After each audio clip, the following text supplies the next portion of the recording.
Story 1. My sister borrowed my brand new car just for lunch and returned it with the entire front end destroyed. When I stood there in shock, she just smirked and said, "Mom and Dad will make you forgive me like they always do." At dinner that night, my parents tried to convince me it was just an accident and I should let it go for family peace. I sat quietly until they finished their speech. That was when I pulled out the insurance report and traffic camera photos I'd obtained that afternoon, showing her running a red light while taking selfies, with two friends who weren't supposed to be in my car at all. Suddenly, she wasn't smiling anymore. The smell hits you first when you buy a new car. Not just that manufactured newness, but something deeper, possibility. Hope. The scent of finally making it, of proving to yourself that all those late nights and skipped meals and careful budgeting actually meant something. I was 26 when I bought my Honda Civic, midnight blue with cream leather seats that still had the protective plastic on them. 3 years of saving every penny, working double shifts at the restaurant, eating nothing but ramen and peanut butter sandwiches. The odometer read 847 miles when I signed the papers. It was mine, completely and utterly mine, and for the first time since moving out of my parents' house, I felt like I'd accomplished something real. My sister Emma was 24 and still lived at home. She'd totaled 2 of our parents' cars in the past 3 years, once backing into a concrete pillar at the mall while texting her boyfriend, another time sliding through a stop sign during a snowstorm because she was rushing to meet friends.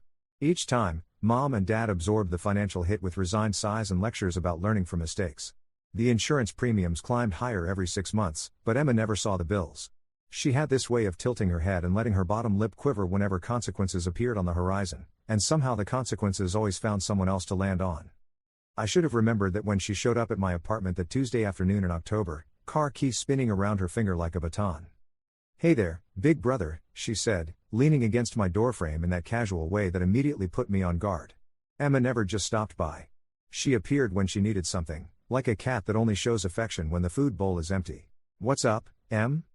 Can I borrow your car? Just for a quick lunch with Madison and Chloe." Mine's making that weird noise again. Her car wasn't making weird noises.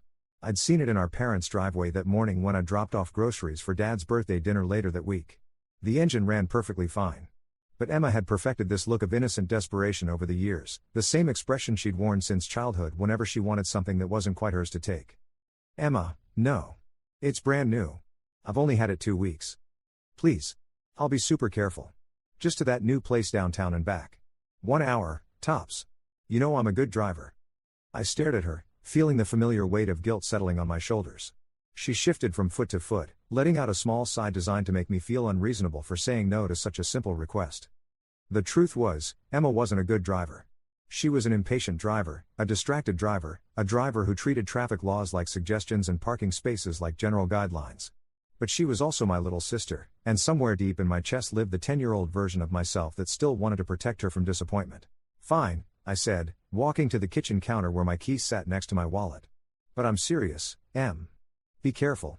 No passengers except Madison and Chloe. No driving anywhere else. And absolutely nobody else behind the wheel. Of course.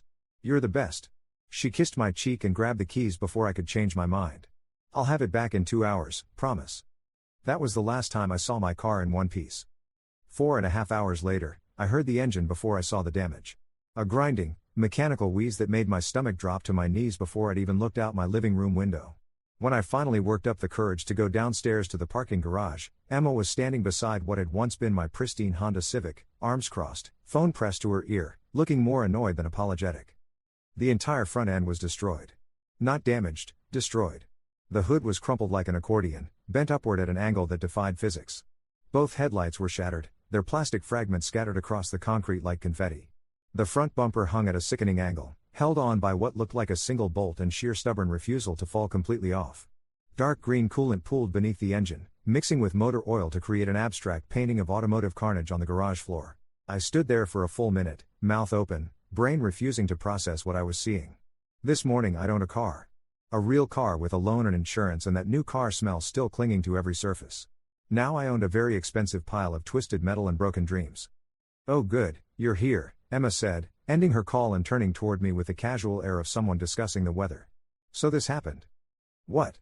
My voice came out as a croak. I cleared my throat and tried again. "What did you do?" Emma shrugged, the gesture so dismissive it felt like a slap. "It was an accident. I was pulling out of the parking lot at that new restaurant downtown, you know, the one with the Instagram-worthy desserts, and this huge truck just came out of nowhere. Totally not my fault." "Emma, The entire front of my car is gone. I know, and I feel really bad about it. But insurance will cover it, right? That's what insurance is for. She tucked her phone into her purse and looked at me with that familiar expression of patient tolerance, like I was being dramatic about something insignificant. And besides, Mom and Dad will make you forgive me like they always do. She actually smiled when she said it. Not a guilty, apologetic smile, but a confident, knowing smirk that said she had this situation completely figured out. I'd be angry for a day or two. Our parents would deliver their standard lecture about family being more important than material possessions, and Emma would skip away from the wreckage consequence-free while I dealt with insurance adjusters and rental cars and the slowly dawning realization that my car's value had just plummeted to zero. Something cold and sharp settled in my chest, something that felt harder and more dangerous than simple anger. "We'll see about that," I said quietly. Emma was already walking toward the parking garage elevator, scrolling through her phone like nothing had happened. I called Mom and told her what happened. She said to come to dinner tonight and we'll all talk about it as a family. You know how she is about keeping everyone happy. I spent the rest of the afternoon making phone calls. First to my insurance company, where I spent 45 minutes on hold listening to smooth jazz while my stomach churned with anxiety.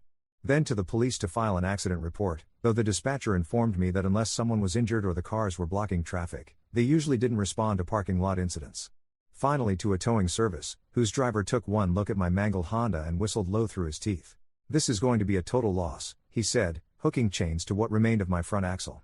"What the heck happened here?" "My sister borrowed it. Says someone hit her coming out of a parking lot." He paused in his work, walking around to examine the damage pattern more carefully. The front end was compressed in a way that suggested tremendous force, but the impact was strangely focused. No scrapes along the sides, no damage to the rear.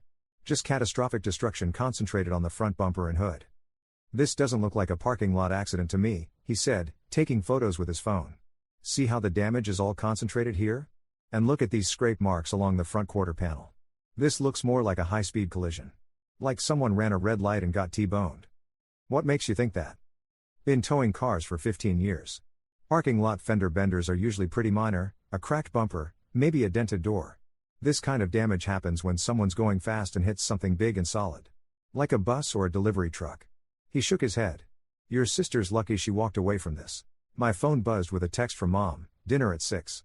Emma told us what happened. Let's all stay calm and work this out like a family." I deleted the message without responding. The insurance adjuster arrived at 5 o'clock, a middle-aged woman named Carol who'd clearly seen enough automotive disasters to remain unimpressed by most of them. She spent 20 minutes examining the wreckage, taking measurements and photos from every conceivable angle. "Total loss," she confirmed, making notes on her tablet. "Based on the damage pattern and the age of the vehicle, you're looking at about $23,000 in damages. That's more than the car is worth." "What happens now?" "Well, we'll need the police report and any witness statements. If this was the other driver's fault, their insurance should cover your damages." "But," she frowned, studying the impact pattern again. "Can you tell me exactly how this accident occurred?" I repeated Emma's story about the truck coming out of nowhere in the restaurant parking lot. Carol's frown deepened. "This damage isn't consistent with that kind of collision. The impact angle is all wrong, and there's no side damage that would indicate a T-bone collision in a parking lot. This looks like a frontal impact with a much larger vehicle, probably at significant speed." She handed me her business card. "I'm going to need you to get me the exact location and time of this accident. And if there are any traffic cameras in the area, we'll want that footage too." After she left, I sat in my apartment staring at the towing receipt and insurance paperwork, pieces of a puzzle beginning to form in my mind. Emma's story didn't match the damage. The damage didn't match a parking lot accident. And somewhere in the gap between what she'd told me and what the evidence suggested, the truth was waiting. I drove my rental car, a basic sedan that smelled like industrial air freshener and felt like driving a refrigerator, to the restaurant Emma had mentioned. It was a trendy place downtown, the kind of spot that attracted young professionals and college students looking to take photos of their food for social media. The parking lot was small but well lit, with clear sight lines in every direction. Not the kind of place where a truck could come out of nowhere. The manager was sympathetic when I explained the situation, but he couldn't offer much help. They didn't have exterior security cameras that cover the parking lot, and he hadn't been working when the accident occurred. However, he did give me the name of the server who'd been on duty that afternoon. Melissa was a college student, maybe 21, with tired eyes and the kind of practiced smile that comes from dealing with difficult customers all day. She remembered Emma and her friends clearly. "Oh yeah, the 3 girls in the blue Honda. They were at table 12 for about 2 hours. Ordered appetizers and desserts, spent most of the time taking pictures." She paused, thinking. "Actually, they were pretty loud. I had to ask them to keep it down a couple times because they were bothering other customers. Do you remember what time they left? Around 2:30, I think. Maybe 2:45. They were in a hurry by then, said they were running late for something. The blonde one, your sister, I guess, she seemed pretty stressed about the time. Did you see the accident happen? No, but I heard it. Loud crash, probably a couple blocks away. We get a lot of accidents at that intersection during rush hour. She pointed toward the street. There's a traffic light there that catches people off guard. Cars run the red all the time. I thanked her and walked to the intersection she'd indicated. Sure enough, there was a major traffic light with a camera mounted above it, the kind designed to catch red light violations. The intersection was busy even in the late afternoon, with clear sight lines and good visibility. Definitely not a place where someone could claim another vehicle appeared without warning. On impulse, I pulled into a gas station on the corner and asked the attendant if he'd seen any accidents that afternoon. He was an older man, maybe in his 60s, with oil-stained coveralls and the weathered look of someone who'd worked with his hands his entire life. Yeah, around 3 o'clock. Blue car ran right through the red and got clipped by a metro bus. Driver was lucky, those buses don't stop for much. He gestured toward the intersection. Happens more than you'd think. People get distracted, think they can make it through on yellow, but the light's already been red for seconds. A metro bus? Big city bus, yeah. Driver was making a legal left turn when this car came barreling through the intersection. Bus caught the car right in the front end, spun it around pretty good. He shook his head. Like I said, the car driver was lucky. Could have been a lot worse. I felt something click into place in my chest, a puzzle piece finding its proper position. Emma hadn't been hit by a truck in a parking lot. She'd run a red light and collided with a city bus. Everything else, the story about the truck, the claim that it wasn't her fault, was a lie designed to minimize her responsibility and shift the blame onto some phantom other driver. I drove to the police station and requested a copy of the accident report from that afternoon. The desk sergeant was helpful but warned me that reports from minor accidents sometimes took a few days to process. However, the officer who'd responded to the scene was still on duty, and he remembered the incident clearly. Single vehicle violation resulting in collision with city transit, Officer Martinez said, pulling up the details on his computer. Female driver, early 20s, ran a red light and clipped the front of a metro bus making a legal left turn. No serious injuries, but the car was totaled. Was the driver distracted? Officer Martinez glanced around the station, then leaned closer. Off the record? Her phone was still in her hand when I arrived on scene. Screen was cracked, but I could see it was open to some kind of camera app. Her two passengers were pretty chatty about how they'd been taking selfies right before the impact. He printed out a copy of the report and handed it to me. Between you and me, this wasn't an accident. This was reckless driving that resulted in property damage to city property. She's lucky nobody was seriously hurt. What happens to her? She'll get a citation for running the red light and probably reckless endangerment. Plus she'll be liable for damages to the bus. Those things aren't cheap to repair. He paused. And her insurance rates are going to go through the roof. This kind of violation stays on your record for years. By the time I left the police station, I had a folder full of documentation, the official accident report, the officer's notes, contact information for the bus driver, and a printed request form for traffic camera footage. Emma's story was unraveling thread by thread, revealing a pattern of lies and irresponsibility that went far deeper than simple embarrassment about causing an accident. I spent another hour at City Hall, filing a request for the traffic camera footage from the intersection. The clerk was efficient but warned me that processing the request could take several days. However, she did confirm that cameras at that intersection were operational and that footage from that afternoon would be available. We get a lot of requests for this intersection, she said, stamping my paperwork. It's one of our worst spots for red light violations. People think they can beat the light, but those cameras don't lie. By the time I arrived at my parents' house for dinner, I had assembled what felt like a prosecution case against my own sister. The evidence was overwhelming. Police reports, witness statements, expert opinions from the tow truck driver and insurance adjuster, and pending traffic camera footage that would show exactly what had happened at that intersection. Emma was already at the kitchen table when I walked in, picking at a Caesar salad and scrolling through her phone with the casual air of someone whose biggest concern was choosing the right filter for her latest selfie. She looked up when I entered, offering a small wave that somehow managed to be both apologetic and dismissive. Hey, Jake. How are you holding up? Mom was at the stove, stirring a pot of her famous beef stroganoff and filling the kitchen with the comforting smell of garlic and onions. Dad sat in his usual chair at the head of the table, reading the sports section and pretending this was just another normal family dinner. The scene was so familiar, so carefully orchestrated to project normalcy, that for a moment I almost believed we could resolve this like civilized people. There's my boy, Mom said without turning around. Sit down, honey. Dinner's almost ready. We need to talk about what happened today. I took my seat across from Emma, setting my folder of documents on the table beside my plate. Emma glanced at the folder but didn't comment, her attention already drifting back to her phone. Now, Mom continued, bringing the stroganoff to the table along with a basket of warm dinner rolls. I know everyone's upset about what happened to your car. And Emma feels terrible about it. Don't you, sweetie? Emma nodded with practiced solemnity. I really do, Jake. I feel awful about the whole thing. It was just such a freak accident. Dad folded his newspaper and leaned forward, assuming his role as family mediator. The important thing is that nobody was seriously hurt. Cars can be replaced, but family is irreplaceable. That's right, Mom agreed, settling into her chair with the satisfied air of someone who had everything under control. Insurance will take care of the repairs or replacement, and accidents happen to everyone. Emma's learned her lesson from this experience. I cut my food into small, precise pieces, staying quiet while they delivered their familiar script. This was how family problems got resolved in our house. Mom and Dad would frame the issue in terms of forgiveness and moving forward. Emma would express appropriate remorse, and I would be expected to absorb the damage with grace and understanding. The thing is, Dad continued, warning to his theme, we're all going to have to work together to get through this. Emma's willing to help with the insurance paperwork, and your mother and I can pitch in for the deductible if needed. But holding grudges isn't going to fix your car or make anyone feel better. Exactly, Mom said, reaching over to pat my hand. You've always been so mature about these things, Jake. Remember when Emma accidentally deleted all your college application essays from the computer? You were upset for about 5 minutes, but then you sat down and helped her figure out how to recover the files. That's the kind of brother you are. Emma was nodding along, that familiar confident smirk playing at the corners of her mouth. She knew this routine by heart.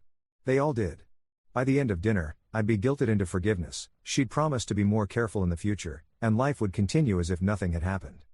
I know you're angry right now, Emma said, using the soft, apologetic voice she'd perfected over years of practice.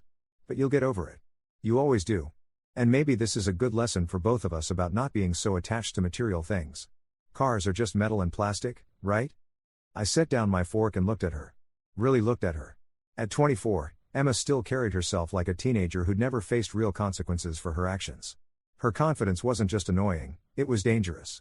She genuinely believed that her charm and our parents' enabling would protect her from any meaningful accountability. How many more accidents would there be? How many more people would get hurt because she'd never learned that actions have consequences? You're absolutely right, I said quietly, my voice carrying just enough sincerity to relax the tension around the table. I probably would get over it. The relief on their faces was immediate and obvious. Mom smiled and squeezed my hand. Dad nodded with paternal approval. Emma actually grinned, probably already planning how to spend the money she wouldn't have to pay for damages. I knew you'd come around, she said, her voice bright with triumph. You're seriously the best big brother ever. Most people would be totally unreasonable about something like this. But here's the thing, I continued, opening my folder and pulling out the first document. This wasn't an accident. The temperature in the room seemed to drop 20 degrees. Mom's hand froze on mine. Dad's approving nod faded into confusion. Emma's grin collapsed like a punctured balloon. I slid the police report across the table toward my parents, the official letterhead clearly visible at the top of the page. This is the accident report from today's incident. Emma didn't get hit by a truck in a parking lot. She ran a red light and crashed into a metro bus. Mom picked up the report with trembling fingers, her eyes scanning the typed text while Dad leaned over to read alongside her. I could see the exact moment when the words sank in, when their expressions shifted from confusion to shocked understanding. There's more, I said, pulling out the traffic camera information. The intersection where this happened has cameras that record red light violations. According to the timestamp, the light had been red for over 4 seconds when Emma entered the intersection at approximately 35 miles per hour. Emma's face had gone completely pale, her confidence evaporating like steam. That's not. I mean, there was a truck, and there was no truck, Emma. You hit a bus. A city bus that was making a legal left turn through the intersection. I turned back to my parents, who were staring at the police report like it was written in a foreign language. The responding officer told me Emma's phone was still in her hand when he arrived on scene. The camera app was open. I pulled out my own phone and navigated to Emma's Instagram account, which I'd checked before coming to dinner. Her latest post was timestamped at 2:46 p.m., showing a selfie of her, Madison, and Chloe crowded together in the front seat of my car, all making exaggerated duck faces at the camera. The location tag read downtown lunch vibes and the post had already accumulated dozens of likes from her friends. She posted this selfie at 2:46 p.m., I said, holding up my phone so everyone could see the image. The accident occurred at 2:47 p.m. She was literally taking pictures while driving my car, with two passengers who weren't supposed to be there, at the exact moment she ran a red light and crashed into a bus. The silence that followed was deafening. Mom's hands were visibly shaking as she held the police report. Dad's face had gone gray, his mouth opening and closing without producing any sound. The comfortable family dinner atmosphere had been replaced by something cold and accusatory. Emma looked like she was about to be sick. It wasn't like that, she stammered, her voice small and desperate. I was stopped at the light and taking a quick picture, and then. The police report shows you never stopped, I interrupted, pulling out the officer's notes. You entered the intersection at full speed. No brake marks, no evidence of any attempt to slow down. You were so distracted by taking selfies that you didn't even notice the light had changed. I spread the remaining documents across the table like playing cards: the insurance adjuster's assessment, the tow truck driver's statement, witness accounts from the gas station attendant and restaurant staff. Each piece of evidence painted the same picture of reckless, irresponsible driving that could have killed someone. The bus driver is filing a report with the city, I continued, my voice growing stronger with each revelation. There were 12 passengers on board, including an elderly woman who was thrown from her seat and injured her hip. She's considering a personal injury lawsuit.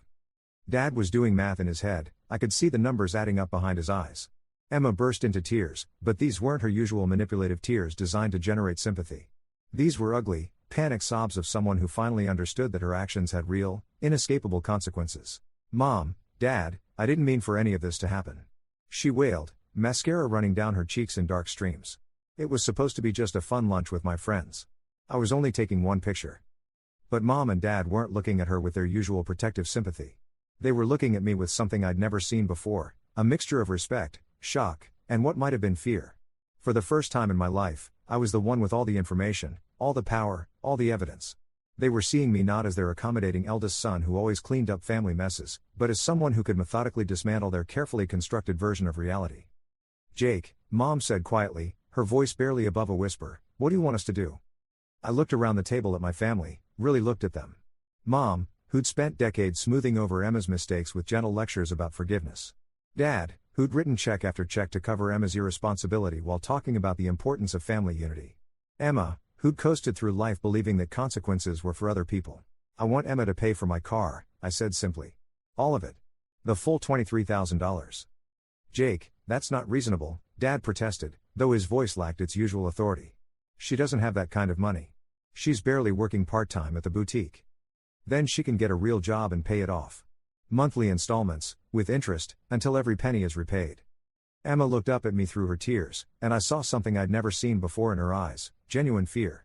She was finally beginning to understand that her actions had consequences that couldn't be charmed away or absorbed by enabling parents.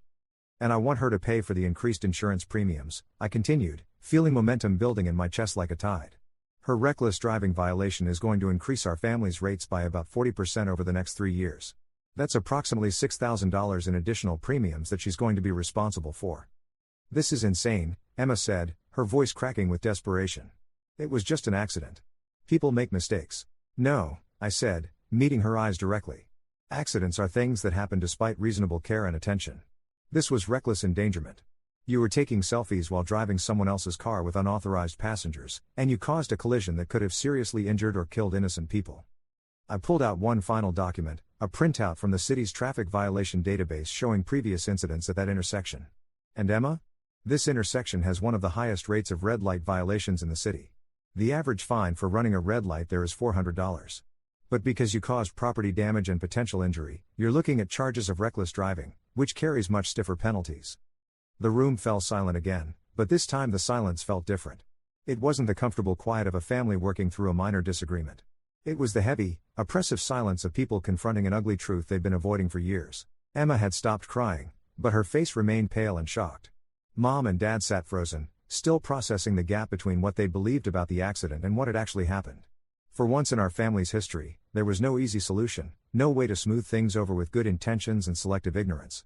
I want her to attend a defensive driving course, I continued, my voice steady and calm. One of those intensive programs for high-risk drivers. And I want written proof that she's completed it successfully. And if that elderly woman decides to sue for her injuries, Emma pays for that too. Legal fees, medical bills, settlement costs, all of it comes out of her pocket, not yours. Dad was shaking his head slowly, like he was trying to wake up from a bad dream. Jake, this could bankrupt her. She'd be paying for years. Good, I said simply. Maybe next time she'll think twice before treating other people's property like her personal playground. I stood up and began gathering my documents, sliding them back into the folder with deliberate care. Oh, and one more thing. Emma is banned from borrowing anything from me ever again. Car, money, clothes, whatever. She's proven she can't be trusted with other people's belongings.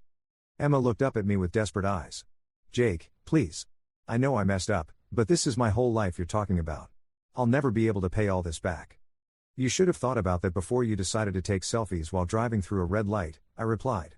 Actions have consequences, Emma. It's time you learned that lesson.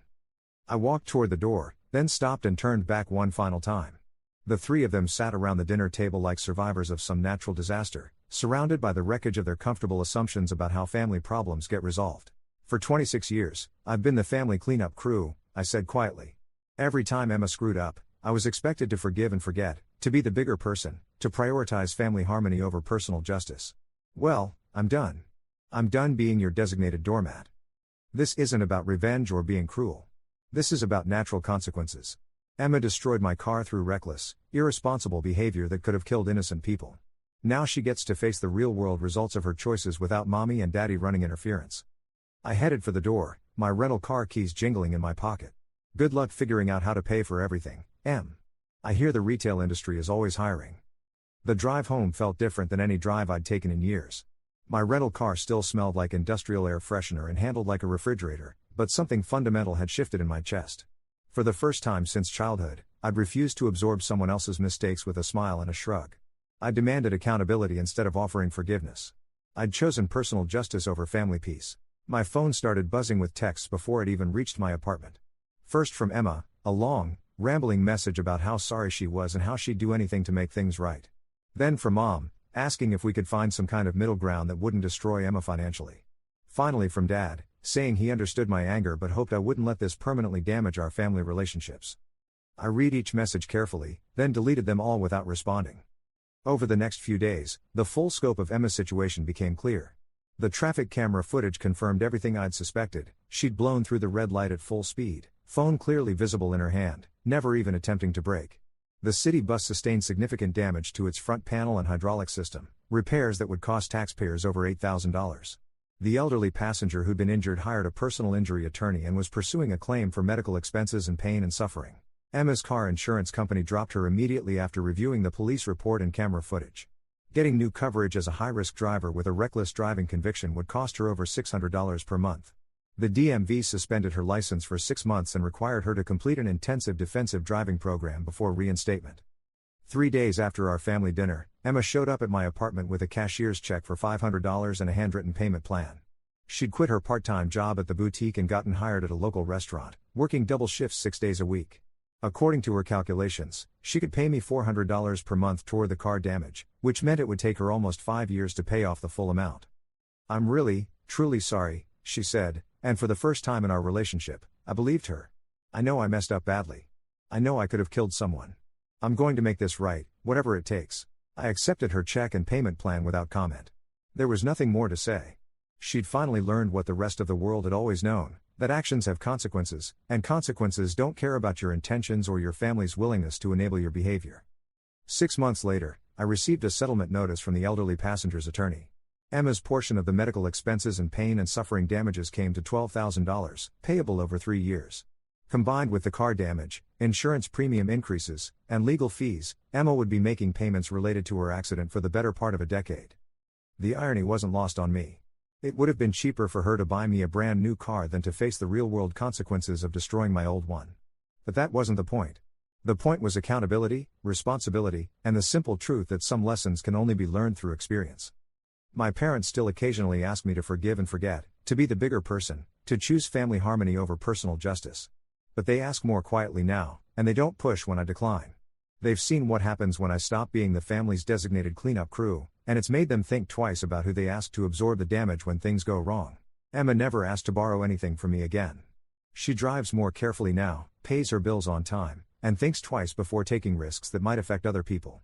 The confident smirk that used to define her interactions with family has been replaced by something more thoughtful, more aware of consequences. Sometimes people ask me if I feel bad about what happened to Emma, about the years of payments and the financial stress and the fundamental changes to her lifestyle. The answer is complicated. I don't enjoy seeing anyone struggle, even someone who brought their struggles on themselves. But I also don't regret refusing to enable her irresponsible behavior any longer. That midnight blue Honda Civic was more than just a car to me. It was proof that hard work and sacrifice could result in something tangible and meaningful. When Emma destroyed it through reckless, selfish behavior, she wasn't just damaging property, she was attacking the idea that actions should have consequences, that responsibility matters, that other people's investments and efforts deserve respect. Getting the car replaced was the easy part. Getting my self-respect back, that was harder. For 26 years, I'd been trained to prioritize family peace over personal justice, to absorb other people's mistakes with grace and understanding. Breaking that pattern required me to risk relationships, to accept being seen as unforgiving, to choose accountability over harmony. It was worth it. Every uncomfortable family dinner, every guilt-inducing phone call, every moment of doubt about whether I was being too harsh, all of it was worth it to finally stand up for the principle that people should face the natural consequences of their choices. The best revenge isn't always getting even. Sometimes it's simply refusing to keep cleaning up someone else's mess and insisting that they learn to clean up their own. Sometimes it's letting natural consequences do their work without interference from well-meaning enablers. The ripple effects of that evening continued for months in ways I never anticipated. Within a week of our confrontation, extended family members started reaching out. My aunt called to lecture me about forgiveness. My grandmother sent a handwritten letter about the importance of family unity. Even my cousin from across the country felt compelled to weigh in with unsolicited advice about letting go of material attachments. What struck me most about these interventions was how none of them had bothered to get the facts. They'd all heard Emma's version, poor, victimized Emma who'd made an innocent mistake and was being punished by her cruel, vindictive brother. None of them asked to see the police report or the traffic camera footage. None of them wanted to know about the injured bus passenger or the reckless driving charges. They simply assumed that family loyalty meant protecting Emma from consequences, regardless of what she'd actually done. The worst conversation was with my Uncle Tom, Dad's older brother, who cornered me at a family barbecue 2 months after the accident. Tom had always been the family's self-appointed moral authority, the one who delivered lectures about character and responsibility while conveniently overlooking his own children's shortcomings. "You're making a mistake, Jake," he said, blocking my path to the cooler where I'd been trying to get a drink. "This whole thing with Emma is getting out of hand. She's family. Family forgives. Did you read the police report, Uncle Tom?" "I don't need to read anything. I know Emma, and I know she'd never intentionally hurt anyone. She was taking selfies while driving through a red light. She could have killed someone." Tom waved dismissively. "Young people make mistakes. That's how they learn. But holding a grudge over money? That's not the man your father raised you to be." I looked at him standing there in his polo shirt and khakis, radiating the comfortable certainty of someone who'd never had to face real consequences for anything. Tom's own son had been arrested for drinking and driving the previous year, but Tom had hired an expensive lawyer to get the charges reduced and never mentioned it again. The family's solution to problems was always the same: minimize, cover up, and move on without learning anything. "The injured woman from the bus is 68 years old, I said quietly. "She needed surgery on her hip. She's facing months of physical therapy because Emma was more interested in getting likes on Instagram than paying attention to traffic signals." "That's unfortunate, but accidents happen." "This wasn't an accident," I interrupted. "An accident is when something goes wrong despite reasonable care. This was reckless endangerment that happened because Emma has never faced meaningful consequences for her actions." Tom's face reddened. "You're being sanctimonious and cruel. This isn't about justice, it's about you wanting to punish your sister for being young and imperfect." "No," I said, stepping around him to reach the cooler. "This is about finally refusing to enable someone's dangerous behavior just because we share DNA." The conversation ended there, but I could feel the family's disapproval settling around me like a fog. I was violating an unspoken code that had governed our family dynamics for decades, the understanding that blood relations trumped personal accountability, that keeping peace was more important than addressing problems. Meanwhile, Emma's situation continued to deteriorate in ways that even I hadn't anticipated. The reckless driving conviction on her record made it nearly impossible for her to find decent employment. Most retail jobs required reliable transportation, which she couldn't provide without a license. The restaurant where she'd found work was 40 minutes away by bus, meaning she spent 3 hours a day commuting to a job that barely covered her living expenses. She'd moved back in with our parents, sleeping in her childhood bedroom surrounded by high school trophies and college pennants that now seemed like artifacts from someone else's life. The confident young woman who'd borrowed my car for lunch had been replaced by someone who looked perpetually exhausted, constantly calculating expenses and counting hours until her next paycheck. I ran into her at the grocery store one evening about 6 months after the accident.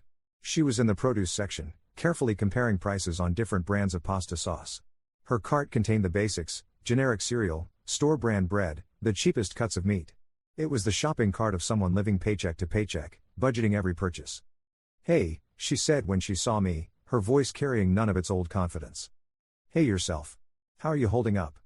Emma shrugged, a gesture that somehow conveyed exhaustion, resignation, and stubborn determination all at once. Making it work. Barely, but making it work. She looked older somehow, not just tired but fundamentally changed. The casual entitlement that had defined her interactions with the world had been stripped away, replaced by the careful pragmatism of someone who'd learned that resources were finite and consequences were real. "I've been thinking about what you said that night at dinner," she continued, not meeting my eyes. "About actions having consequences. I always thought that was just something adults said to scare kids into behaving. I didn't really believe it applied to me. And now? Now I know better." She picked up a jar of sauce, checked the price, and put it back in favor of a cheaper alternative. "I've been doing some research about that woman I hurt, Mrs. Patterson. Did you know she was on her way to visit her new granddaughter when the accident happened? First grandchild. She missed 2 weeks of visits because of the surgery." I hadn't known that detail, and it hit me harder than I expected. Emma wasn't just reciting facts, she was carrying the weight of having disrupted someone else's life in ways that went far beyond medical bills and insurance claims. "I wrote her a letter," Emma continued. "Not for legal reasons, my lawyer said not to contact her directly. But I needed her to know that I understand what I did. That I know it wasn't just some abstract accident." "What did you say?" "That I was sorry. That I knew sorry wasn't enough, but it was all I had to offer. That I was working to make sure I never put anyone else in danger like that again." She finally looked at me directly. "I haven't sent it yet. I don't know if I should." We stood there in the fluorescent lighting of the grocery store, surrounded by the mundane details of everyday life, talking about consequences and responsibility in a way we'd never talked before. This wasn't the Emma who'd smirked about mom and dad making me forgive her. This was someone who'd been forced to confront the real-world impact of her choices. "I think you should send it," I said finally. "Not because it will change anything legally, but because it's the right thing to do." Emma nodded, blinking back tears she was trying not to let fall.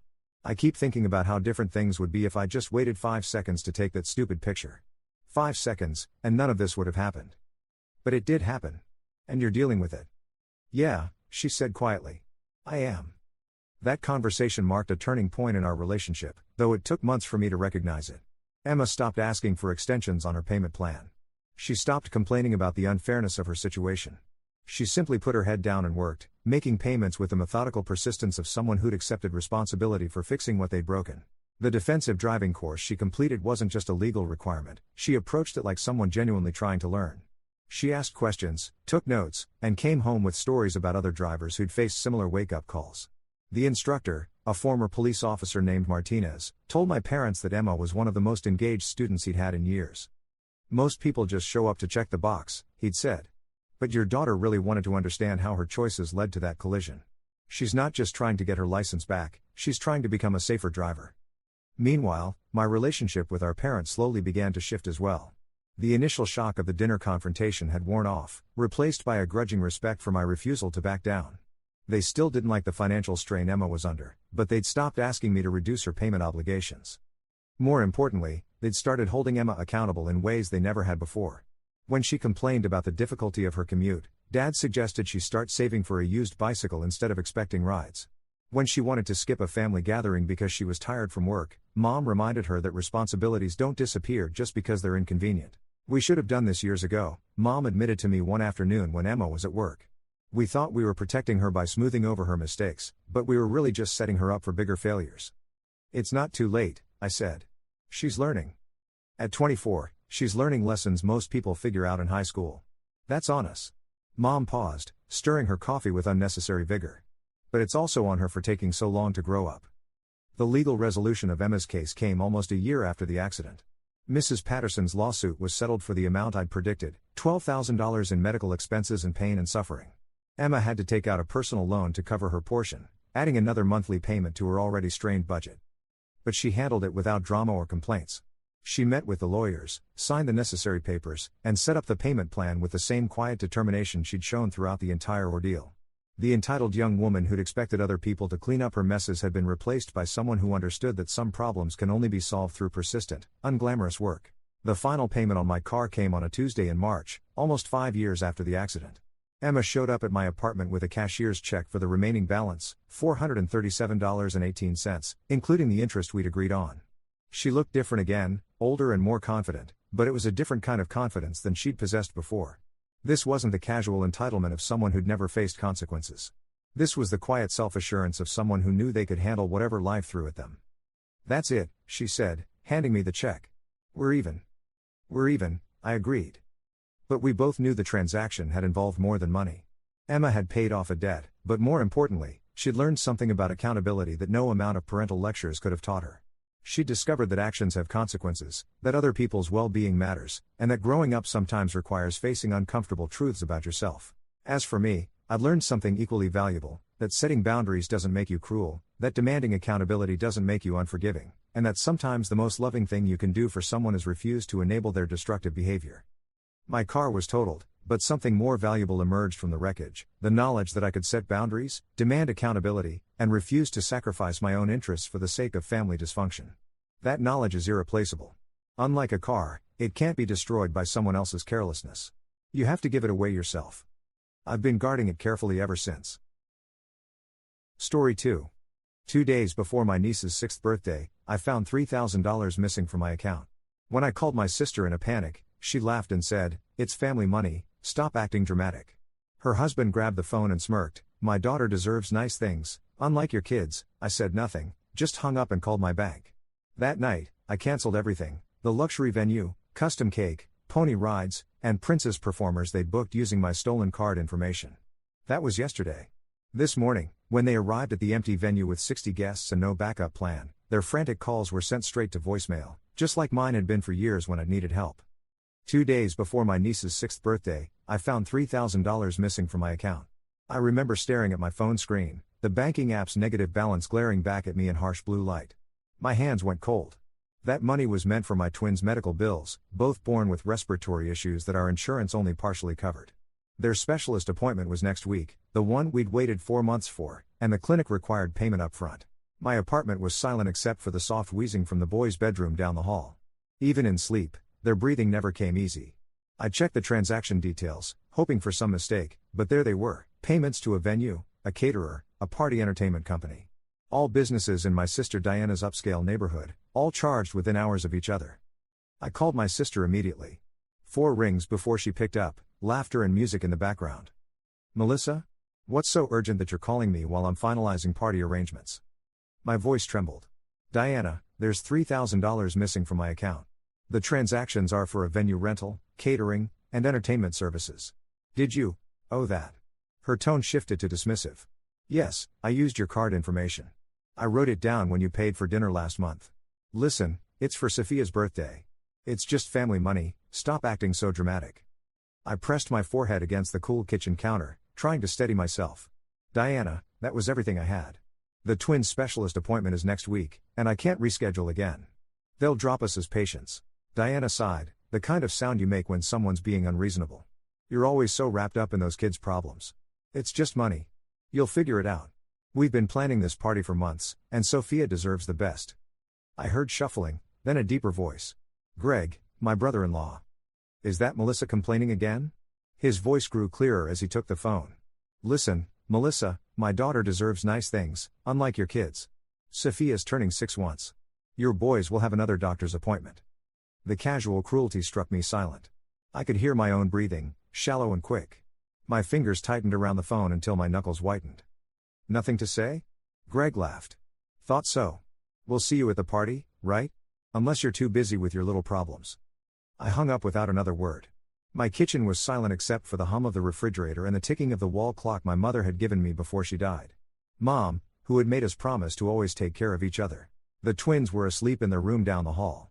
5 years old and already too familiar with nebulizers and inhalers.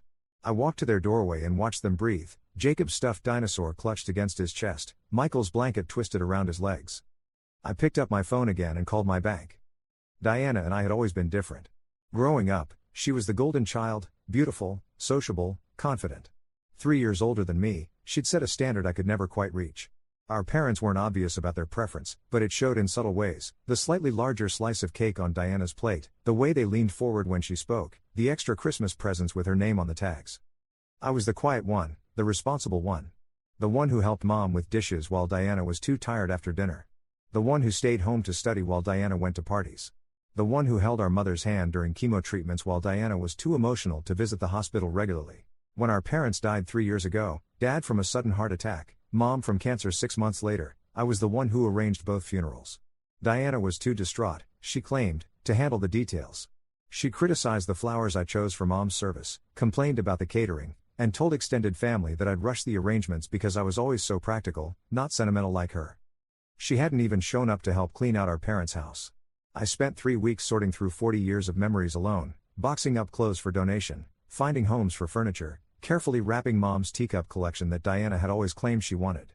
When I delivered the teacups to her house, she left them in the garage for months until I noticed them collecting dust during a visit and took them back home with me.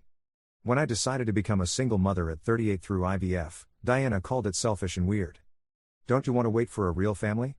she'd asked over brunch, her diamond engagement ring catching the light as she stirred her mimosa. "Children need a father figure. I've wanted to be a mother my whole life," I'd replied. "I'm not going to let being single stop me." Diana had shrugged. "It's your mistake to make." When I got pregnant with twins on my first try, Diana sent a card that read, "Double the trouble," with a smiley face that seemed more smug than congratulatory. When the twins were born prematurely at 32 weeks with underdeveloped lungs, Diana sent a single bouquet to the NICU with a card that read, "Should have thought this through better." I was too exhausted, too terrified for my tiny babies fighting for every breath, to confront her about it. But they were family, and Mom's voice was always in my head, family is all we have in the end. So I kept trying. I attended every Thanksgiving at their sprawling suburban house, bringing homemade pies that Greg complained were too plain. I sent birthday cards with gift certificates that Diana would forget to thank me for. I invited them to the twins' birthday parties, which they attended for exactly 45 minutes before leaving early for something important. And when Diana needed a loan for her interior design business last year, I gave her $5,000 from my savings. She promised to pay me back in 3 months. She never did. When I brought it up gently 6 months later, she accused me of keeping score. When I mentioned it again at Christmas, she told our cousins I was financially abusive for asking about the money in December, when everyone's tight on cash. Still, I kept trying. Family. The bank representative's name was Trevor. He listened patiently as I explained the situation, his voice becoming increasingly concerned as I detailed what had happened. "Ms. Williams, this is clearly fraud," he said. "Even though it's your sister, you didn't authorize these charges."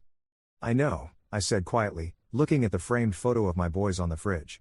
Their first day of preschool, matching blue backpacks that looked too big for their small frames. "I want to file a fraud claim and cancel all the payments." "We can do that," Trevor assured me. "I understand this is a difficult situation involving family, but unauthorized use of your card information is against the law, regardless of who did it." I twisted the phone cord around my finger, a nervous habit left over from childhood. "What happens next?" "We'll flag the transactions as fraudulent and reverse the charges. Your money should be back in your account within 48 to 72 hours, though sometimes it can be faster." "And the payments to the vendors?" I asked, thinking of Sophia's excitement about her princess party. My sweet niece, who wasn't responsible for her parents' behavior. "The vendors will be notified immediately that the payment has been cancelled. Whatever services were booked will likely be cancelled as well, unless another payment method is provided." Trevor's voice softened. "I should warn you that this might create some tension with your sister." I closed my eyes, thinking of the twins' doctor, Dr. Chen, who had finally found a treatment that was working. Who had squeezed us into her schedule despite her waiting list. Who might refuse to see us again if we missed another payment. "Do it," I said. "Cancel everything." After I hung up, I sat at my kitchen table and made a list of all the transactions Diana had made using my card. Rosewood Estate Rental, $1,200. Princess Experience Performers, $600. Custom 3-tier cake, $350. Pony Rides, $400. Catering, $450. And several smaller charges for decorations, party favors, and other details that added up to nearly $3,000. I knew what would happen next.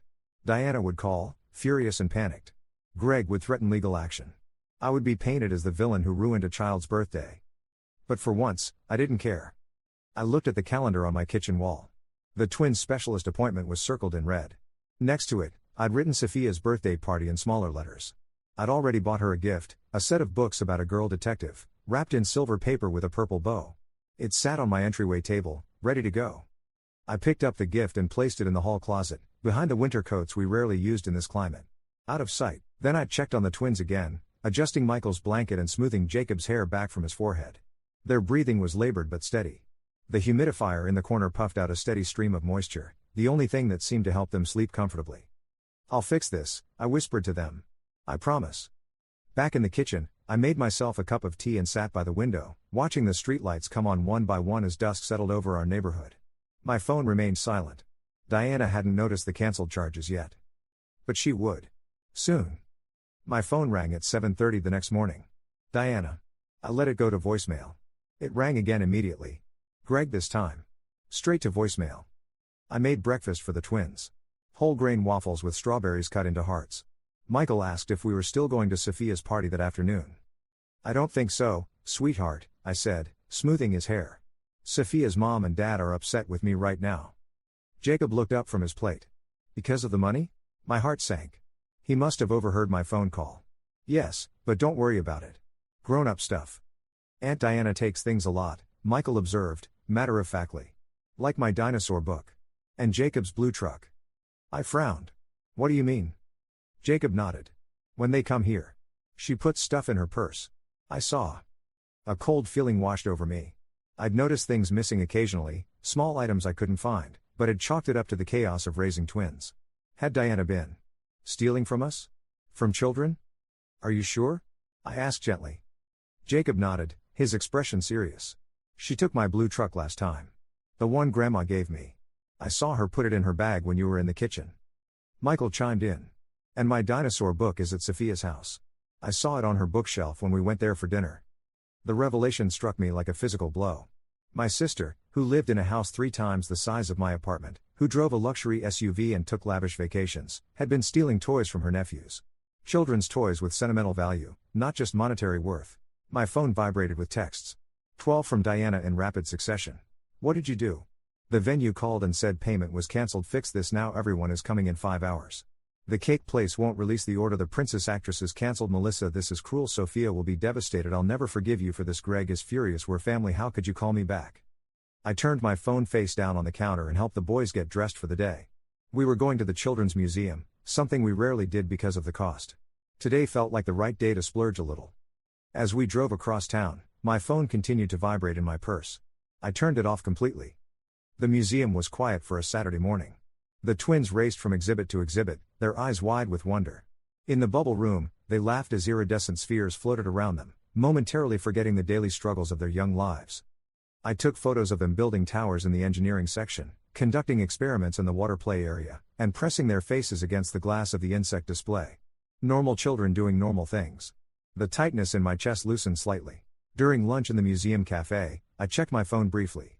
37 missed calls and 29 text messages. One voicemail from Greg threatened legal action. Another from Diana was just sobbing.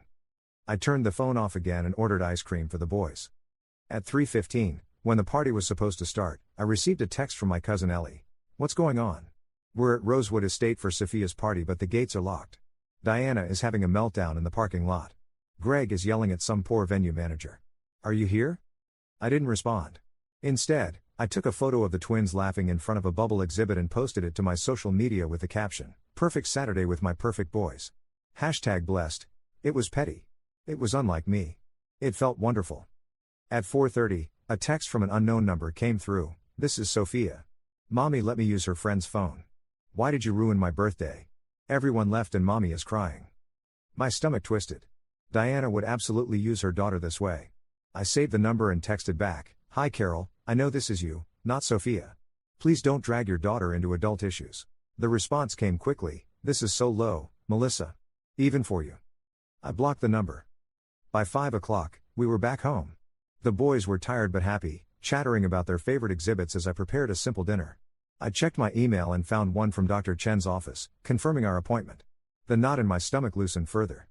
As we ate dinner, I noticed how Jacob's breathing seemed easier today. How Michael didn't cough once during the meal.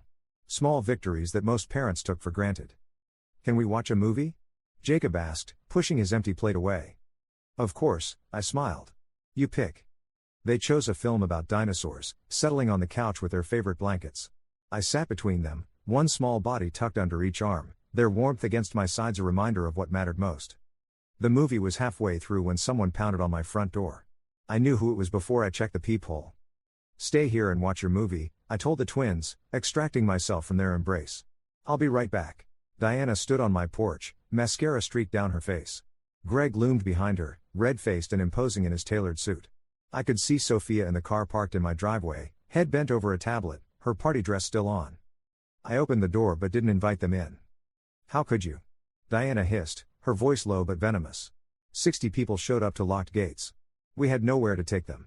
Sophia opened presents in a parking lot. My in-laws were there. My boss was there. Greg stepped forward, using his height to try to intimidate me. You've always been jealous of us. This was your way of making us look bad.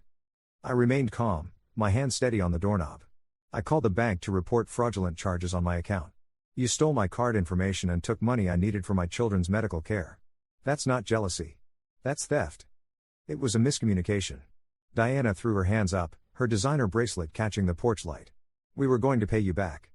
Like the $5,000 loan from last year? Or the $1,200 I gave you for Mom's headstone that you never ordered?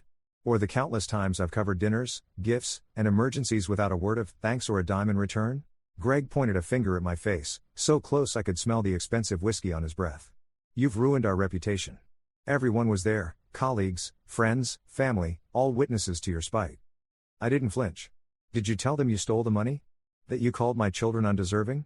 That when I explained the money was for their medical treatment, you laughed. You're twisting things, Diana said, her voice rising. It wasn't like that. I have the phone records, I said quietly. And the bank statements. And screenshots of all your texts. Would you like me to share those with your guests? With your in-laws? With your boss? They both fell silent, exchanging glances. I've covered for you for years, I continued, finding strength in finally speaking my truth. I've absorbed your cruelty, your entitlement, your disrespect, all because we're family. But family doesn't steal from family. Family doesn't mock children with health issues. Family doesn't use and discard people when they're inconvenient. Diana's face crumpled, her perfect makeup further ruined by fresh tears. We just wanted Sophia to have a special day. At my expense. Without my consent. Without a thought for what it would cost me, financially or emotionally. Greg's jaw tightened, the muscle visibly twitching. So what now? You've made your point. You've humiliated us. What do you want? I looked at them both, these people who shared my blood but not my values. I want you to leave. I want you to stop contacting me. I want you to explain to your daughter that her party was cancelled because her parents did something wrong, not her aunt. That's ridiculous, Greg snapped, his voice rising. We're family. I shook my head. Not anymore. Diana gasped, pressing her manicured hand to her chest. You can't mean that. What about Mom? What about what she wanted? Mom wanted us to take care of each other. You've never taken care of anyone but yourselves. I started to close the door. The twins' specialist appointment is on Tuesday. Thanks to the fraud claim, I'll be able to pay for it now. Wait, Diana reached out to stop the door, her eyes wide with panic. What about Sophia? She loves her cousins. You'd punish her? Sophia is welcome in my home anytime. You are not. I gestured toward their car. She's crying right now, and you're here yelling at me instead of comforting her. That says everything. I closed the door on their protests and locked it. My hands were shaking, but my mind was clear. In the living room, Jacob and Michael were building a Lego tower instead of watching their movie, oblivious to the confrontation. I sat down on the floor beside them, helping Jacob find the piece he was looking for. Is Aunt Diana still mad? Michael asked without looking up. Yes, I answered honestly. But that's not our problem anymore. Jacob leaned against my shoulder. Can we still see Sophia? We'll figure something out, I promised. But right now, let's finish this tower. Outside, I heard car doors slam and an engine start. My phone pinged with a text. Diana, this isn't over. I deleted it without responding and helped my sons build their tower higher, one small piece at a time. Sunday passed quietly. The twins and I made pancakes, played board games, and worked in our small container garden on the apartment balcony. I didn't check my phone until evening, finding it mercifully empty of messages from Diana or Greg. There was, however, an email from my supervisor at the accounting firm where I worked. Jennifer had heard through the grapevine. Her sister was friends with one of Diana's neighbors, about the party disaster and wanted to check if I was okay. I sent back a brief, professional response explaining that there had been a family disagreement over finances, but everything was resolved now. Monday morning, I dropped the twins at school and headed to work. In the break room, I overheard two colleagues whispering about a birthday party disaster in the Oakwood neighborhood, Greg and Diana's subdivision. Apparently, the story had spread quickly through our small city's social circles. I kept my head down and poured my coffee, pretending not to hear. Jennifer called me into her office mid-morning. Melissa, she began, her expression concerned, I want you to know that whatever's happening in your personal life, we support you. Thank you, I said, suddenly exhausted by the entire situation. Is there anything I can do to help? I shook my head. It's being handled. She nodded, accepting my privacy. If you need time off for the twins' medical appointments, just let me know. We can be flexible. Actually, I said, they have an important appointment tomorrow afternoon. I was going to ask if I could leave early. Of course. Jennifer smiled. Family comes first. The irony wasn't lost on me. When I picked the twins up from school that afternoon, their teacher pulled me aside. Jacob was upset at recess today, she said quietly. He mentioned something about his cousin being angry with him. Is everything okay at home? I explained briefly that there had been a family disagreement, but assured her the twins weren't in any distress. Her skeptical look made me wonder what exactly Jacob had said. In the car, I asked him about it. Sophia called me, he admitted, staring at his shoes. On Tommy's mom's phone during lunch. What did she say? I asked, trying to keep my voice neutral. She said we ruined her birthday and she hates us now. Jacob's voice was small. But I didn't do anything. Michael, buckled into his booster seat beside his brother, reached over and patted Jacob's arm. It's not our fault, Jake. Mom said so. My fingers tightened around the steering wheel. Diana was using Sophia to manipulate us, using a 6-year-old as an emotional weapon. It was low, even for her. Sophia doesn't hate you, I assured them. She's just upset and confused right now. Adults sometimes make mistakes that affect children, and it's not fair, but it happens. Like when Dad left? Michael asked innocently. My heart squeezed. Their father, a brief relationship that had ended when I told him I was pregnant, had never been in the picture. The boys rarely mentioned him. Something like that, I said carefully. Sometimes grown-ups make choices that hurt other people, even when they don't mean to. Did you hurt Aunt Diana? Jacob asked. I took a deep breath. I think Aunt Diana and Uncle Greg hurt themselves by making bad choices. And now they're blaming me for it. The twins seemed to accept this explanation, quickly moving on to discuss their day at school. But their questions lingered in my mind for the rest of the evening.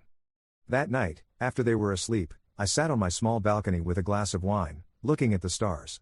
My phone buzzed with a text from Rachel, my closest friend since college. Heard through the grapevine about the birthday party fiasco. You okay? I typed back, better than expected.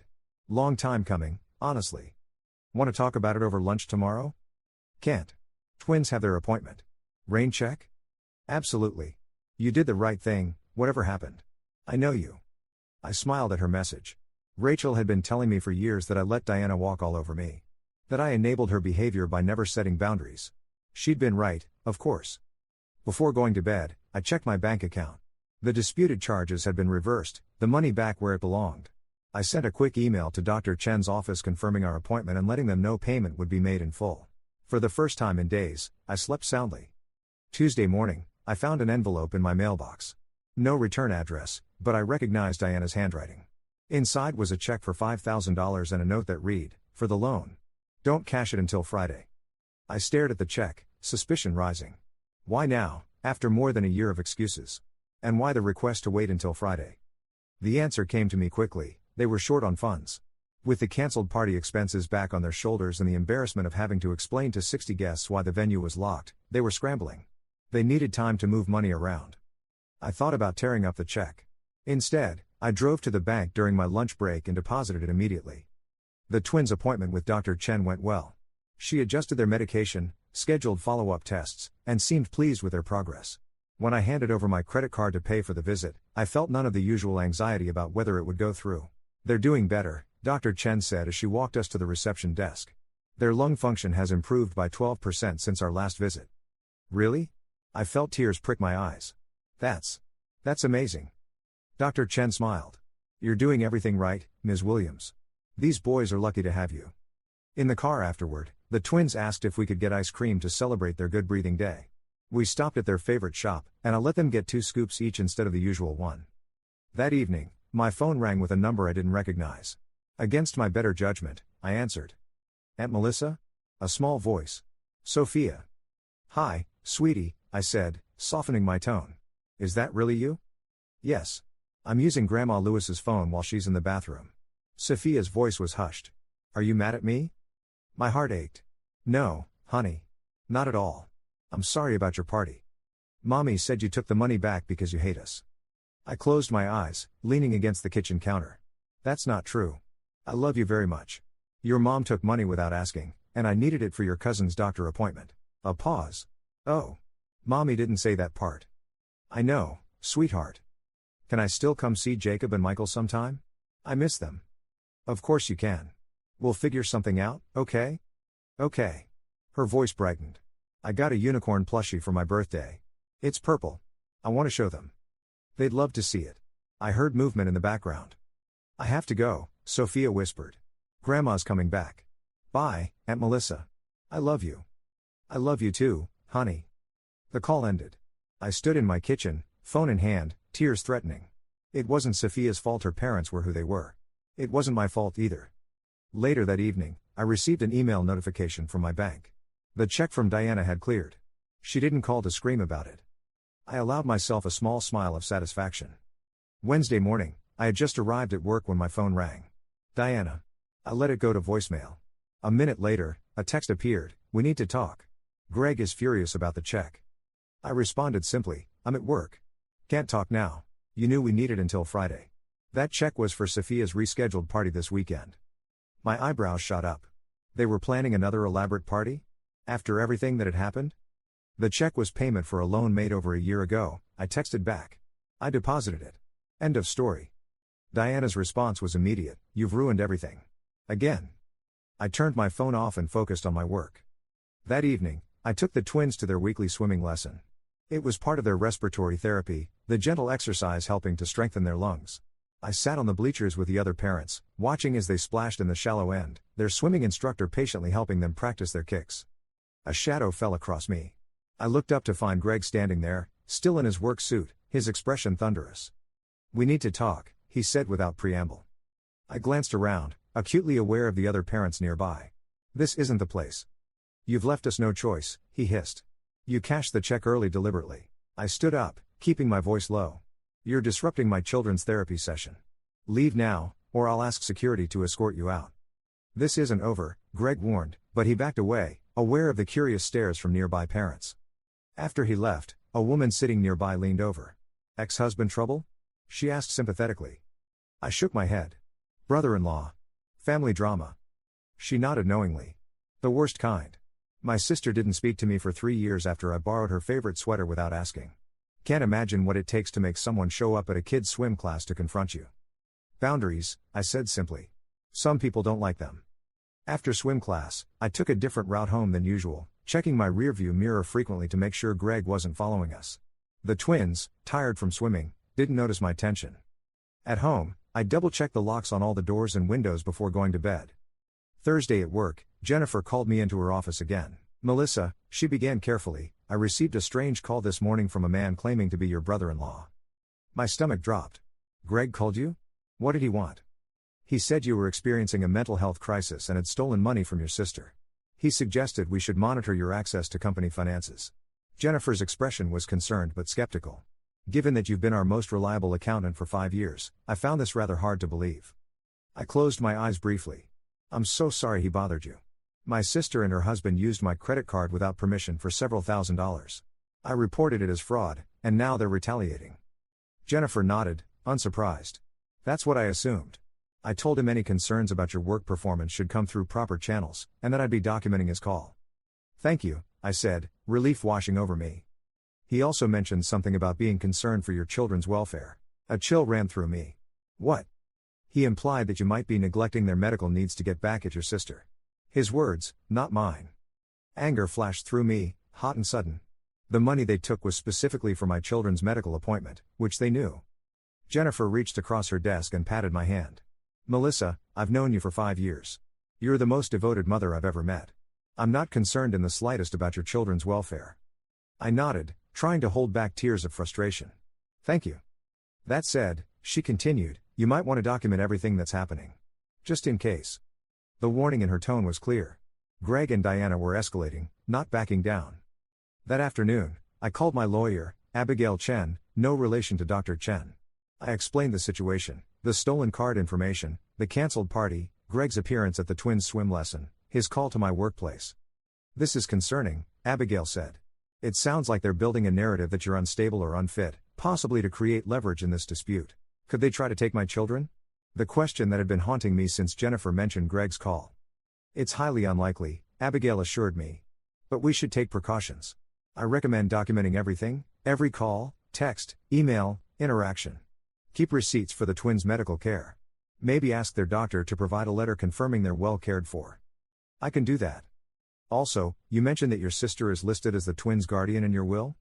Yes, I admitted. There wasn't really anyone else when I drafted it. I think we should change that immediately. I thought of Rachel, who had brought meals during hospital stays and never asked for anything in return. Who had volunteered to watch the twins countless times when I needed to work late or had errands to run. Who treated them like her own nephews. I have someone in mind, I told Abigail. She promised to prepare the paperwork right away. That night, after the twins were asleep, I sat at my kitchen table with a legal pad and wrote down everything that had happened, from the unauthorized charges to Greg's call to my workplace.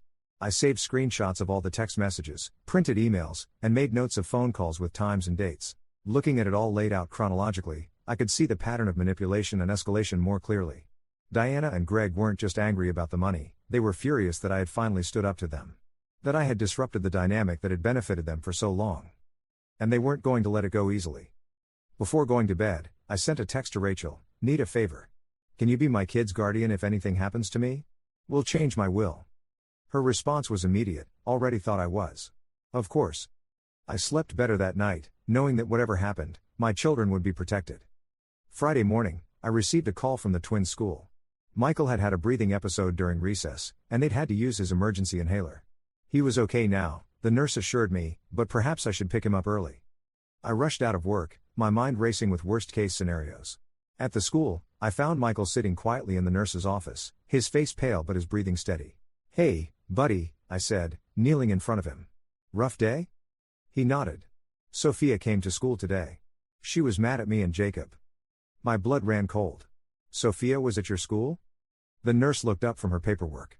"Yes, a young girl came by at recess. She said she was their cousin. Since the boys seemed to know her, the recess monitor didn't intervene at first. But then there was some kind of argument, and Michael got upset and started having trouble breathing." "What did Sophia say to you?" I asked Michael gently. He looked down at his hands. "She said we stole her birthday and made her mommy cry. And that we were bad cousins." I took a deep breath, trying to control my anger. "Michael, none of that is true. You know that, right?" He nodded. "But then she told everyone in our class that we were liars and thieves. And Tommy laughed at me, and I got scared, and I couldn't breathe good." I hugged him close, feeling his small body trembling against mine. "I'm so sorry, sweetheart." The nurse cleared her throat. "Mrs. Williams, I should mention that we normally don't allow visitors on the playground without clearance from the office. The recess monitor has been reminded of this policy." "Thank you," I said, still holding Michael. "But how did Sophia even get to the school? She's only 6, and she lives across town." "She was with an adult woman. I believe the woman signed in as Diana Williams. She said she was the boy's aunt." The pieces clicked into place. Diana had brought Sophia to the twins' school deliberately, to confront them. To use a child to punish other children. All because I had stood up to her. I signed Michael out and decided to take Jacob home too. In the car, Jacob confirmed the story, adding that Aunt Diana had stood by the fence watching the whole thing. "She was smiling," Jacob said quietly. "Even when Michael couldn't breathe good." That evening, after the boys were asleep, I called Diana. For once, she picked up immediately. "You brought Sophia to the twins' school to confront them." My voice was ice cold. "Michael had an asthma attack because of it." "Sophia was upset," Diana replied, her tone defensive. "She wanted to talk to her cousins. No 6-year-old wants to go to a school across town to yell at other children. You orchestrated this, Diana. You used your daughter to attack my children." "That's ridiculous," Diana scoffed. "Sophia was upset, and I thought seeing Jacob and Michael might help." "How was I supposed to know Michael would have an attack?" "Because he has a documented respiratory condition that you've known about since he was born," I said through clenched teeth. "This ends now. If you come near my children again, I'll file for a restraining order." Diana's laugh was brittle. "Against your own sister? Who would grant that?" "The same judge who'll see the documented fraud, the harassment at my workplace, and now this incident at school. Do you really want to test me on this?" Silence. "Then, you've changed, Melissa. You used to be so much more reasonable." "I used to be a doormat," I corrected her. "I'm not anymore. Stay away from my family." I hung up before she could respond. 2 weeks passed without incident. The twins recovered from the school confrontation, though they asked fewer questions about when they would see Sophia again. I filed the paperwork with my lawyer, removing Diana as the twins' guardian in my will. I named Rachel instead, reliable, kind Rachel, who was thrilled by the responsibility. At work, things returned to normal. Jennifer mentioned that Greg hadn't called again, and the whispers about the party disaster had faded as newer gossip took its place. I began to relax slightly, hoping that perhaps Diana and Greg had decided to move on. Then, on a Wednesday afternoon, I received a call from a number I didn't recognize. "Is this Melissa Williams?" A professional, unfamiliar voice. "Yes, who's calling?" "This is Marjorie Simmons with Child Protective Services. We've received a report concerning your children, Jacob and Michael. I'd like to schedule a home visit to discuss the concerns raised." My heart dropped to my stomach. What concerns? Who reported us? "I'm not at liberty to disclose the source of the report," Ms. Simmons said. "The concerns relate to alleged medical neglect and unstable home environment." Greg and Diana. It had to be. They'd escalated to the nuclear option. "My children receive excellent medical care," I said, fighting to keep my voice steady. "Their pulmonologist is Dr. Lily Chan at Riverside Children's Hospital. They have appointments every 6 weeks, and we've never missed one." "That's good to hear," Ms. Simmons said, her tone softening slightly. "But I still need to conduct a home visit. It's standard procedure when we receive a report." We scheduled the visit for Friday afternoon. After hanging up, I called Abigail immediately. "CPS," I said, my voice shaking. "They reported me to CPS." "Stay calm," Abigail advised. "This is a standard intimidation tactic in family disputes. If everything you've told me is true, you have nothing to worry about." "But what if? Melissa, you're a devoted mother with documented medical care for your children, stable employment, and a clean record. This will be a minor inconvenience, nothing more." I tried to believe her, but fear had taken root. What if they took my children? What if someone believed Diana and Greg's lies? I spent the next day cleaning my apartment obsessively, organizing the twins' medical records, and making sure every detail was perfect. Rachel came over to help, bringing dinner and much-needed perspective. "Your home is spotless, your kids are healthy and happy, and you have documentation of everything," she said as we folded laundry. "This will blow over." "But what if it doesn't? What if they keep escalating?" Rachel paused, a small t-shirt in her hands. "Then we'll face it together. You're not alone in this." The CPS visit went better than I'd expected. Ms. Simmons was thorough but kind, inspecting the apartment, reviewing the twins' medical records, and speaking with Jacob and Michael privately. She seemed particularly impressed by the chart on the refrigerator tracking their daily medications and peak flow readings. "You're very organized," she commented. "I have to be," I replied. "Their condition requires consistency." Before leaving, Ms. Simmons sat down with me at the kitchen table. "Ms. Williams, I'll be direct. The report we received suggested severe medical neglect and an unstable home environment. What I've observed today contradicts those claims entirely." She tapped her notebook. "I'll be noting that this case appears to be unfounded, possibly resulting from a personal dispute." Relief washed over me. "Thank you." That said, the reporter provided detailed allegations, including claims that you withheld money for medical treatment to spend it on yourself, that your children frequently miss school due to untreated illness, and that your home is usually in a state of severe disarray. "None of that is true," I said firmly. "My sister and her husband have been harassing me since I reported them for credit card fraud. They used my card without permission to fund their daughter's birthday party, money I needed for the twins' medical care." Ms. Simmons nodded, her expression neutral but understanding. "I can't comment on personal disputes, but I would recommend documenting any further harassment. And perhaps consulting with an attorney." "Already done," I assured her. After Ms. Simmons left, I collapsed onto the couch, emotionally drained. The twins, who had been on their best behavior during the visit, immediately reverted to their usual energetic selves, racing around the living room with toy airplanes. I watched them play, their faces flushed with excitement, their breathing even and steady.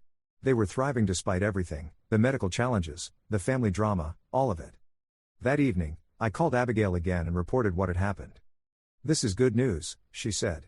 "If CPS found the claims unfounded, it strengthens our position. If they report you again without new evidence, it will look like harassment." "So what now?" "Now we take the offensive.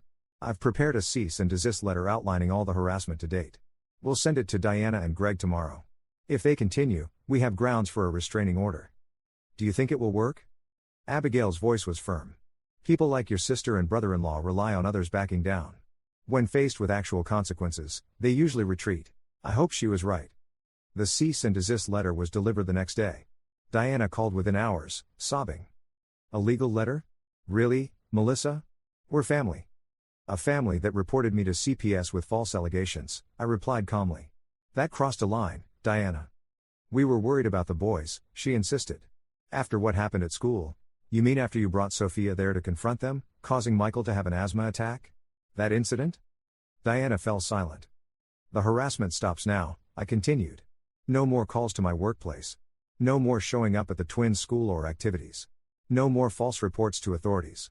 If it continues, the next step is a restraining order. You wouldn't dare, Diana whispered. What would people say? I don't care anymore what people say. I care about protecting my children.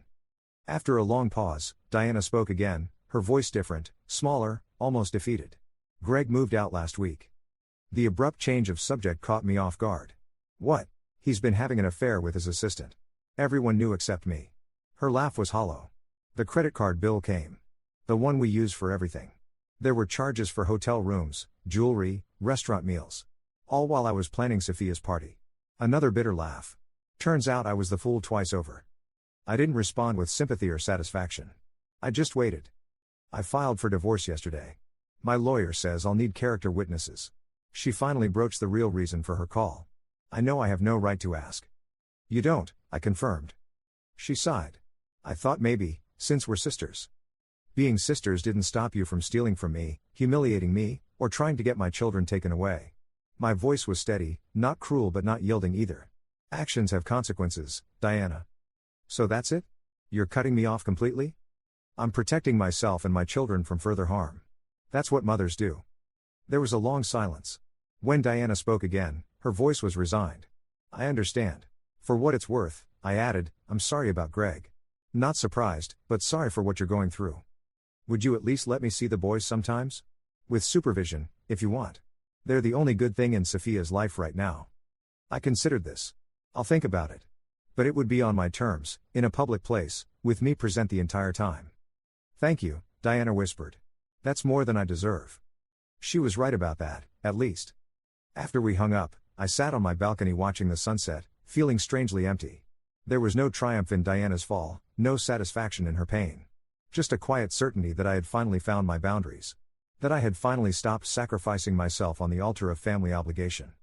Over the next few months, things settled into a new normal. Diana and Greg's divorce proceedings became the talk of their social circle, especially when it emerged that his affair had been going on for years. Diana moved to a smaller house, her interior design business struggling after the loss of clients who had been more Greg's connections than hers. I agreed to occasional playdates with Sophia at public parks or the Children's Museum, always with me present. Diana was subdued during these meetings, careful not to overstep. Sophia and the twins rebuilt their relationship slowly, the innocent bond of children unencumbered by adult complications. The twins' health improved steadily. Dr. Chen reduced their medication at their last appointment, optimistic about their progress. At their 6th birthday party, a modest celebration at a local pizza place with a few friends from school, they blew out their candles without a single cough or wheeze. One Saturday morning, 3 months after the confrontation at my door, Diana dropped Sophia off for a supervised visit at our apartment. Instead of leaving immediately as usual, she lingered at the door. Could I talk to you for a minute? She asked hesitantly. I nodded, stepping outside and closing the door behind me. Diana handed me a gift bag. For the boys, she mumbled, staring at the ground. Inside were 2 dinosaur books, replacements for the one she'd taken. Sophia told you, I guessed. Diana nodded, still not meeting my eyes. She said you told her I took money without asking. I answered her question honestly. I found other things too, she admitted quietly. The blue truck. Some Lego pieces. A Captain America figure. She shook her head. I don't even know why I took them. Because you could, I suggested.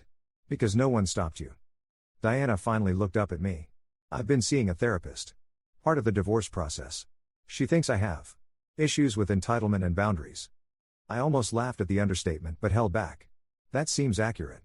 She also thinks I've been competing with you our whole lives. Even though I had everything in you. She trailed off, embarrassed. Had less, I finished for her. Materially, anyway. Diana nodded. I think I was jealous. You've always been so complete. You know who you are. What you want. Even as kids, you never seemed to need anyone's approval. It was such a stunningly inaccurate perception of our relationship that I was momentarily speechless. Had she really seen me that way? The quiet, accommodating sister who had spent her life trying to earn crumbs of affection? I spent most of my life trying to please you and our parents, I said finally. Bending over backwards to keep the peace. Making myself smaller to make room for your needs. Diana looked genuinely surprised. Really? Yes, really. I shook my head in disbelief. How could you not have seen that? She shrugged helplessly. I guess I only saw what I wanted to see. Inside, I could hear the children laughing. Sophia was showing the twins her new unicorn plushie. They were showing her how to build a proper Lego fortress. I should go, Diana said, turning to leave. I'll pick Sophia up at noon. Diana, I called after her. She paused but didn't turn around. I won't be a character witness for your divorce. But I will help Sophia adjust to her new normal. She's innocent in all this. Her shoulders slumped. Thank you. I watched her walk to her car, a modest sedan now, the luxury SUV gone with Greg. The woman who had shared my childhood. Who had held my hand at our parents' funeral even as she complained about the arrangements. Who had stolen from me repeatedly. Who was now facing her own reckoning. I didn't feel triumph or vindication.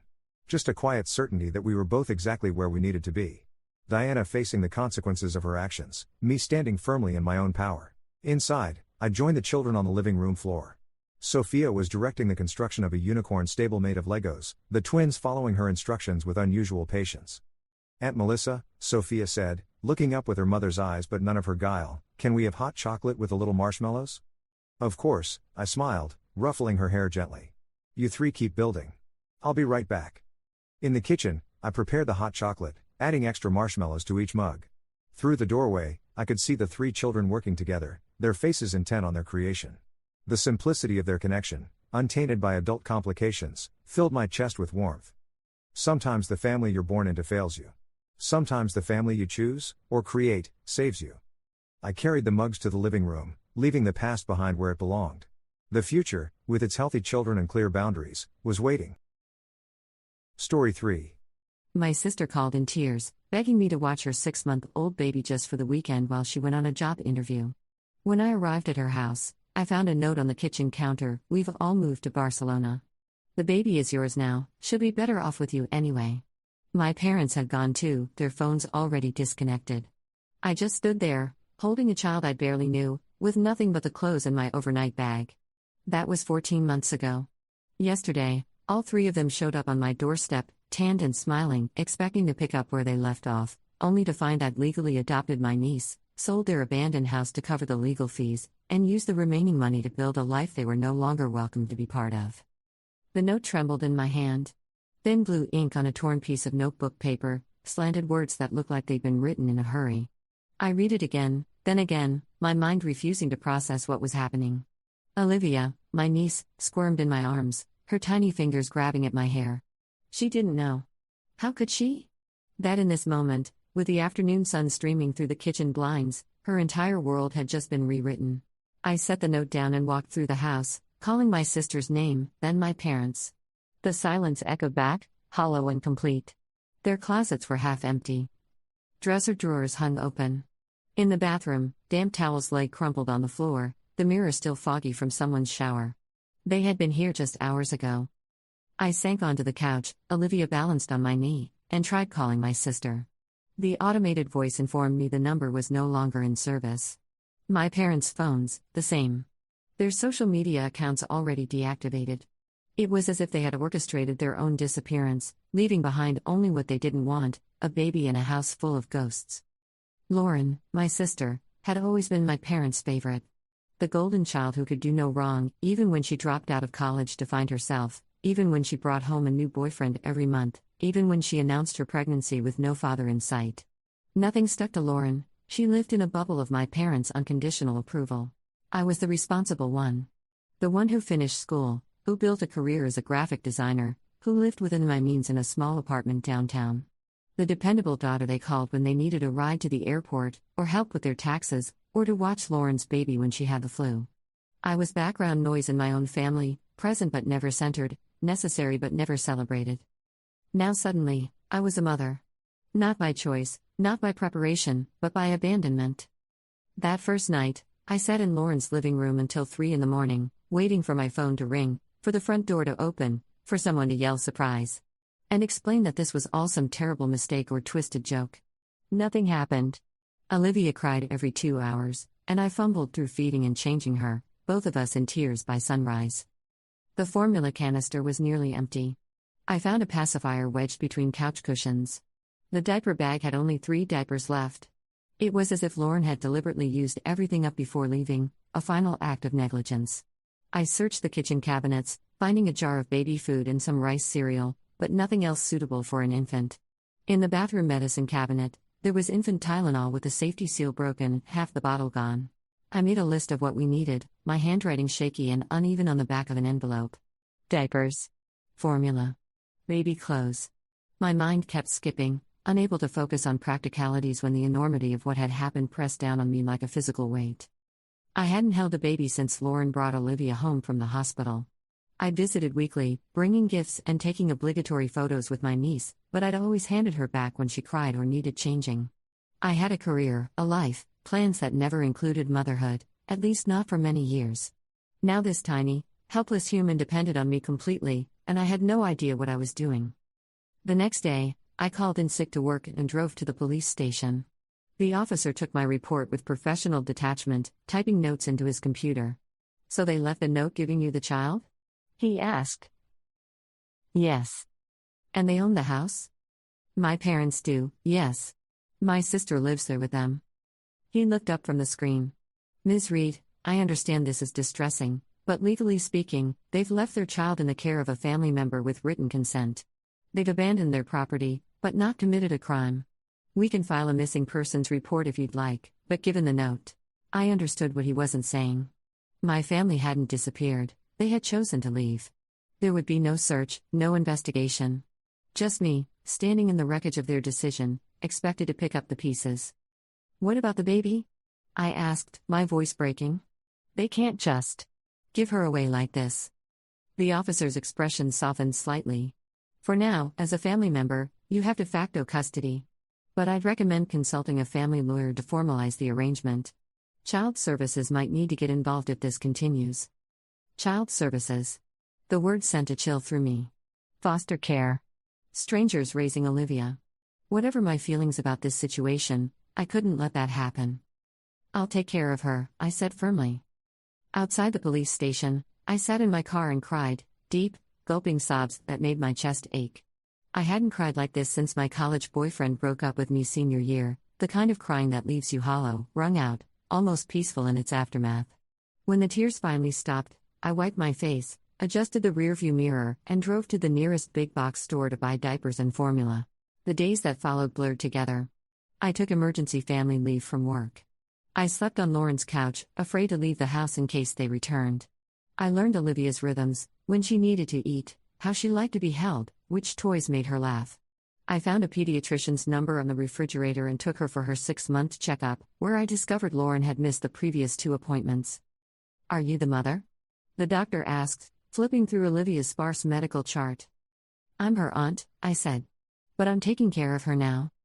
He nodded, making a note. "She's underweight. Not severely, but I'd like to see her gain a bit more. And she's behind on her vaccinations."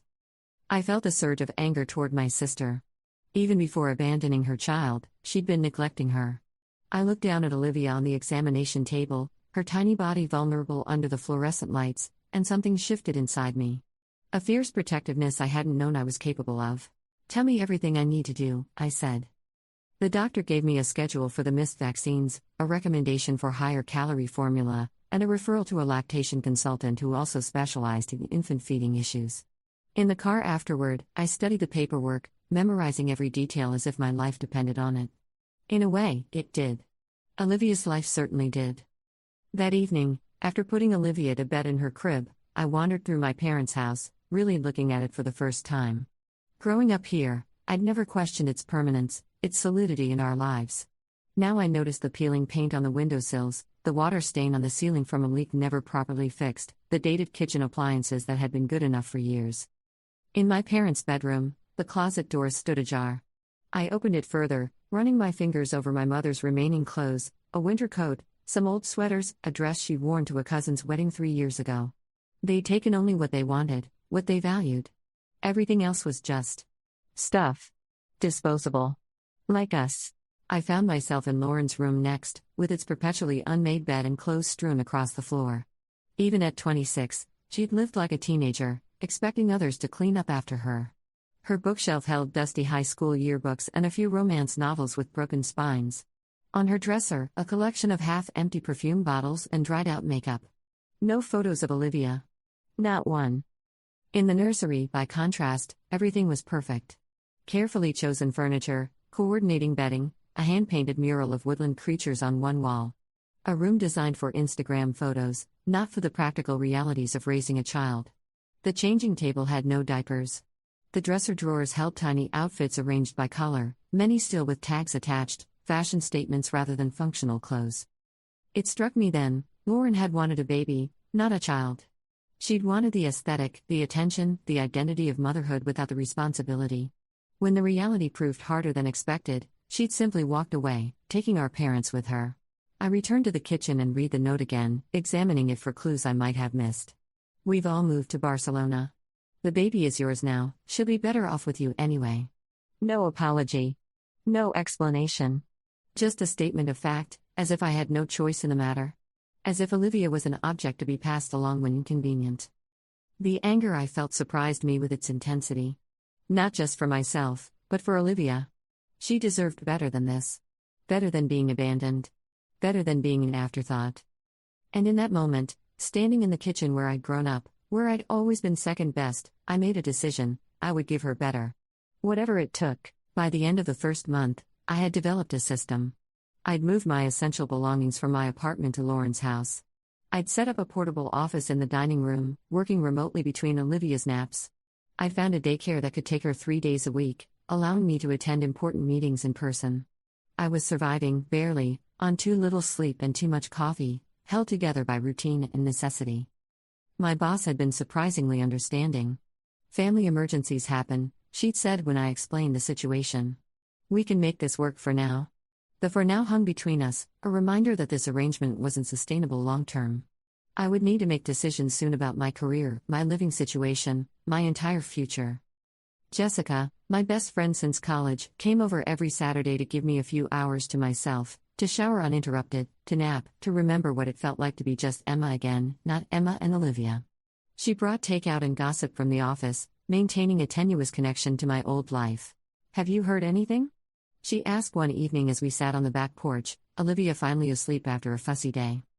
I shook my head, sipping the first glass of wine I'd had in weeks. Nothing. It's like they vanished. And you've checked social media? Email? No mutual friends have heard from them? They deleted their accounts. Changed their email addresses. The few friends who've reached out are as confused as I am. I twisted the stem of my wineglass between my fingers. The thing is, Jess, I'm not even sure I want them to come back anymore. Jessica raised her eyebrows. Really? After what they did? Not for me. For Olivia. I glanced toward the house, where the baby monitor showed a peaceful nursery, the nightlight casting star-shaped patterns on the ceiling. She's starting to recognize me now. To trust me. What happens to her if they come back in another month? 6 months? A year? How many times can a child be uprooted before it breaks something inside them? So what are you saying? You want to keep her? The question hung in the air between us. Did I? I hadn't chosen this. Hadn't planned for it. My apartment lease was about to expire, my savings were dwindling, my career advancement on indefinite hold. My dating life, already sporadic at best, was now non-existent. The future I'd envisioned for myself had evaporated the moment I read that note. And yet, I think, I said slowly, that I want what's best for her. And right now, that might be me. Jessica reached over and squeezed my hand. Then that's what we'll figure out. Then came the letter from the bank. The mortgage on my parents' house was 3 months behind. There was no forwarding address on file, and as I wasn't on the deed, I had no legal right to access their accounts or make payments. Without intervention, foreclosure proceedings would begin. That evening, I sat at the kitchen table after Olivia was asleep, surrounded by papers, birth certificates, insurance documents, property records, trying to piece together my options. The house had been in my family for 20 years. It was where Lauren and I had grown up, where holiday dinners had been held, where I'd returned after college graduation because I couldn't afford rent on my entry-level salary. It was also where Olivia had her nursery, her clothes, her toys, the only stability she had left. I couldn't lose it. Not now, not like this. My salary could cover the monthly mortgage payments, but just barely. The back payments would deplete what remained of my savings. And there was still the matter of my apartment, the lease I was still paying on a place I no longer lived in. I looked down at my notebook, where I'd been calculating figures, crossing out numbers, starting over. No matter how I arranged the numbers, they refused to add up to a sustainable future. Something would have to give. The next morning, I called a family lawyer recommended by a colleague. Ellen Michaels listened to my story without interruption, her face impassive on my laptop screen. "You have a few options," she said when I finished. "None of them simple. First, we need to establish legal guardianship of Olivia. The note helps, but it's not a formal transfer of custody. If you're committed to raising her, we should file for temporary custody immediately, then move toward adoption." Adoption? The word felt heavy. "But they might come back." Ellen's expression softened slightly. "They might. And if they do, you'll have to decide how to proceed. But right now, Olivia needs someone with legal authority to make decisions for her: medical, educational, financial. That should be you." She paused, letting me absorb this. "As for the house, that's trickier. Without your parents' consent, you can't sell it or refinance the mortgage. But if we can establish that they've truly abandoned the property, and if you continue to live there and maintain it, there are legal avenues we can explore." I nodded, feeling overwhelmed but clearer than I had in weeks. "How do we start?" "Gather everything: the note, your communications, the mortgage warnings. And Emma," she added, her voice gentler, "prepare yourself. This will be a long process, and it will change your life. Are you sure you're ready for that?" I looked toward the nursery where Olivia was napping. Was I ready? No. I hadn't asked for this responsibility. I hadn't planned to become a mother at 28, to a child who wasn't mine, abandoned by the people who should have protected us both. But ready or not, here we were. "I don't have a choice," I said. Ellen smiled sadly. "We always have choices. They're just rarely easy ones." The legal process began with paperwork, endless forms documenting every aspect of my life and Olivia's. My income, my assets, my living situation. Her medical history, her development, her needs. I became an expert at filling in blanks, at providing evidence of my fitness to parent, at proving what should have been obvious, that I was the only one who hadn't walked away. Ellen filed for emergency temporary guardianship first. "This gives you legal authority to make decisions for Olivia while we work through the longer process," she explained. "It's typically granted when the parents are unavailable or unable to care for the child." "And if they contest it?" "They would need to appear in court to do so. Given their apparent relocation to another country without providing contact information, that seems unlikely in the immediate future." The hearing was scheduled for the following week. I spent the days leading up to it in a state of heightened anxiety, jumping whenever my phone rang, scanning the street for unfamiliar cars, half expecting my family to materialize just in time to stop me. They didn't. The judge was a stern-faced woman in her 60s who reviewed the paperwork with methodical thoroughness. "Ms. Reed," she said, looking up at me over her reading glasses, "you're seeking temporary guardianship of your niece following the departure of her mother and grandparents to Spain, is that correct?" "Yes, Your Honor." "And you have documentation of their departure and intend to leave the child in your care?" I provided the note, now preserved in a plastic sleeve. The judge read it, her expression unreadable. "No contact since their departure?"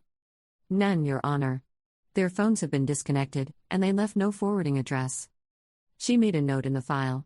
"You're employed full-time as a graphic designer. How do you plan to manage childcare?" I explained my arrangement with the daycare, my flexible work schedule, the support network I'd cobbled together. It sounded fragile when laid out like this, a house of cards that could collapse with one strong wind. But the judge nodded, apparently satisfied. Temporary guardianship is granted for a period of 6 months, during which time the court will assess the need for a more permanent arrangement. She fixed me with a steady gaze. "Ms. Reed, should the child's mother or grandparents return during this period, they may petition the court for a review of this decision. You understand this?" "I do, Your Honor." "Very well. The clerk will provide you with the necessary documentation. Good luck." Just like that, I became Olivia's legal guardian. The piece of paper they handed me felt simultaneously monumental and woefully inadequate, official recognition of a responsibility I'd already assumed, yet offering no real guidance on how to fulfill it. Outside the courthouse, I sat on a bench and called Jessica. "I got it," I told her, my voice cracking with a mix of relief and terror. "I knew you would," she said. "How does it feel?" "Terrifying," I admitted. "But also right, somehow." That night, I stood over Olivia's crib, watching her sleep. Her dark lashes rested against her cheeks, her tiny hands curled into fists above her head. She had Lauren's bow-shaped mouth, My father's straight nose, my mother's fair complexion. A living composite of the people who had left her behind. And now, legally mine to protect. "I've got you," I whispered, gently touching her soft curls. "I promise." The next challenge was financial. The temporary guardianship gave me legal authority over Olivia, but did nothing to address the mortgage situation. The bank was sympathetic but firm. Without my name on the deed, my options were limited. "You can continue making payments to prevent foreclosure," the loan officer explained, "but you can't refinance or modify the loan terms without the owner's consent." I made the minimum payment required to prevent immediate foreclosure, wincing as the money left my account. Between this, daycare costs, and the lease on my apartment, my finances were stretched to breaking point. Something had to give. After careful consideration, I decided to let my apartment go when the lease ended the following month. It made financial sense, and practically speaking, I was already living at my parents' house full-time. But emotionally, it felt like cutting a lifeline to my old life, my independence. I spent a weekend sorting through my belongings, deciding what to keep, what to store, what to give away. My furniture went to a consignment shop, the proceeds barely covering the cost of breaking my lease early. My books and personal items migrated to my childhood bedroom, which I'd begun to reclaim as my own space. Looking around at the boxes stacked against the walls, I felt a strange mix of loss and resolve. This wasn't what I'd planned, but it was what I needed to do. "You're doing the right thing," Jessica assured me as she helped load the last of my belongings into her car. "This is temporary. Once things settle down, you can find a new place, for both of you." I nodded, not entirely convinced. Each decision I made seemed to narrow my options, locking me into a path I hadn't chosen but couldn't abandon. The weight of responsibility pressed down on me, sometimes making it hard to breathe. And yet, there were moments that made it all worthwhile. Olivia's first tooth breaking through after nights of fussing. Her delighted giggle when I made silly faces during diaper changes. The way she reached for me now when she was tired or frightened, seeking comfort she trusted me to provide. I was becoming a mother, one day at a time, not by birth but by presence. By showing up. By staying when everyone else had left. 6 months passed. 6 months of legal meetings and court appearances. 6 months of sleepless nights and milestone moments, Olivia's first steps, her first word, up, her first fever that sent me panicking to the emergency room at midnight. 6 months of changing my life to fit around hers, of learning to be the parent I never intended to become. I sold my apartment to cover the legal fees and made minimum payments on the mortgage to stave off foreclosure. I hired a private investigator who confirmed my family had indeed flown to Barcelona the day they left, but the trail went cold after that. No credit card activity, no social media, no property purchases or rental agreements in their names. It was as if they'd stepped off the edge of the world. I tried to hate them. Some days I succeeded, my anger burning hot enough to keep me moving forward. Other days, I found myself staring at old family photos, trying to understand what had driven them to such an extreme decision. Had they planned it all along, or was it impulsive? Had they regretted it afterward, or had they simply moved on, unburdened? The not knowing was its own unique torture. Work became both sanctuary and struggle. My boss continued to accommodate my situation, allowing me to work remotely most days, but I could feel my career stagnating. Projects I would have once led were assigned to colleagues with fewer complications. Promotions I might have been considered for went to others. I couldn't blame them. I was doing 2 jobs now, mother and designer, neither as well as I would have liked. My social life withered to almost nothing. Friends called less frequently, invitations dwindled. Those who remained fell into 2 categories, the genuinely supportive, like Jessica, and the morbidly curious, eager for updates on my family drama. I withdrew from the latter group, protective of Olivia and myself. Dating became a distant memory. The few times I tried to explain my situation to potential matches, their eyes would glaze over or widen in alarm. One man suggested I give the baby back as if she were a library book. Another seemed intrigued until he realized this wasn't temporary, that Olivia was now my life, my priority, my future. He ghosted after our second date. I learned to find moments of joy in small things. Morning cuddles before the day began. Weekend trips to the park where Olivia delighted in the swings. Quiet evenings reading picture books, her small body warm against mine. A life I hadn't chosen but was learning to love, piece by piece. The temporary custody order came through first. I was officially Olivia's legal guardian, responsible for her care until a more permanent arrangement could be made. Ellen warned me that if my sister or parents returned and contested it, we would face an uphill battle, especially given my lack of resources compared to what my parents could potentially bring to bear. But abandonment counts against them, she assured me. Especially as time passes. Document everything, every milestone, every doctor's appointment, every attempt to locate them. Build the case that you are Olivia's consistent caregiver, that removing her from your care would be detrimental to her well-being. So I documented. I took photos and videos, saved receipts for baby clothes and diapers, kept a journal of Olivia's development. I built a paper trail of my devotion, as if love could be proven by the accumulation of evidence. Next came the application for permanent legal guardianship, a step toward eventual adoption. The paperwork was exhaustive, the process invasive. Social workers visited our home, interviewed me for hours, observed my interactions with Olivia. They examined my finances, my support system, my parenting philosophy. They asked about my family, requiring me to relive the abandonment again and again from every angle. And you have no idea why they left? One social worker asked, her pen poised above her notepad. None that makes sense, I said, the familiar hurt rising in my throat. My sister had been struggling with motherhood, but she'd never indicated she wanted to leave. And my parents? They were devoted grandparents, or so I thought. Had there been conflicts within the family? Arguments about childcare or parenting approaches? I shook my head. Nothing significant.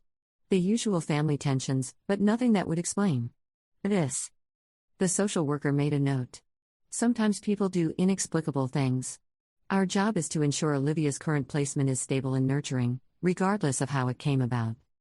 I nodded, grateful for her matter-of-fact approach. That's all I want too.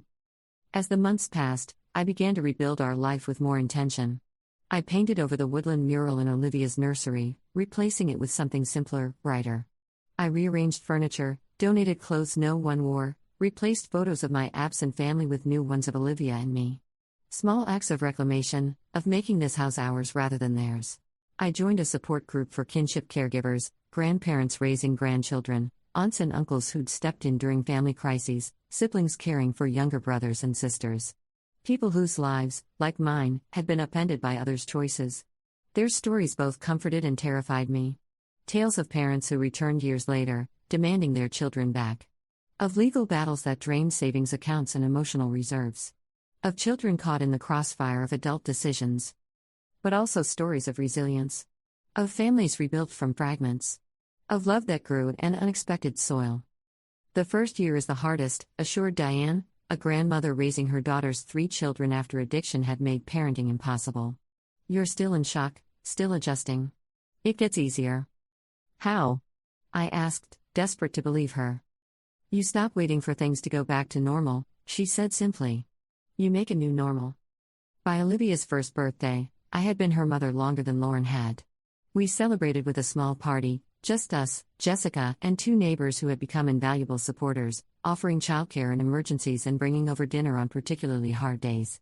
I made a lopsided cake shaped like a butterfly, and Olivia smashed it with gleeful abandon, chocolate frosting covering her face and hands. As I watched her laugh, something solidified within me. This was my child now. Not by birth, but by choice, by presence, by the 1,000 tiny moments of care that accumulated into love. I would fight for her, and I would win. The final custody hearing was scheduled for 3 weeks later. Ellen had prepared me thoroughly, what to wear, how to speak, what questions to expect. The judge reviewing our case had a reputation for fairness but traditional values. He might question my single status, my work arrangements, my financial stability. Just be honest, Ellen advised. You've done an incredible job under impossible circumstances. Let that shine through. The night before the hearing, I couldn't sleep. I sat in Olivia's room, watching her chest rise and fall, her dark lashes fluttering against her cheeks. She looked so much like Lauren, the same bow-shaped mouth, the same dimple when she smiled. Would she grow up to resemble the aunt-turned-mother who raised her, or would she carry my sister's features as a permanent reminder of what we had both lost? I won't let you down, I whispered, brushing a curl from her forehead. I promise. The next morning dawned clear and cold. Jessica came to watch Olivia while I went to court, pressing a coffee into my hand and hugging me tightly. You've got this, she said. You're already her mom in every way that matters. The courtroom was smaller than I'd imagined, the wooden benches worn smooth by years of anxious bodies. Ellen met me outside, reviewing our strategy one last time. We had a strong case: abandonment, my consistent care, the stable home I'd maintained. The legal guardian appointed to represent Olivia's interests had submitted a positive report. All the pieces were in place. But as we stood to enter, Ellen's phone rang. She frowned, stepping aside to take the call. I watched her face change, shock, then concern, then a carefully controlled neutrality that sent ice through my veins. "What is it?" I asked when she returned. "Your parents' attorney just filed an objection to the adoption. They're claiming the note was meant to be temporary, that they've been trying to contact you, that they want custody of Olivia returned to them." The world tilted. "They're back? Where? When?" "I don't know yet. But they've hired Mason Dalton. He's expensive and aggressive. This changes things, Emma." I gripped the edge of the bench, steadying myself. "How?" "They abandoned her. They disappeared for 9 months without a word. And they'll have an explanation for that. One that makes them sound reasonable, and makes you sound like you're trying to steal their granddaughter." Ellen's voice was gentle but firm. "We need to prepare for a fight." The hearing was postponed for 2 weeks to allow for the new developments. I returned home in a daze, barely registering Jessica's questions or Olivia's excited babbling when she saw me. That night, after Olivia was asleep, I sat at the kitchen table with my laptop, researching Mason Dalton. His website showcased an impressive record of winning difficult custody cases, often for wealthy clients against less resourced opponents. I couldn't match my parents' financial resources. I couldn't hire a legal team to rival theirs. But I had one thing they didn't: I had been here, every day, loving Olivia when they chose not to. The next morning, I received an email from Mason Dalton himself, proposing a meeting to discuss an amicable resolution. Attached was a letter from my parents, explaining that they had experienced a family emergency requiring their presence in Spain, that they had always intended to return, that the note had been misunderstood in the stress of their hasty departure. There was no mention of why they hadn't contacted me, why they hadn't sent money for Olivia's care, why they had disconnected their phones. No acknowledgement of the 9 months of silence. Just a carefully constructed narrative that painted them as victims of circumstance, and me as an opportunist. I forwarded the email to Ellen, who called immediately. "Do not meet with them alone," she warned. "Do not sign anything. Do not let them into the house. Do you think they'll just show up? I think they want to avoid court, where their abandonment will be on record. They'll try to pressure you directly." She paused. "Emma, I need to be honest. If they can prove the note was meant to be temporary, if they can create enough doubt about their intentions, this becomes much harder."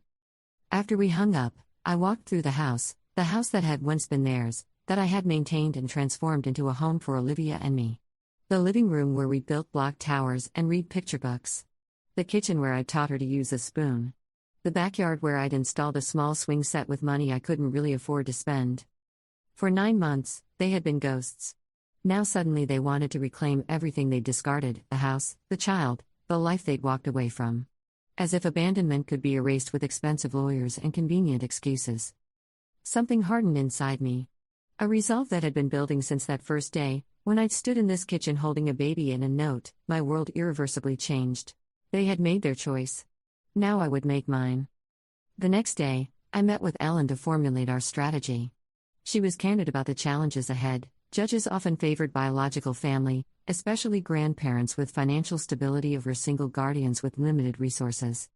"But we have the abandonment," she reminded me. "We have 9 months of silence. And we have Olivia's well-being to consider. Removing her from the only consistent caregiver she's known would be traumatic." I nodded, thinking. What about the house? They're behind on the mortgage, right? That's why I've been making payments. Ellen tilted her head, considering. Yes, but as you're not on the deed. But if they abandoned it, if they've essentially forfeited their claim by not maintaining it. A slow smile spread across Ellen's face. You're thinking of adverse possession. It's a long shot, those cases typically require years of occupancy. But combined with the note, their extended absence, and your maintenance of the property, we might have an argument. I leaned forward, energy surging through me for the first time since receiving the news of their return. What if we could prove they never intended to come back? That this wasn't some temporary arrangement gone wrong, but a deliberate abandonment? That would strengthen our case considerably. Do you have evidence beyond the note? I thought of the private investigator's report, the confirmed flight to Barcelona, the disconnected phones, the emptied closets. Some. Not enough, maybe. But I can get more. Ellen's expression turned cautious. Emma, whatever you're thinking, be careful. We need to stay within the bounds of the law. I will, I promised. I just need to know the truth. That evening, I called the one person from my parents' social circle who had always been honest with me, even when it was uncomfortable, my father's sister, Aunt Caroline. She had distanced herself from my parents years ago after a dispute over my grandfather's estate, but she kept in touch with me through holiday cards and occasional phone calls. Emma, she said, answering on the third ring. This is a surprise. I need your help, Aunt Caroline. It's about my parents and Lauren. A pause. I heard they've gone abroad. They abandoned Olivia? Left her with me and disappeared to Spain for 9 months. Now they're back, claiming it was all a misunderstanding, trying to take her from me. Another, longer pause. That sounds like them, she said finally. Using people until they're no longer useful. Did they contact you at all during this time? Say anything about their plans? No. But I wouldn't be the first person they'd call. She hesitated. There is something, though. About 6 months ago, I ran into Helen Miller at a charity event. You remember Helen, your mother's bridge partner? I vaguely recalled a thin woman with carefully maintained blonde hair. Yes. She mentioned seeing your parents in Barcelona. She and her husband were there on vacation, and they bumped into Robert and Susan at some upscale restaurant. Said they seemed surprised to be recognized, almost uncomfortable. When Helen asked about you and Lauren, they were vague, changed the subject quickly. My heart quickened. Did she say anything about Lauren? Or Olivia? No mention of the baby. But Lauren was there, with a man Helen didn't recognize. Young, Spanish, very attentive. Aunt Caroline paused. Helen thought it was odd that they didn't invite her and Bill to join them, considering how your mother usually loves to show off. Almost as if they were hiding something. Or someone, I murmured. Emma, Aunt Caroline said, her voice turning serious, whatever you're dealing with, be careful. Your parents. They've always been skilled at rewriting history to suit themselves. I know, I said. That's exactly what I'm afraid of. Armed with this new information, I asked Ellen to subpoena Helen Miller for the upcoming hearing. We also filed motions requesting my parents' travel records, banking activity, and any property purchases in Spain. The legal battle was escalating, each side digging in. I continued to document everything: Olivia's growing vocabulary, her budding personality, the secure attachment she'd formed with me. I took videos of our daily routines, our weekend activities, the life we'd built together. Evidence of stability, of normalcy, of love. Meanwhile, Mason Dalton continued his campaign of pressure. Emails outlining generous visitation arrangements if I would drop my custody claim. Veiled threats about the cost and stress of prolonged litigation. Reminders that courts typically favored biological family. 2 days later, there was a knock at my door.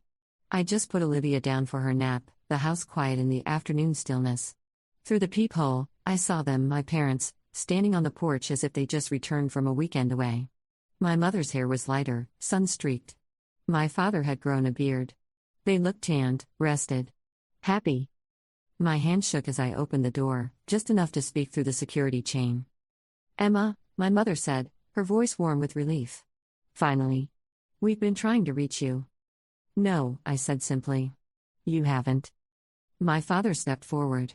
Sweetheart, we know you're upset. We can explain everything. Can we come in? Is Lauren here yet? The casual mention of my sister, as if she too had just been waiting for their return, sent a wave of anger through me. Lauren isn't here, I said. And neither of you are welcome in this house. My mother's expression faltered.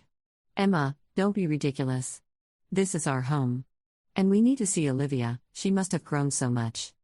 She has, I agreed. She's walking now. Saying a few words. She had a fever last month that kept us up for 3 nights. She loves applesauce but hates bananas. She has a stuffed elephant she can't sleep without. I met my mother's eyes directly. I know all of this because I've been here, raising her, while you were gone. My father's face hardened. We left her in your care temporarily. We had an emergency, your uncle in Barcelona. Save it for court, I interrupted. My lawyer will contact yours. Until then, stay away from my house and my daughter. I closed the door on their protests, my heart hammering in my chest. Through the window, I watched them retreat to their rental car, my mother dabbing at her eyes, my father's face dark with anger. I had expected to feel vindicated. Instead, I felt hollow, as if I'd just severed the last thread connecting me to my former life. But when I checked on Olivia, sleeping peacefully with her stuffed elephant clutched to her chest, I knew I'd made the right decision. Some betrayals cut too deep for forgiveness. Later that day, I received a text from an unknown number. "This isn't over. We're still her family. Mom." I blocked the number without responding. That night, I couldn't sleep, imagining them out there somewhere, plotting their next move. Would they try to visit Olivia's daycare? Contact my workplace? The fear that they might simply take her when I wasn't looking gnawed at me. I installed a security system the next day, added Olivia to the daycare's restricted pickup list, informed my boss of the situation. Precautions that felt both necessary and surreal, protecting my child from her own grandparents, from the people who should have loved and supported us both. The legal battle that followed was brutal. Mason Dalton filed emergency motions seeking immediate restoration of my parents' custody rights and possession of the house. Ellen countered with evidence of their abandonment: the note, the disconnected phones, the mortgage default, testimony from neighbors who hadn't seen them in 9 months. The temporary hearing was held a week later. I sat stiffly in the courtroom, avoiding eye contact with my parents across the aisle. They looked smaller somehow, less imposing than I remembered. My mother kept trying to catch my attention, her face a mask of wounded innocence. My father stared straight ahead, jaw clenched. Their story emerged piece by piece. A sudden illness afflicting my father's brother in Spain. A hasty decision to go to him. An expectation that Lauren would return for Olivia within days. Phone problems in rural Spain, banking issues that prevented them from sending money, technological difficulties that somehow prevented all communication for 9 months. It sounded rehearsed, hollow, a narrative constructed to justify the unjustifiable. The judge seemed skeptical, particularly when Ellen presented evidence that my father's only brother had died 3 years earlier. Perhaps I misspoke, my father amended smoothly. A cousin. On my mother's side. The judge's eyebrows rose slightly, but he made no comment, simply noting something in the file before him. Helen Miller's testimony came next. Elegant in a tailored suit, she recounted her chance meeting with my parents in Barcelona, her surprise at their reluctance to discuss family matters, the absence of any mention of a sick relative or temporary situation. They seemed settled, she said, choosing her words carefully. Content. When I asked when they planned to return to the States, Susan, Mrs. Reed, said they were trying something new. Those were her exact words. My mother shifted uncomfortably in her seat. My father whispered something to Mason Dalton, who nodded and made a note. The judge maintained a neutral expression throughout, asking occasional clarifying questions but giving no indication of his leanings. At the end of the day, he announced he would take the matter under advisement and issue a ruling within the week. In the meantime, he added, the current custody arrangement remains in place. Ms. Reed will retain temporary guardianship of the minor child. As for visitation, he glanced between my parents and me. Given the conflicting accounts presented today, any contact between the child and her grandparents must be supervised and arranged through counsel. My parents' faces fell. They had clearly expected immediate access to Olivia, perhaps even a restoration of their former rights. This measured, cautious approach was not what they'd anticipated. Outside the courthouse, Mason Dalton intercepted Ellen and me before we could leave. My clients would like to propose a compromise, he said, his voice smooth and reasonable. Supervised visitation this weekend, at a neutral location. Just a chance for them to see their granddaughter, to begin rebuilding the relationship. Ellen looked to me, leaving the decision in my hands. I thought about it, about the potential benefits for Olivia of maintaining family connections, about the risk of confusing her, about my own still raw emotions. Not yet, I said finally. Let's wait for the judge's ruling. Dalton's professional smile never wavered. Of course. We'll be in touch. He turned to go, then paused. Oh, and Miss Reed? Your sister sends her regards. She's eager to see her daughter as well, once she returns from Spain. The casual mention of Lauren, dropped like a deliberate landmine in our path, sent a fresh wave of anger through me. Lauren, who had walked away from her child without a backward glance. Lauren, who apparently still expected to have a say in Olivia's life. Tell my sister, I said, keeping my voice steady, that if she wants to see Olivia, she can start by explaining to a judge why she abandoned her. The case dragged on. Depositions, countermotions, delays. My parents' story evolved with each retelling, gaining convenient details, losing inconsistencies. Lauren remained conspicuously absent, traveling, my mother explained vaguely when pressed. but devastated about the separation from her daughter. Through it all, life with Olivia continued. She turned 1, then 13 months, 14, 15. She began stringing words together, developed preferences and opinions, became more herself every day. I returned to work full-time, finding a balance between career and motherhood that felt sustainable, if challenging. And I prepared. I documented every expense, every improvement to the house, every moment of Olivia's life. I saved texts from neighbors confirming my parents' absence, statements from the mortgage company showing my payments. I built a case not just for the court, but for Olivia herself. Someday, she would want to know this story. I needed her to understand that she had always been wanted, always been loved, even if not by those who should have loved her first. The breakthrough came unexpectedly. A paralegal at Ellen's firm, reviewing social media accounts, discovered photos posted by a distant family friend, pictures of my parents and Lauren at a beachside restaurant in Valencia, dated just 3 weeks after they had left. They were smiling, glasses raised in a toast, my father's arm around a young man none of us recognized. More digging uncovered property records, a small villa purchased 6 months ago in a coastal town south of Barcelona. The buyer, Robert Reed, my father. The co-signer, Daniel Vega, the mystery man from the photos.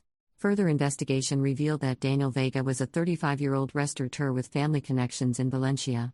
Lauren had been working at his Barcelona establishment as a hostess. No sick relatives. No emergency. Just a new life they had chosen over the one they left behind. Ellen presented these findings to Mason Dalton with an ultimatum: withdraw all claims, or we take this evidence of deliberate abandonment and fraudulent testimony to court. 3 days later, my parents requested a private meeting. No lawyers, just family.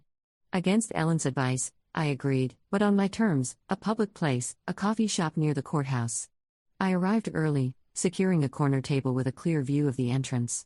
When they walked in, my mother nervous, my father grim, I felt a strange detachment, as if I were observing strangers. "Thank you for meeting us," my mother began after they sat down. "We've been so worried about Olivia." "Have you?" I kept my voice neutral. "For the 9 months you were gone, or just since you realized I wasn't going to hand her back?" My father leaned forward. "Emma, I know you're angry. You have every right to be. We handled this poorly." "Handled what poorly?" "Abandoning your granddaughter? Lying in court? Buying property in Spain while defaulting on your mortgage here?" They exchanged glances. My mother sighed, her shoulders slumping. "We never meant for it to be permanent," she said quietly. "We thought." Lauren said she would come back for Olivia within days. That she just needed a break, some time to sort things out. And when she didn't? When weeks passed, then months. My father looked away. "We should have contacted you. But Lauren insisted you were doing fine, that you'd agreed to this arrangement." I laughed, a sharp sound that made nearby patrons glance over. "And you believe that? That I'd agreed to raise her child indefinitely without a word from any of you?" "We wanted to believe it," my mother admitted. "Because the alternative was acknowledging that our daughter had abandoned her baby. That we had let her. The truth hung between us, finally spoken. My sister hadn't intended to return. My parents had chosen to protect her, to believe her lies, to leave me holding the pieces of our broken family." "Where is she now?" I asked. "Still in Spain. She's involved with someone. It's serious." "Of course. Lauren, moving on, building a new life while discarding her old one. Just as she always had, just as my parents had always allowed. She met Daniel, his uncle owns the restaurant where she works. They've been together about 8 months now." My mother's voice took on a hint of pride, as if she were sharing normal family news, as if this were a conventional relationship rather than one built on the foundation of an abandoned child. "Is she happy?" I asked, surprised to find I actually wanted to know. My mother nodded eagerly. "Very. She's found herself there. The culture, the lifestyle, it suits her. She's even learning Spanish. How convenient for Lauren to find herself by losing her child. To discover her true path by walking away from her responsibilities." I thought of Olivia, of how much she had changed in these months, of all the moments Lauren had missed, first steps, first words, first laugh, moments that could never be recaptured. "We want to make this right," my father said. "We're prepared to offer you a settlement. The house will be signed over to you. We'll continue our lives in Spain. In exchange, we'd like visitation rights with Olivia. Supervised, at first. On your terms." I studied them, these people who had raised me, who had always put Lauren first, who had left a 6-month-old baby with a note and expected to walk back into her life at their convenience. "No," I said simply. My mother's face crumpled. "Emma, please. She's our granddaughter. And she's my daughter now. Legally, emotionally, in every way that matters." I gathered my purse, preparing to leave. "You chose Lauren over Olivia." "Over me. I'm choosing Olivia over all of you.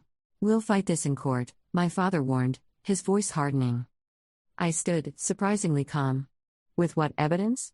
Your villa in Spain? Your social media photos? You're lying about a fictional sick relative? Your daughter who abandoned her child and hasn't bothered to return even now?" I shook my head. "Try it. I have nothing left to lose, and everything to protect." I walked out of the coffee shop without looking back. The air outside felt cleaner somehow, as if I'd finally shed a weight I'd been carrying all my life, the weight of seeking approval from people who had never truly seen me, who had always found me slightly insufficient compared to my sister. For the first time since finding that note, I felt completely certain of my path forward. Not just resigned to it, not just accepting it, but choosing it. Choosing Olivia. Choosing us. The final hearing was scheduled for the following week. My parents did not attend. Instead, Mason Dalton presented a settlement agreement. They would transfer ownership of the house to me, drop all custody claims, and return to Spain. In exchange, they asked only for annual updates on Olivia's well-being and the possibility of revisiting visitation when she was older. "It's a good offer," Ellen said as we reviewed the document. "Better than we might get if this continues to trial." I thought about it, about the years ahead. About Olivia growing up with questions I would someday have to answer. "Add one condition," I said. "Lauren surrenders all parental rights, clearing the way for my adoption to be finalized." 2 days later, the amended agreement came back, signed by all parties. Lauren had included a handwritten note: "I'm sorry. You'll be a better mother than I could ever be."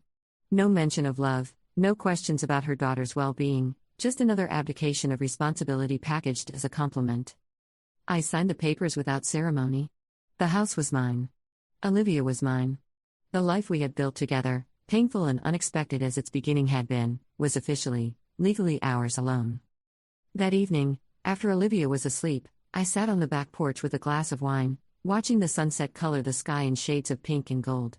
The garden I'd planted in the spring was flourishing, tomatoes ripening on the vine, marigolds blazing orange along the borders. Evidence of roots, of permanence. My phone buzzed with a text from Jessica: "Celebration dinner tomorrow?" My treat. I smiled, typing back a quick agreement. There would be celebrations, and quiet moments of grief too, for the family that had broken, for the trust that could never be rebuilt. But mostly, there would be Olivia. Her laughter, her growth, her future stretching before us, unburdened by the people who had chosen to leave. In the morning, we would begin again. Just the two of us, making our way forward, one day at a time. Years from now, when Olivia asked about her mother, her grandparents, I would tell her the truth, a version gentle enough for her heart but honest enough for her dignity. I would show her the photos I'd kept, tell her the good stories alongside the hard ones. I would make sure she knew that the problem had never been her, that some people simply weren't ready or able to be what their children needed. And I would tell her how sometimes families are built not through birth but through choice. Through staying. Through the quiet heroism of showing up day after day, through temper tantrums and midnight fevers, through financial struggles and career sacrifices, through the 1,000 ordinary moments that accumulate into an extraordinary love. I would tell her that she saved me as much as I saved her. That in losing one family, we both found another. That sometimes the deepest wounds lead to the greatest healing, if we're brave enough to walk through the pain towards something better. But for now, in this moment, with the day's last light painting the sky and the night's first stars appearing, it was enough to know that we were home. That after months of uncertainty, of legal battles and emotional upheaval, we had finally arrived at a place of peace. Not the life I planned, but the one I now couldn't imagine living without. Tomorrow would bring new challenges. Olivia was entering the toddler stage, all fierce independence and testing boundaries. My job was changing, with new projects and responsibilities. The house needed repairs I'd been postponing. Life would continue to be complicated, messy, sometimes overwhelming. But it would be ours. Our story to write, our path to choose, our family to define.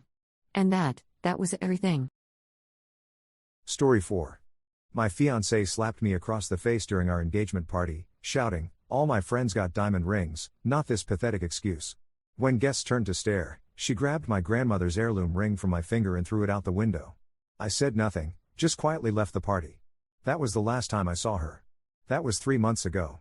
Yesterday, she showed up unannounced at my office, ready to give me another chance, only to discover I'd already moved on, with her best friend. We were moving together, having accepted the job in Paris I'd always dreamed of but she'd refused to consider. Her face crumbled as my assistant handed her the small box I'd left for her, containing a small note. She started screaming. My grandmother's ring felt impossibly heavy in my palm as I picked it up from the garden soil. Moonlight caught on its antique silver setting, the sapphire stone still miraculously intact after its 3-story fall. My cheek burned where Elise's hand had connected, but it was nothing compared to the hollow feeling spreading through my chest as guests whispered behind cupped hands. Some pretended not to stare. Others didn't bother hiding their shock. The weight of 30 pairs of eyes pressed against my back as I stood alone in that garden, cradling a piece of my family history that had just been treated like trash. I brushed away the dirt clinging to the delicate filigree work, revealing the tiny inscription inside that I knew by heart: "Forever begins anew each day." My grandfather had those words engraved when he gave it to my grandmother on their 30th anniversary. She'd told me the story countless times, how they'd been too poor for a proper wedding band when they married, how he'd surprised her with this ring after 3 decades of building a life together. Now it sat in my palm, a silent witness to another relationship's ending. I never thought I'd be that person, the one whose relationship implodes so spectacularly that strangers remember it years later. Did you hear about that engagement party? The one where she threw the family heirloom out the window? Yet here I was, 32 years old, watching everything I'd built with someone I loved crumble in less time than it takes to order coffee.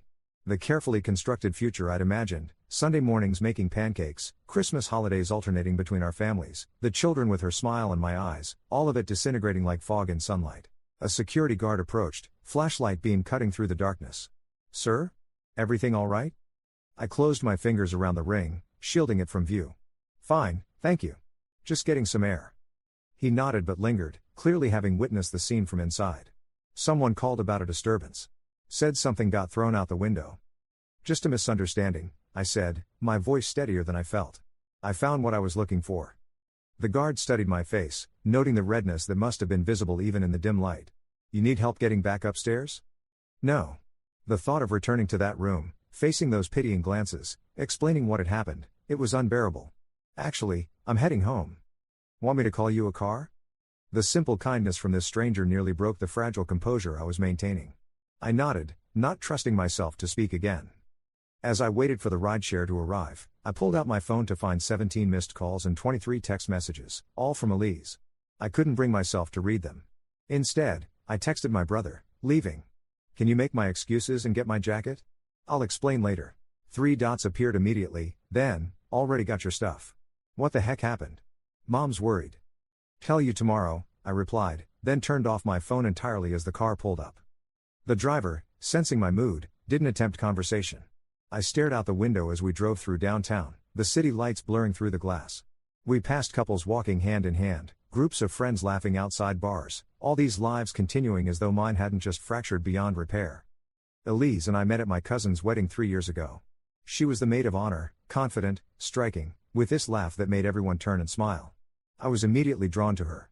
We connected over our mutual hatred of wedding cake and spent the night talking on the venue's terrace while everyone else danced inside. She told me about her dreams of traveling to the Greek islands, how she collected vintage perfume bottles, how she'd once broken her arm trying to rescue a neighbor's cat from a tree. I told her about my architecture projects, my love for restoration work, my childhood spent following my contractor father around job sites. By the time the night ended, I had her number and a persistent flutter in my stomach that wouldn't go away. Our first date was at a small Italian restaurant tucked away in a residential neighborhood. I remember every detail, the checkered tablecloth, the candle sputtering between us, the way she leaned in when I talked about my latest project restoring a 1920s theater. She wore a navy blue dress and a small silver necklace with her initial. When she excused herself to the restroom, I found myself staring at her empty chair, already missing her presence. That's when I knew I was in trouble. Our relationship moved quickly. Within 6 months, we were living together in my apartment downtown. The day she moved in, we celebrated by ordering takeout and eating it on the floor of our empty living room, her furniture delayed by the moving company. We drank cheap champagne from coffee mugs and made plans for the space, where her bookshelves would go, which wall needed new paint, how we'd finally invest in a dining table that wasn't a hand-me-down. That night felt perfect, full of possibility. Elise worked in marketing for a luxury brand, which meant she was always surrounded by beautiful things and beautiful people. Her Instagram was a carefully curated collection of champagne brunches, product launches, and weekend getaways with influencers whose names I could never keep straight. I was a project manager for an international architecture firm, steady work that paid well but didn't exactly come with glamorous perks. I loved the contrast between us. Her vibrant social energy balanced my more introspective nature. She pulled me out of my comfort zone. I gave her a safe place to land. At least that's what I thought. Looking back, I should have noticed how she tensed whenever money came up, how she'd compare our life to her friends' Instagram posts, how she'd pause a beat too long when colleagues asked what her boyfriend did for work. I should have recognized the significance of those shopping bags that appeared in our closet, price tags removed, receipts mysteriously absent. I should have paid attention when she started forgetting to invite me to events with her work friends. But when you're in love, you see what you want to see. You fill in the blanks with the best possible explanations. You convince yourself that the uncomfortable feeling in your stomach is just hunger, not intuition. There were good times, of course, moments that made me believe we were building something real. Weekend trips to the coast, where we'd walk along the beach collecting sea glass. The night we got caught in a sudden downpour and ended up dancing in the rain, her hair plastered to her face, both of us laughing until we couldn't breathe. The morning I found her wearing my old college sweatshirt, padding around the kitchen making coffee, looking so at home in my space. One memory stands out clearly now. We were at a friend's dinner party, and someone asked how we met. Elise told the story, our meeting at the wedding, our conversation on the terrace, but she added details that weren't true. In her version, I was a visionary architect designing high-end homes for celebrities, not a project manager specializing in historical restoration. She described my exclusive clients and international projects with such conviction that I almost believed it myself. When I gently corrected her later, she brushed it off. "It just sounds better," she said, squeezing my hand. "No one wants to hear about zoning permits and structural assessments." I laughed it off, but something about the interaction lingered. It was the first time I wondered if I was enough for her as I was. The engagement wasn't planned. My grandmother had been sick, her health deteriorating rapidly. During what would be my last visit with her, she pressed her ring into my hands, a vintage sapphire surrounded by tiny diamonds in a silver setting. The blue stone reminded me of deep water, of secrets kept safe for generations. "For when you're ready," she whispered, her fingers cool against mine. "It's been in our family for generations. Your grandfather gave it to me when we had nothing but each other." She told me how he'd saved for years, working double shifts at the factory to afford even this modest ring. How she'd never wanted to upgrade it, even when they could afford something grander decades later. "This ring saw us through everything," she said.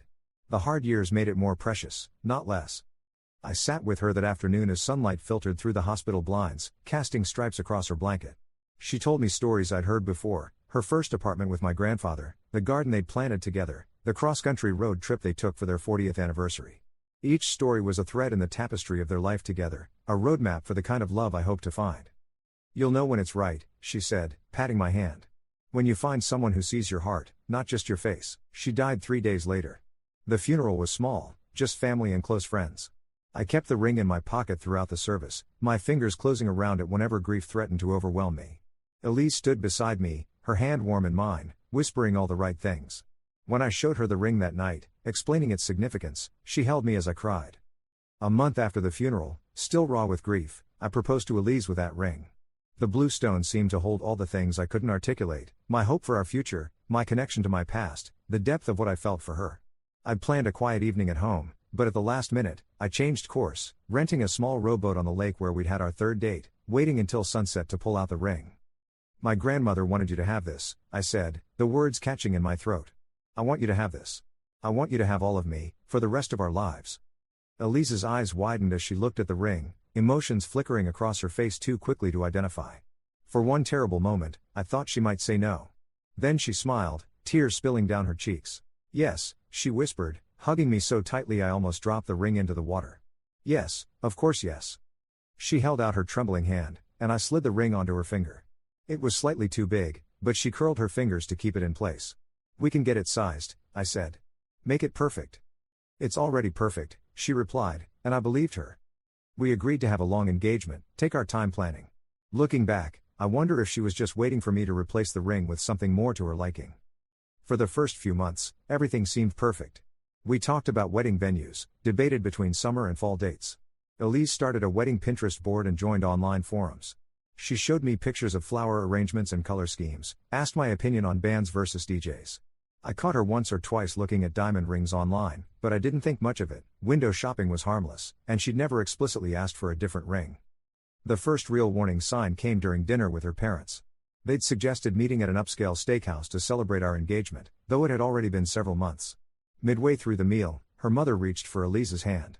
"Let me see this ring Thomas has been telling us so much about," she said, examining it with a critical eye. Sapphire is different. I thought most girls wanted diamonds for engagement rings." Elise's father chuckled.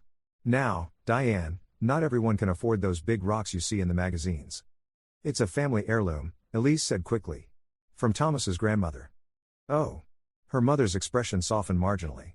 "Well, that's nice. Though you could always reset the stone in something more modern, couldn't you? My friend Patricia did that with her mother-in-law's outdated setting." I saw something flash across Elise's face, disappointment, maybe, or embarrassment. She withdrew her hand from her mother's grasp and tucked it under the table. "It's perfect as it is," I said firmly. "We wouldn't want to change something with so much history." "Of course not," her father agreed, though his tone suggested otherwise.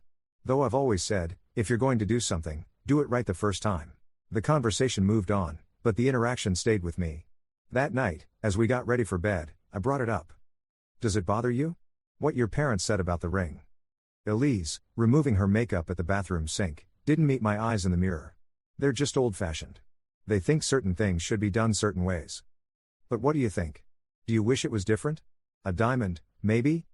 She turned then, her face half clean, half still made up.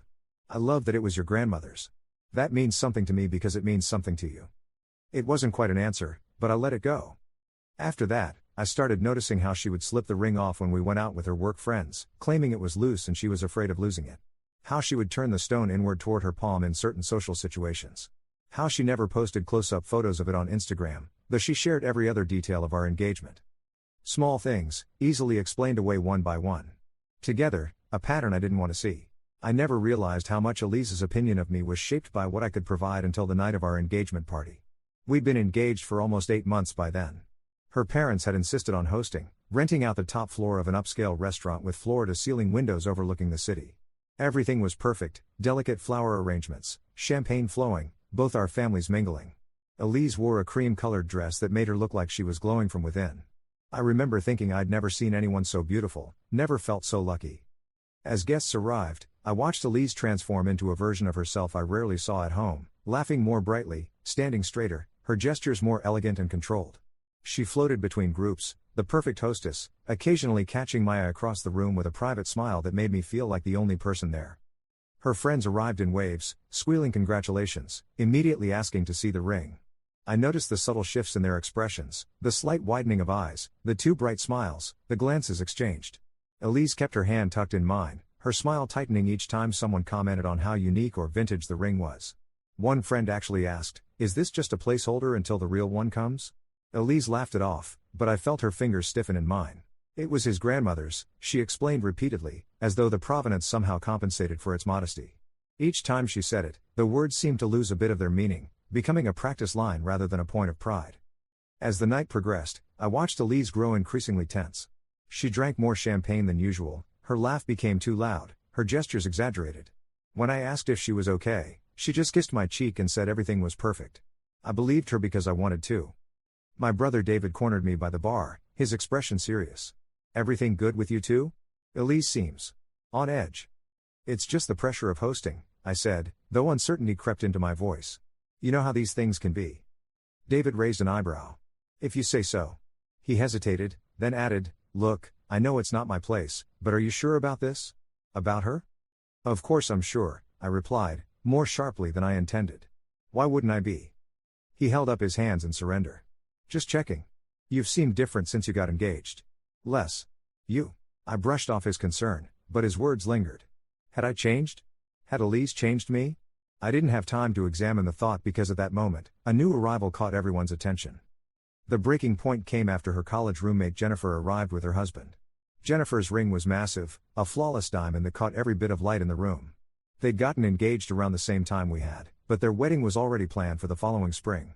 Jennifer had always been competitive with Elise. I'd heard enough stories to understand their friendship was as much about rivalry as affection.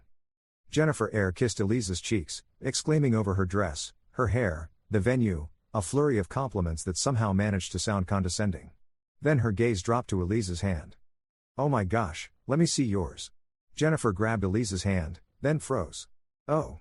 It's not what I expected. It's a family heirloom, Elise said, her voice tight. Thomas's grandmother's.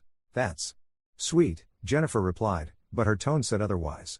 I guess vintage is making a comeback. Though most people at least reset the stones in something more modern.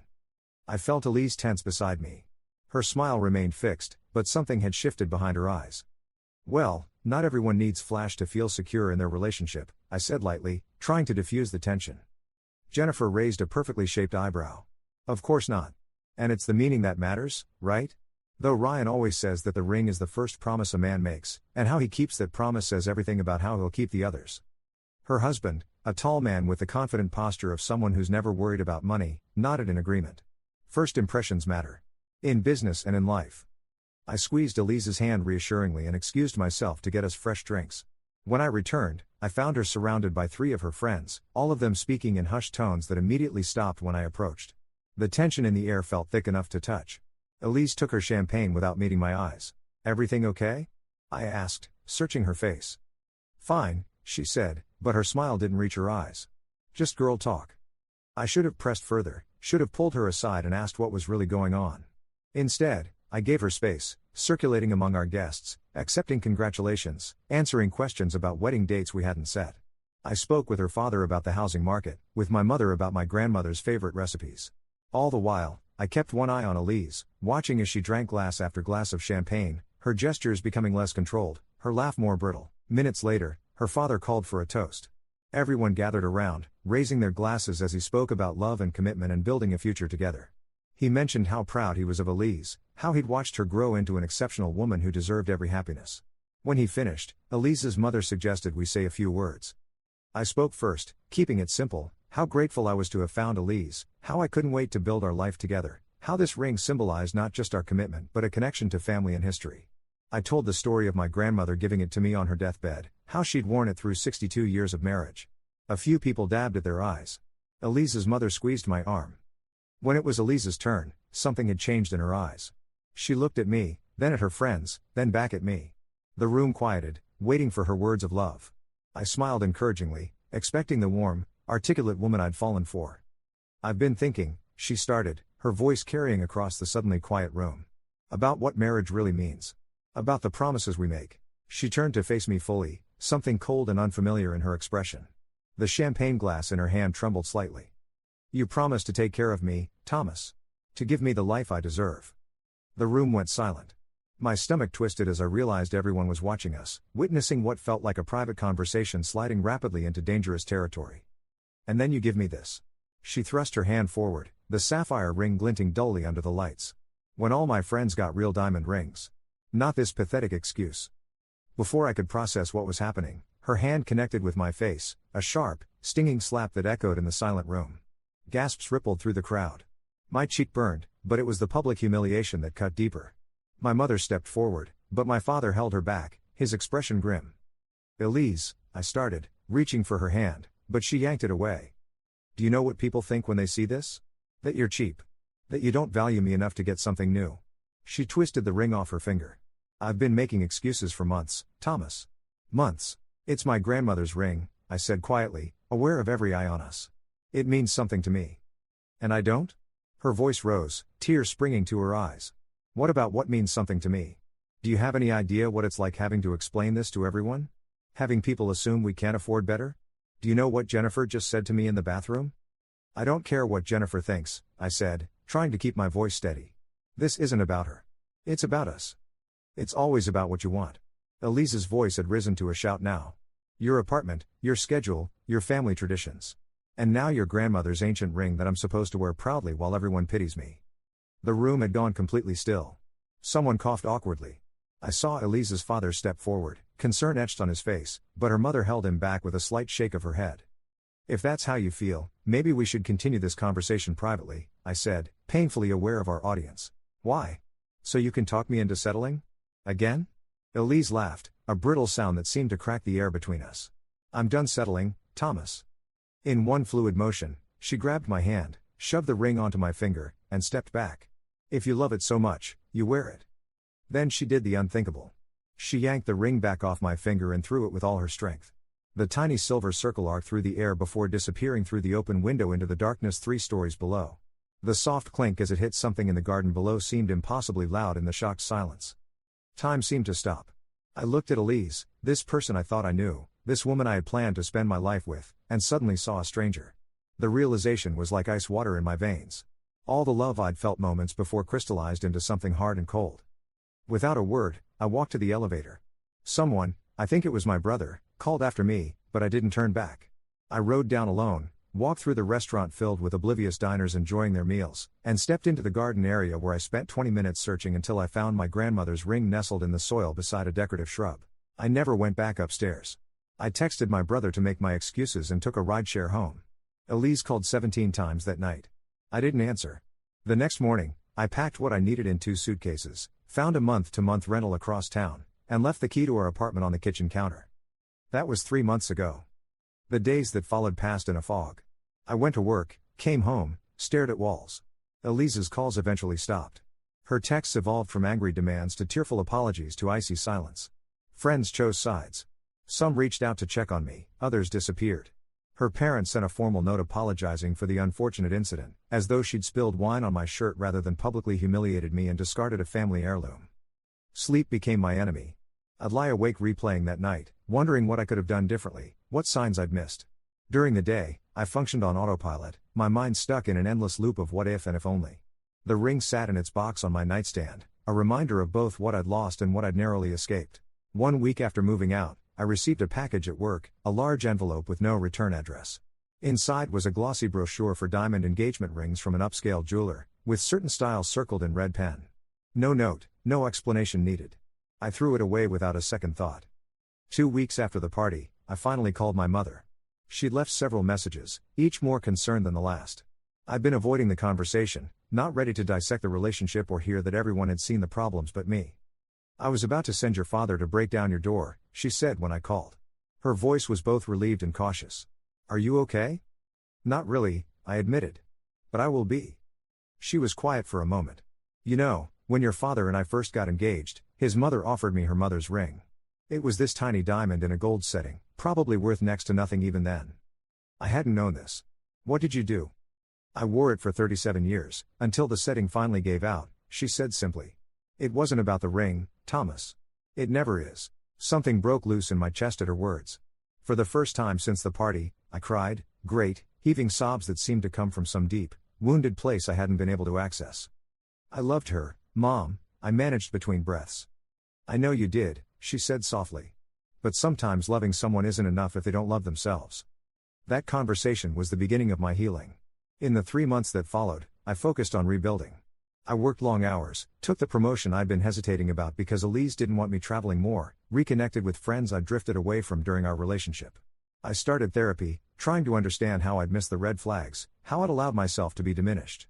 During one session, my therapist asked a question that stopped me cold. If Elise had accepted the ring happily, would your relationship have been healthy in the long run? I wanted to say yes, to believe that the ring incident was an isolated outburst, not indicative of deeper problems. But honesty compelled me to recognize that there had been a pattern all along, her need for status, her concern with appearances, her subtle digs about my career ambitions. No, I finally said. I think we wanted different things. And what is it that you want, Thomas? The question lingered with me for days. What did I want? Not just in a partner, but in life? I'd been so focused on meeting Elise's expectations that I'd lost sight of my own. I learned that Elise had moved in with Jennifer temporarily, then found her own place closer to her office. Through mutual acquaintances, I heard she was dating someone new, an investment banker with family money. I felt nothing when I heard this, neither satisfaction nor pain, and recognized that as progress. On my 30th birthday, a month after the breakup, my brother insisted on taking me out. No wallowing allowed, he declared, showing up at my door with tickets to a baseball game. It was exactly what I needed, an afternoon of mindless enjoyment, beer and hot dogs, the simple pleasure of watching a sport I'd loved since childhood. After the game, we stopped at a neighborhood bar for one more drink. The place was crowded, a local band playing in the corner. David went to order while I found a table. That's when I first saw Casey again, one of Elise's childhood friends who had drifted apart from her over the years. She was sitting at the bar, nodding along to the music, a half-empty glass of wine in front of her. I hadn't spoken to her since the engagement party. For a moment, I considered slipping out before she noticed me, avoiding the inevitable awkward conversation. But she turned, as if sensing my gaze, and her face broke into a genuine smile. Thomas. She waved me over. I heard you might be here tonight. David mentioned it when I ran into him last week. My brother, the not-so-subtle matchmaker. I made my way to the bar, prepared for pity or uncomfortable questions. Instead, Casey immediately launched into a story about her latest disaster attempt at making sourdough bread, a tale so animated and self-deprecating that I found myself laughing for what felt like the first time in months. We ended up talking for hours. David joined us briefly, then made a transparent excuse about an early morning. Casey and I barely noticed his departure. She told me about her work at the City Museum, about the apartment she'd just bought, about her recent trip to Mexico to study ancient pottery techniques. I told her about my promotion, about the therapy sessions that were slowly helping me make sense of things, about the photography class I'd signed up for, something I'd always wanted to try but Elise had dismissed as a waste of time. 2 weeks later, we ran into each other again at a coffee shop near my office. She'd heard what happened at the engagement party, everyone had, but unlike others, she didn't tiptoe around the subject. Elise always did care too much what other people think, she said, sliding into the chair across from me without being invited. Her directness was refreshing after weeks of careful conversations. For what it's worth, I think what she did was horrible. That ring sounded beautiful. We talked for an hour that day. Casey was different from how I remembered her, or maybe I was seeing her clearly for the first time. Where Elise was always polished to perfection, Casey had a smudge of ink on her finger from the journal she carried. Where Elise calculated each social interaction, Casey spoke without filters. She worked as a conservator at the City Museum, preserving historical artifacts and art, someone who understood the value of old things, of history and legacy. The pieces I love most are the ones with stories, she told me. You can find perfect specimens in any catalog, but the ones that have been carried and used and loved, they're the ones worth saving. We started meeting for coffee, then lunches, then dinners. She was easy to talk to, understood the Elise-shaped hole in my life without judgment. Unlike Elise, Casey asked questions about my work, remembered details about projects I mentioned, seemed genuinely interested in my passions rather than how they reflected on her. It took me weeks to realize I was healing faster on the days I saw her. It wasn't until our 5th dinner together that something shifted. We'd been discussing my dream job, an opportunity to lead a restoration project in Paris that I'd passed on twice because Elise refused to consider leaving her job. You should apply, Casey said simply. What's stopping you now? The question hit me like a revelation. What was stopping me? Nothing. No one. For the first time in years, my decisions affected only me. I don't speak French, I said weakly. So learn. She shrugged. Isn't that part of the adventure? The next day, I submitted my application. 2 weeks later, I was offered the position. When I told Casey over dinner, her eyes lit up. I've always wanted to live in Paris, she said. Then, catching herself, not that I'm inviting myself into your life. But something had been building between us, a quiet understanding, a gentle attraction that felt nothing like the whirlwind beginning with Elise. With Casey, there were no fireworks or dramatic declarations, just a steady warmth that grew each time we were together. We took things slowly, mindful of the complicated history, but by the time I accepted the Paris position, we both knew we were in this together. I gave notice at my apartment, at work, started the visa process for both of us. Casey applied for a sabbatical from the museum and was approved to work remotely with periodic trips back to the States.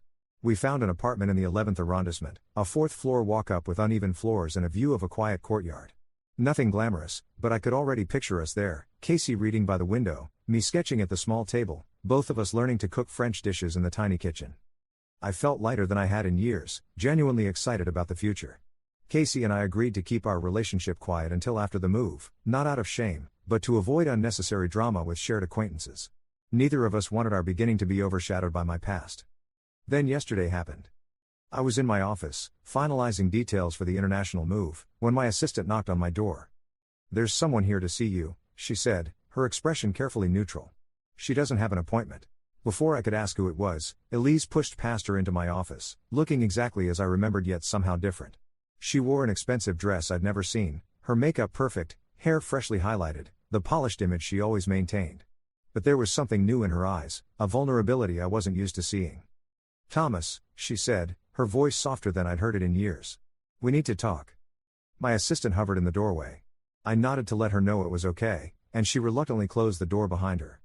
Elise sat down across from me, crossing her legs, smoothing her dress with manicured hands. The familiar scent of her perfume reached me, the one I'd given her for her birthday last year, specially ordered from Paris. The irony wasn't lost on me. You look good, she said, her eyes taking in my new haircut, the suit I'd bought for client meetings in France. Really good. Thank you, I replied, keeping my voice neutral. What can I do for you, Elise? She sighed, her perfect posture softening slightly. I've had time to think. About us. About what happened. I said nothing, just watched her, struck by how little I felt looking at her now. 3 months ago, her presence would have sent my heart racing, with anger, with pain, with lingering love. Now, she was just a person sitting in my office, no more significant than any other visitor. I was wrong, she continued, filling the silence. What I did at the party was inexcusable. I was stressed, feeling pressure from everyone. You know how Jennifer can be. I almost laughed at that, the ease with which she deflected responsibility, blaming her behavior on external forces rather than her own choices. That night wasn't about Jennifer, I said. It was about who you are, and what you value. She flinched but recovered quickly. I value you, Thomas. I always did. I just lost sight of what matters for a while. But I've changed. She leaned forward, reaching across the desk for my hand. I moved it away before she could touch me. I'm here to give you another chance, Thomas. To make things right. The absurdity of her statement, that she was giving me another chance, might have made me laugh if it wasn't so sad. I studied her face, trying to see what I'd once loved so desperately, and found only a stranger. A beautiful stranger, certainly, but not someone I recognized anymore. I've moved on, Elise. Her confident smile faltered. You're just saying that because you're hurt. I understand. We can take it slow. No, I said firmly. I've actually moved on. With my life. With. The door opened again, and Casey walked in, stopping short when she saw Elise. She was carrying the lunch we'd planned to share, her expression shifting from surprise to understanding in an instant. Her hair was pulled back in a messy bun, a smudge of clay on her sleeve from the restoration workshop she'd attended that morning, so different from Elise's calculated perfection. I can come back, she said quietly, already backing toward the door. No need, I replied. Elise was just leaving. Elise looked between us, comprehension dawning in her eyes. Casey? My Casey? You've got to be kidding me. Casey straightened her shoulders. It's been a long time since I was your anything, Elise. The tension in the room thickened. I watched emotions flicker across Elise's face, shock, betrayal, anger, calculation.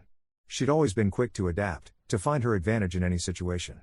I saw the moment she settled on her approach. How long has this been going on? Elise demanded, standing up. Were you seeing her when we were together? No, I said firmly. Unlike some people, I respect the commitments I make. The blow landed. Elise's face flushed with anger, then embarrassment. So what, you're just rebounding with my friend. That's pathetic, Thomas. Actually, Casey said, we're moving to Paris next month. Thomas got the position leading the Montmartre restoration project. It was the job I'd mentioned to Elise countless times, the dream opportunity she'd dismissed as impractical, inconvenient, beneath her aspirations. Watching recognition dawn on her face was like watching the final piece of a puzzle fall into place. Paris? Elise whispered. You're taking her to Paris? I could almost see her mentally calculating, the romance of the city, the prestige of an international position, the lifestyle she'd rejected without consideration. For Elise, it had never been about the ring itself, but what it represented, status, wealth, the opinions of others. Now she was seeing something else slip through her fingers, the narrative of the sophisticated, worldly couple living abroad, the Instagram posts that would never happen, the envy she could have inspired in others. Paris was always the dream, I said quietly. My dream. You just never listened. Elise's eyes narrowed. And what about your life here? Your family, your friends? My family supports me, I replied. My real friends do too. The ones who value me for who I am, not what I can give them. My phone buzzed with a calendar reminder, the moving company was coming for an estimate in an hour.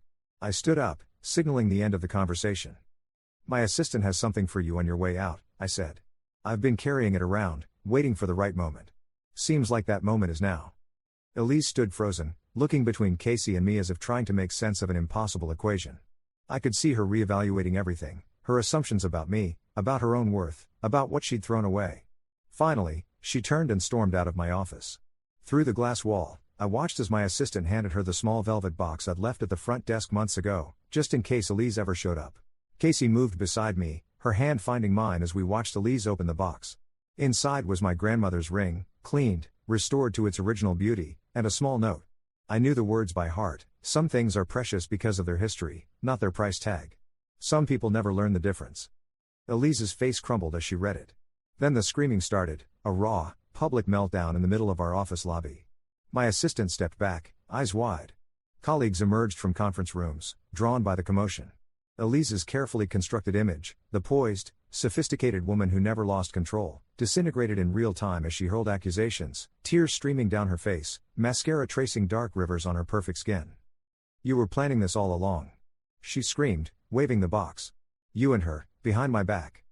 Security was called. Colleagues stepped out of meetings to watch. It was exactly the kind of scene Elise had always feared, being seen as anything less than perfect, less than in control. I felt a twinge of something, not satisfaction exactly, but a sense of balance restored. The public humiliation she'd inflicted on me at the engagement party had come full circle, though I hadn't planned it that way. As they escorted her out, still clutching the box, she caught my eye through the glass. For a brief moment, I saw something like realization in her expression, not just anger or humiliation, but genuine understanding of what she'd lost. Not the ring, not the future in Paris, but someone who had loved her for who she was, not what she represented. Casey squeezed my hand. "Are you okay?" I turned away from the window, from the past, and faced her instead. Never better. And the strange thing was, I meant it. The weight I'd been carrying, the hurt, the lingering questions, the need for some kind of closure or justice, had lifted. I realized I hadn't kept the ring all this time to return it to Elise or to hurt her.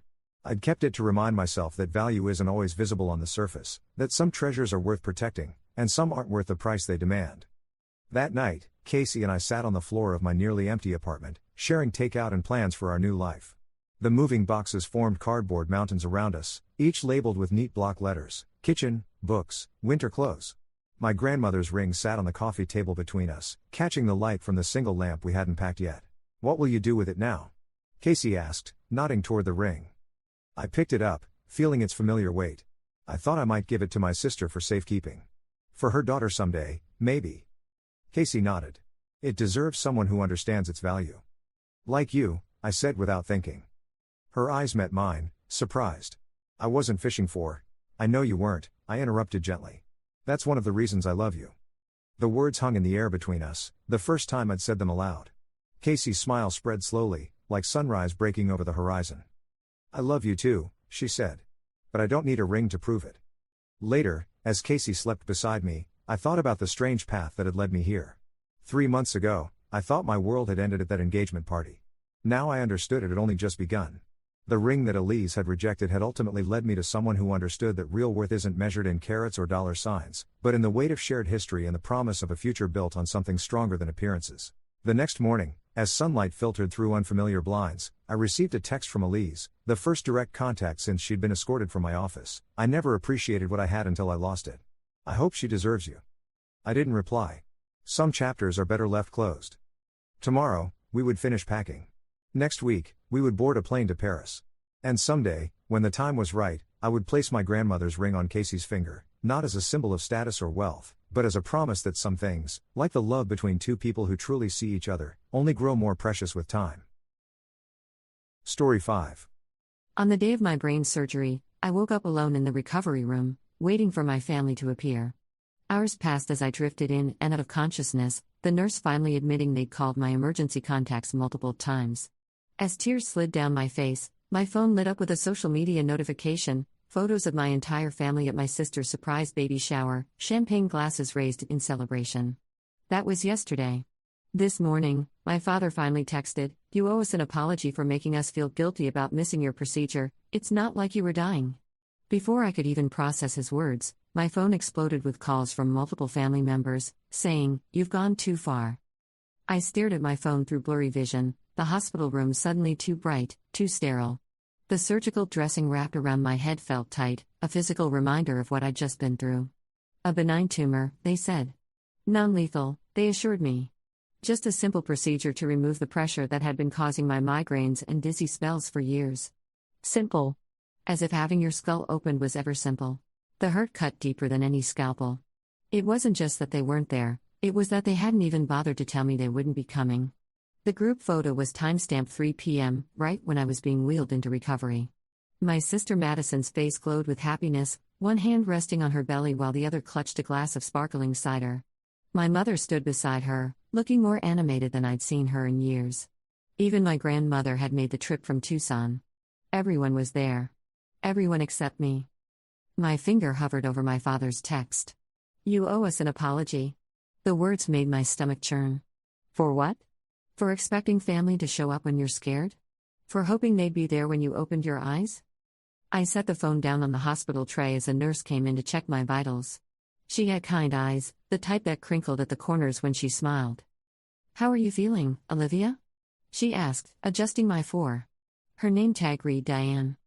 Like my head's been split open, I attempted a smile, but it felt brittle. And like my family just confirmed everything I've suspected for years. Diane's hands paused. She didn't pry, but her silence was an invitation. "My sister's having a baby," I said, my voice hollow. "First grandchild. I'm happy for her, I am. But..." I gestured weakly to the hospital room. Diane nodded, understanding in her eyes. Family can be complicated. Complicated. Such a gentle word for the lifetime of being the afterthought, the footnote in my own family's story. While Madison was the golden child, homecoming queen, perfect grades, perfect husband, and now a perfect baby, I was always the one who needed to try harder, do better. My accomplishments were acknowledged with brief nods while hers were celebrated with parties and announcements and endless praise. Even my college graduation had been overshadowed by Madison's engagement, announced the night before at what was supposed to be my celebration dinner. My phone buzzed again. Another text from my father: "Your mother is very upset. Call her when you're ready to apologize." The unfairness of it burned in my chest. What exactly had I done? Posted nothing, said nothing. All I'd done was exist, alone, in a hospital recovery room. I closed my eyes, leaning back against the pillows. The post-anesthesia fog was lifting, leaving behind a clear, sharp pain that radiated from the incision site. 4 hours of surgery to remove a tumor pressing against my temporal lobe. 4 hours of my family celebrating new life while surgeons worked to preserve mine. That evening, after being cleared to go home, I called a rideshare. No family member had offered to pick me up. The driver, a middle-aged woman named Rachel, looked concerned when she saw my bandaged head. "Are you sure you should be going home alone, honey?" she asked, helping me with my small overnight bag. I nodded carefully, the movement sending a dull throb through my skull. "I'll be fine. The doctor said everything went well." "No family to help you out?" The question hung in the air between us. "They had a more important event," I said finally. Rachel frowned but didn't comment further. As we drove, I watched the city lights blur past, each one a distant star in a universe that suddenly felt very cold and very large. My apartment welcomed me with its familiar silence. I'd always found comfort in the quiet, in my own space arranged just how I liked it. Books neatly organized on shelves, plants thriving on the windowsill, a small balcony where I often sat with my morning coffee. Tonight, though, the silence felt oppressive. I took my medication, changed my bandages as instructed, and crawled into bed. Just as I was about to drift off, my phone pinged with a text from my cousin Natalie. "Hey, heard what happened? Sorry your feelings were hurt, but you know how important this baby is to the whole family. First grandchild and all. Maybe don't make Madison special time about you? Love you though." I didn't respond. What could I say? That I wasn't trying to make anything about me? That having brain surgery wasn't exactly an attention-seeking ploy? Sleep came fitfully, interrupted by pain and dreams where I called out for help but no one could hear me. When morning came, I felt hollowed out, as if the surgeons had removed more than just the tumor. Over the next few days, the calls and texts continued. Madison called once, her voice tight with controlled anger. "Dad's blood pressure is through the roof because of this," she said without preamble. "Mom can barely look at her phone without crying. What exactly were you trying to accomplish?" "I didn't do anything, Madison," I replied, my own voice sounding foreign to my ears. "I never posted anything, never said anything." "Then why are people asking why none of us were at the hospital? Where are they getting this information if not from you?" The realization came slowly. "The nurse," I said. "When I was discharged, she asked if someone was picking me up. I said no." Madison's scoff was audible. "And you made sure to tell her all about how we abandoned you, I'm sure." "No, I began, but she cut me off." "Look, I'm sorry about your surgery. I really am. But this pregnancy hasn't been easy, and the doctor said I needed to avoid stress. You know that. Mom and Dad were just respecting my needs." Her words landed like stones. "My needs. Always her needs." "I understand," I said, and I did. I understood perfectly now. I hope the baby shower was nice. It was until someone started making me feel guilty for celebrating my child. After we hung up, I sat on my balcony, letting the mild spring air wash over me. Madison's baby shower had been a surprise, supposedly, but the planning must have been in the works for weeks. My surgery date had been set a month ago. They had known. They had chosen. It was during this moment of clarity that I made a decision. Not out of spite or revenge, but out of self-preservation. I needed to create distance, to build a life where my worth wasn't determined by my place in a family hierarchy I could never climb. The next morning, I called my boss at the architectural firm where I worked. "Emma, I know this is last minute, but is the San Francisco project still open?" I asked, referring to a major renovation our firm had recently taken on in the Bay Area. Emma's voice brightened. "It is, actually. Bradley had to back out for family reasons. Are you interested? It would mean relocating for at least 8 months. I am," I said, certainty settling into my bones. "When would you need me to start?" 2 weeks from Monday. "But Olivia, what about your recovery? I heard about your surgery." "I'll be cleared for normal activities by then," I assured her. "The follow-up is next week." After hanging up, I began researching apartments in San Francisco. It felt strange to be making such a major decision in the wake of surgery, but also right. Necessary. I didn't tell my family about my plans. Instead, I spent the next week recovering, packing, and making arrangements. The only person I confided in was my friend Megan, who promised to check on my apartment while I was away. "Are you sure this isn't just you running away?" she asked over coffee, concern etched on her face. I considered the question carefully.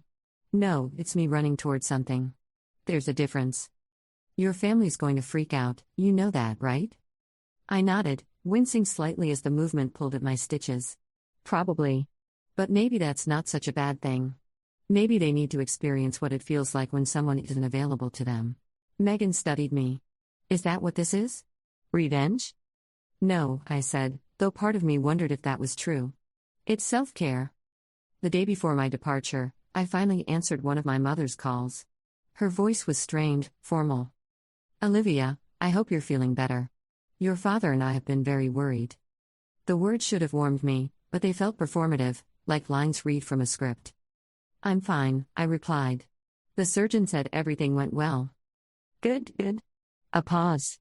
"Olivia, about what happened. We feel that you've been very unfair. We didn't know your procedure was such a big deal. You told us it was routine." I closed my eyes, feeling a familiar tightness in my chest. "It was brain surgery, Mom." "Yes, but you said it wasn't life-threatening." "That doesn't mean it wasn't scary. That doesn't mean I didn't want my family there." Another pause, longer this time. "Madison needed us that day. The stress of the pregnancy." "I understand," I interrupted, not wanting to hear the same justifications again. "I'm not calling to argue. Actually, I wanted to let you know I'll be away for a while. Work assignment in San Francisco." "San Francisco? For how long?" 8 months, maybe longer if the project extends." Silence. Then, "This seems very sudden. Is this because of what happened? Are you punishing us?"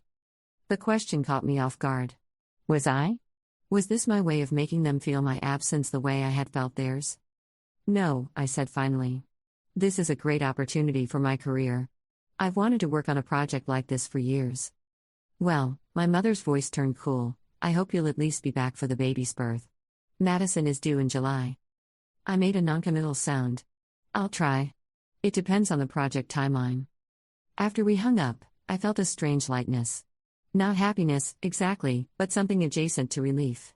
For the first time in years, I was making a choice based solely on what I needed. The next morning, as my rideshare pulled away from my apartment building, I looked back just once. 8 months wasn't forever, but it felt like the beginning of something new. A chance to recalibrate who I was outside the shadow of my family's expectations. San Francisco greeted me with fog and a chill that seeped through my light jacket. My temporary apartment was small but bright, with large windows that looked out over a bustling street lined with coffee shops and boutiques. It wasn't home yet, but it could be. The project was demanding, exactly what I needed. 14-hour days left little time for dwelling on family dynamics or checking social media. My team was talented and focused, and for the first time in my career, I felt fully seen for my abilities. Emma had given me significant responsibility, and I thrived under the pressure. 2 months in, the calls from home grew less frequent. Madison sent occasional updates about the pregnancy, mostly generic sonogram photos with captions like "Can't wait to meet our little princess." My parents called on Sundays, but our conversations remained surface level. It was during this period of relative calm that I received an email from Diane, the nurse who had cared for me after surgery. I had given her my card when I left the hospital, thanking her for her kindness during a difficult time. "Hello, Olivia," her email began. "I hope this isn't overstepping, but I wanted to check how you're doing. We don't often get to follow up with patients after they leave our care, but I thought about you often. Your situation resonated with me because of my own family history.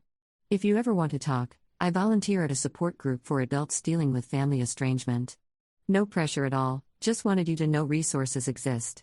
Wishing you continued healing, Diane." I read the email 3 times. Family estrangement. The words gave shape to something I hadn't fully acknowledged. Was that what was happening?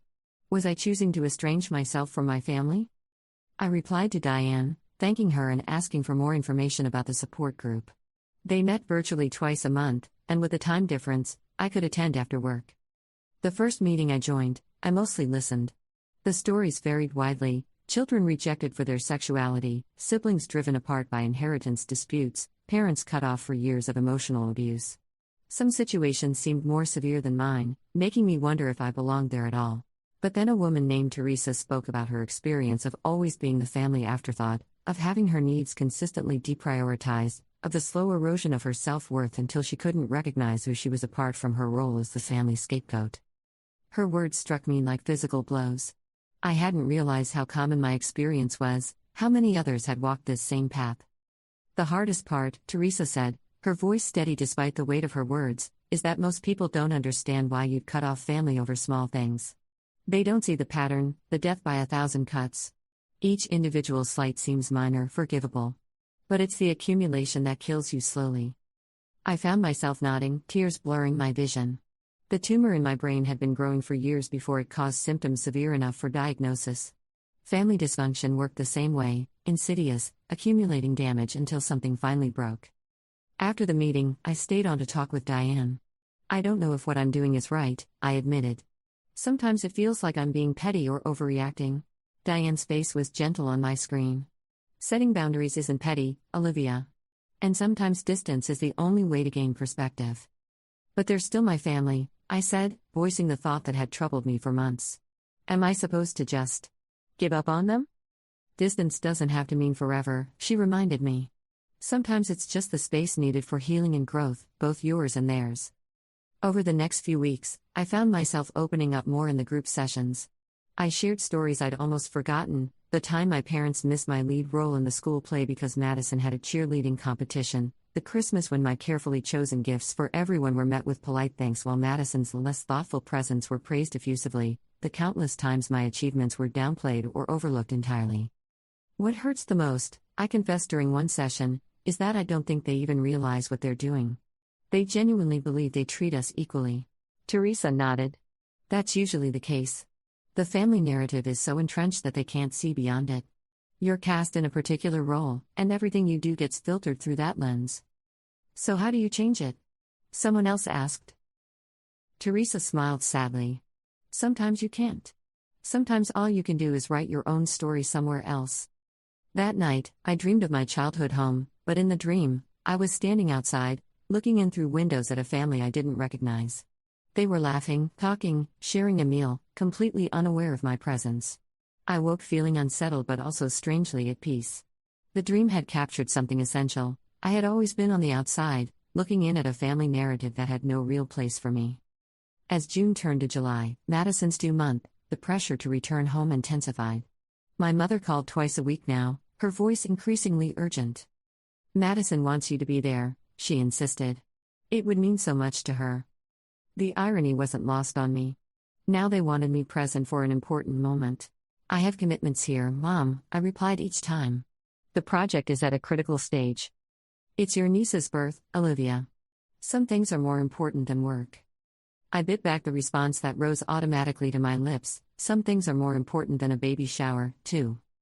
Instead, I said, "I'll try, Mom. That's all I can promise." As the calls increased, so did the comments on my social media posts. Photos of San Francisco architecture I'd shared for professional networking were suddenly filled with family members' passive-aggressive remarks. "Beautiful buildings. Shame you can't make time to see your own family." Must be nice to be on permanent vacation while your sister prepares to give birth. Hope these career opportunities are worth missing the most important moments in our family's life. Each comment stung, but they also revealed something important: my absence was being felt. For perhaps the first time, my choices were affecting the family dynamic. I wasn't the invisible daughter anymore, the one whose presence or absence went unnoticed. I was a void they could actually feel. I didn't respond to the comments. Instead, I threw myself deeper into work, volunteering for additional responsibilities that would make returning home for the birth logistically impossible. It wasn't spite driving me, I told myself. It was self-protection. And maybe, just maybe, a small desire to show them exactly how it felt to want someone present who simply couldn't be there. When July 15th arrived, Madison's due date, I was deep in meetings with contractors about structural issues that had arisen in the renovation. My phone vibrated continuously in my pocket, but I ignored it until the day's work was done. 5 missed calls from my mother, 3 from my father, and a text from my cousin Natalie: "Baby girl is here. 7 pounds 2 ounces, everyone's at the hospital. Madison keeps asking if you're coming." I stared at the message, conflicting emotions swirling through me. Joy for the new life. Resentment at the expectation. Sadness at missing such a moment. And beneath it all, a quiet certainty that I wasn't ready to step back into the family dynamic. I called my mother back. "Where have you been?" she demanded. "We've been trying to reach you all day." "Working, Mom. I told you how intense this project is. Your sister had the baby, Olivia. Your niece is here. Her name is Charlotte." "That's wonderful," I said, and meant it. "How is Madison doing?" "She's fine, but disappointed. She really thought you'd make the effort to be here." I closed my eyes, counting to 5 before responding. "I'm sorry I couldn't be there. Please give Madison and the baby my love." "You know," my mother's voice turned pointed, "this would be the perfect opportunity to mend things with the family. Everyone's here, everyone's happy. People are asking about you. Wouldn't it be nice to put all this unpleasantness behind us?" "All what unpleasantness, Mom?" I asked quietly. "The part where I was alone after brain surgery, or the part where I was blamed for feeling abandoned?" Silence stretched between us. Finally, my mother sighed. "I thought you'd be over that by now." "I'm not holding a grudge," I clarified. "I'm protecting myself." "From your family?" "We're not monsters, Olivia." "No, you're not. But you hurt me, and no one has acknowledged that. No one has apologized." Another silence. Then, "I'll put your father on." My father's voice came through, gruff and direct as always. "Olivia, enough is enough. Your sister just gave birth. Get on a plane and come home." "Dad, I can't leave right now. The project is more important than family? Is this still about the surgery? Because I thought we raised you to be more resilient than this." The words stung, but they also clarified something for me. "This isn't about resilience, Dad. It's about respect. It's about being valued as a member of this family." "Of course we value you," he scoffed. "What are you talking about?" "Do you?" "Because from where I'm standing, it feels like I've always been an afterthought. Like my needs, my feelings, my major life events have always come second to Madison's." "That's ridiculous. You've always been so independent, so self-sufficient. Madison needs more support." "Did it ever occur to you that maybe I learned to be self-sufficient because I had to be? Because I knew no one was coming to help?" My father's breathing changed, a subtle shift that told me my words had landed somewhere tender. "Olivia, that's not fair." "I know," I said softly. "It's not fair for any of us. But it's the truth as I've lived it." After we hung up, I sat on my small balcony, watching the fog roll in over the city. I wasn't angry anymore, just tired and a little sad.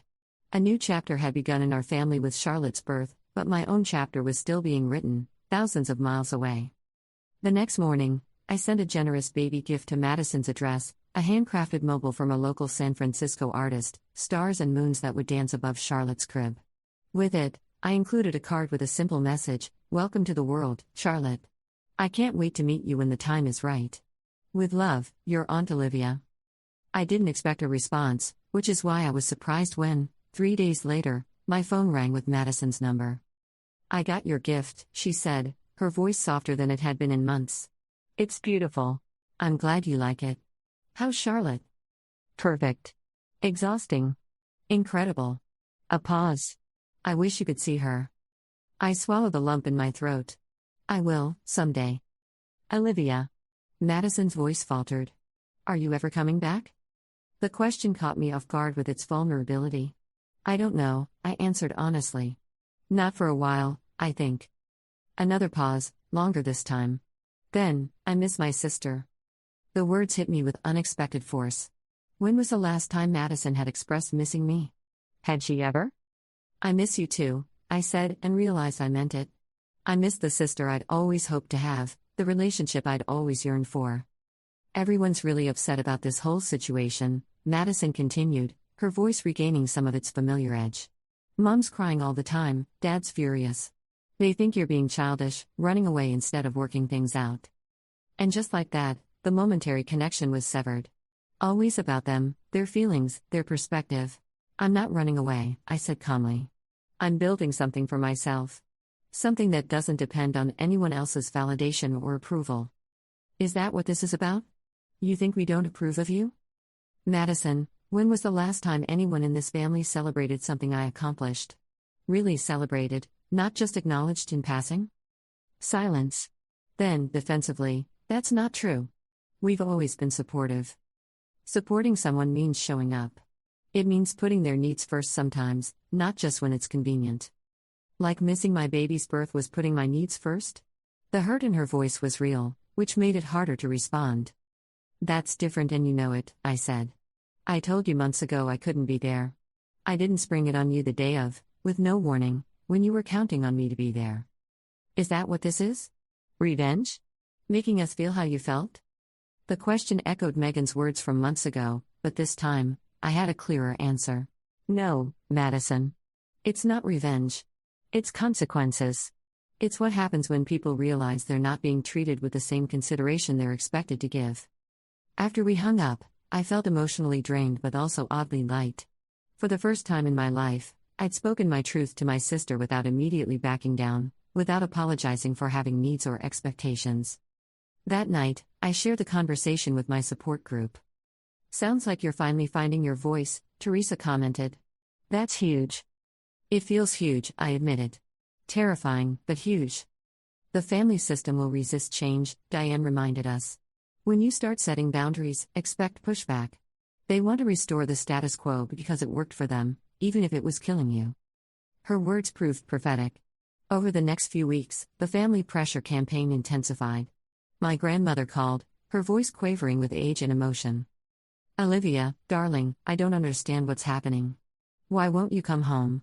Your mother is beside herself with worry. I'm fine, Grandma. I'm just living my life. But your sister needs you. That baby needs her aunt. The guilt was a physical pressure in my chest, but I stood firm. Charlotte will know me, Grandma. Just not right now. Next came my aunt, my father's sister, with a different approach. Look, Olivia, I get it. You felt overlooked. But don't you think you're taking this too far? Everyone makes mistakes. This isn't about one mistake, I explained patiently. It's about a lifetime of patterns I'm trying to break. My cousins started texting, their messages ranging from concern to accusatory. Even extended family members I rarely spoke to suddenly had opinions about my choices. It was as if the entire family system was working to pull me back into my assigned role, to keep the machinery running as it always had.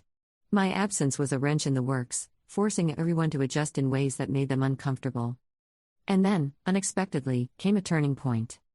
2 weeks after Charlotte's birth, I received an email from my father. Not a text, not a call, an email, lengthy and carefully composed, so unlike his usual brief, direct communications. Olivia, it began, I've been thinking a lot about what you said. About feeling like an afterthought in our family. My first instinct was to dismiss it. To tell myself you were being dramatic or oversensitive. But something made me stop and really consider your words. Last night, I couldn't sleep, so I went into the attic and found the old family photo albums. I wanted to prove to myself that we treated you and Madison equally. But as I went through them, I noticed something I'd never seen before. In almost every family photo, Madison is front and center. You're often to the side, sometimes half out of frame. There are entire albums dedicated to her dance recitals, cheerleading competitions, school awards. Your achievements are documented with single photos, if at all. I'm not saying this to make excuses. I'm saying I think you might be right, and I never saw it until now. I don't know how we fell into this pattern or why we couldn't see it. But I'm beginning to understand why you needed to leave. I'm not asking you to come home. I'm not even asking you to forgive us yet. I just wanted you to know that I hear you, and I'm trying to understand. Dad. I read the email through tears, then read it again. It wasn't a full acknowledgement of everything that had happened, but it was something I'd never had before, recognition that my perspective had validity, that my feelings weren't just overreactions. I replied simply, "Thank you for looking at the albums. That means more than you know." Over the next month, small shifts began to occur. My mother started calling less frequently, but when she did, she actually asked about my work, my apartment, my life in San Francisco. The conversations were stilted at first, but gradually became more natural. For the first time I could remember, she was asking about me, not just telling me about Madison and the baby. Madison herself sent occasional photos of Charlotte with simple captions, "She has your chin, I think, or wore the hat you sent today." Never demands, never guilt trips. Just small bridges being built across the distance I'd created. It wasn't perfect. There were still difficult conversations, still moments when old patterns tried to reassert themselves. My father occasionally slipped into lectures about family obligation, and my mother sometimes ended calls abruptly when I wouldn't commit to visit dates. But something fundamental had shifted. They were beginning to see me as a separate person with valid boundaries, not just a supporting character in the family story. As my project in San Francisco neared its 6-month mark, Emma called me into her office. "I've been impressed with your work here, Olivia," she said, sliding a folder across her desk. "So impressed that I'd like to offer you a permanent position leading our new historical preservation division." I stared at her, stunned. "Permanent? As in?" "As in relocating to San Francisco permanently, yes. Full relocation package, substantial raise, your own team." She smiled. "You've proven yourself indispensable." Indispensable. The word echoed in my mind. When had anyone ever found me indispensable before? "Can I think about it?" I asked, though my heart was already racing with excitement. "Of course. Take a week." "But Olivia," her expression turned serious, "offers like this don't come around often. I'd hate to lose you back to the East Coast." That evening, I shared the news with my support group. Teresa's face lit up on my screen. "That's amazing. Are you going to take it?" "I think so," I said. "But part of me feels guilty, like I'm abandoning my family for good if I do." "Moving forward with your life isn't abandonment," Diane reminded me gently. "It's growth. And healthy family relationships can survive distance." "The question is," another group member added, "would staying closer to your family be a decision made from love or from fear and obligation?" The question stayed with me as I considered my options. Was I ready to permanently relocate thousands of miles from everything familiar? From the family I'd spent a lifetime trying to please? Before making my decision, I decided to call my father. Not to ask permission, but to gauge whether the progress we'd made could survive this new development. "A permanent position?" he repeated after I explained the offer. "In San Francisco?" "Yes. It's a big opportunity, Dad. Leading my own division." A long pause. I braced myself for the guilt trip, the lecture about family obligations and priorities. Instead, he asked, "Is this what you want, Olivia?" The simplicity of the question caught me off guard. "I think it is," I answered honestly. "I've done good work here. People value my contributions. It feels like I've found my place." Another pause, then, "Your mother won't like it." I smiled despite myself. Some things never changed. "I know. But," he continued, surprising me, "she'll adjust. We both will. You sound different. More confident. I think this has been good for you." Something warm unfurled in my chest, not quite forgiveness, but its precursor. Understanding. "Thank you, Dad." "Don't thank me for stating the obvious," he said, a hint of his old gruffness returning. "Just promise you'll visit sometimes. Your niece should know her aunt." "I will," I promised. "And you could visit too, you know. San Francisco is a beautiful city." "Maybe we will," he said, and for the first time, it felt like a genuine possibility. After accepting Emma's offer, I found a small but charming apartment in a Victorian building, a place that felt like it could become a real home. As I settled in, I started a new ritual: weekly video calls with Charlotte. Madison would prop her up in front of the screen, and I would make silly faces and sing songs to my baby niece. It wasn't the relationship I'd imagined having with my sister's child, but it was something real and sweet and mine. For Thanksgiving, my parents suggested meeting halfway, a neutral location where we could all begin to build new patterns of interaction. Not perfect, not immediately healed, but a start. The week before the planned meeting, I received a package from Madison. Inside was a framed photo of Charlotte wearing a onesie that said my aunt is an architect and a small note. I've been thinking a lot about what happened with your surgery. At the time, I was so caught up in my own pregnancy anxieties that I didn't stop to consider how scared you must have been. I should have been there, or at least called to check on you. I'm sorry, Olivia. Truly. Being a mother is teaching me hard lessons about priorities and showing up for people you love. I understand if you're not ready to forgive me yet, but I hope someday we can find our way back to being sisters again. Tears pricked at my eyes as I read her words. Not because they erased the hurt, nothing could do that completely, but because they acknowledged it. Recognized it as real and valid.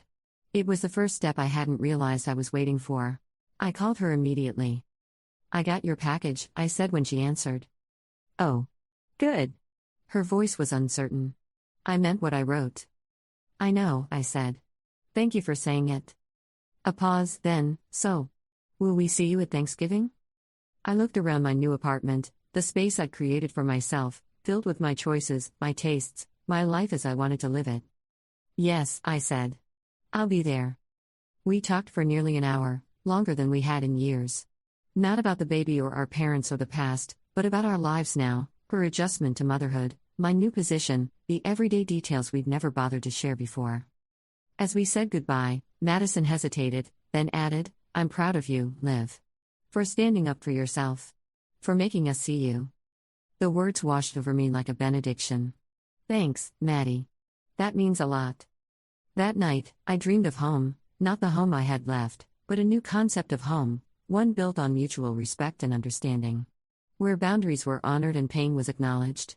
Where I was seen not as the difficult daughter or the less important sister, but simply as Olivia. Whole and worthy in her own right. In the morning, I booked my flight for Thanksgiving.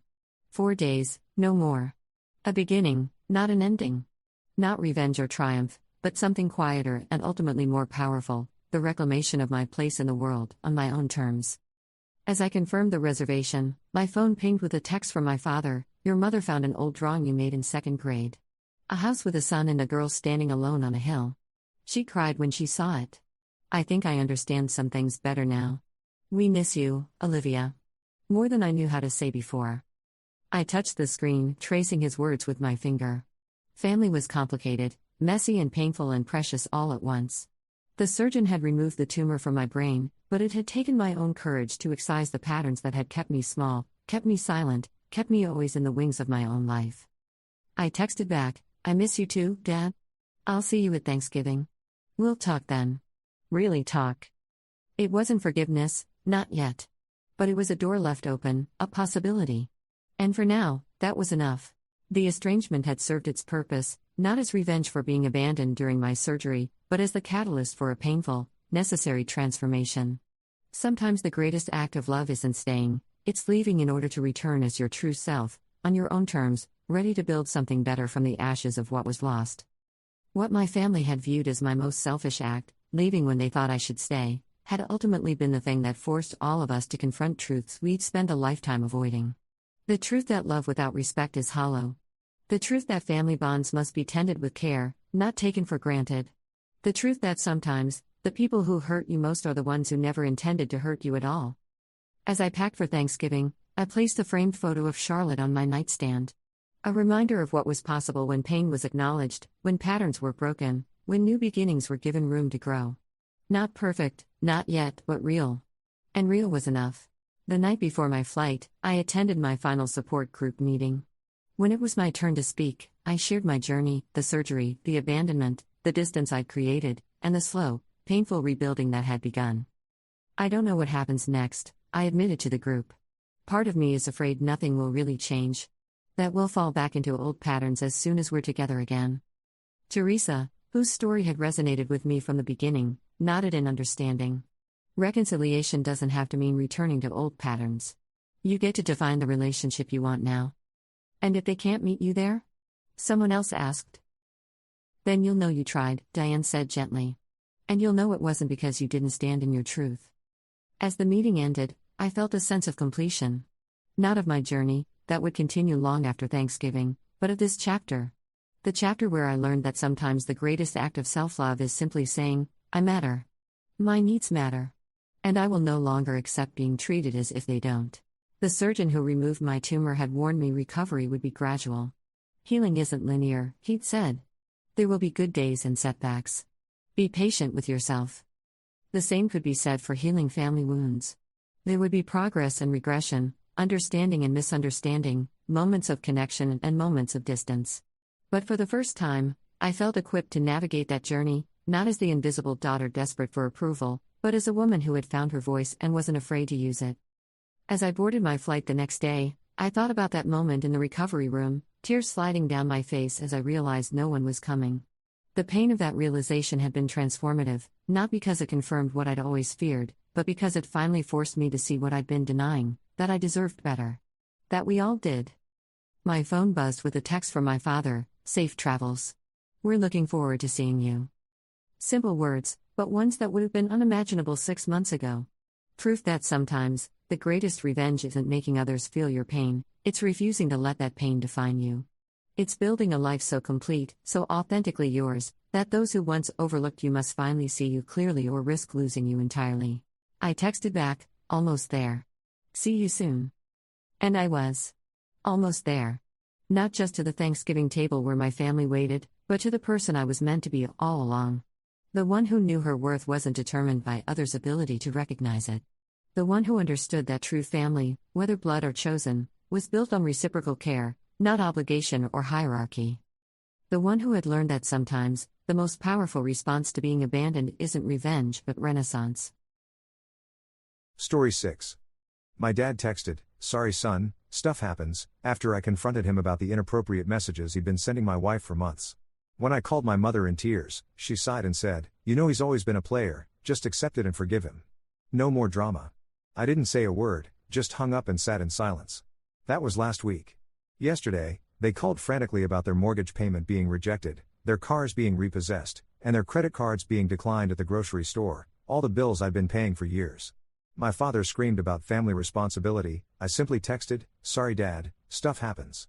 No more drama." My dad texted, "Sorry son, stuff happens," after I confronted him about the inappropriate messages he'd been sending my wife for months.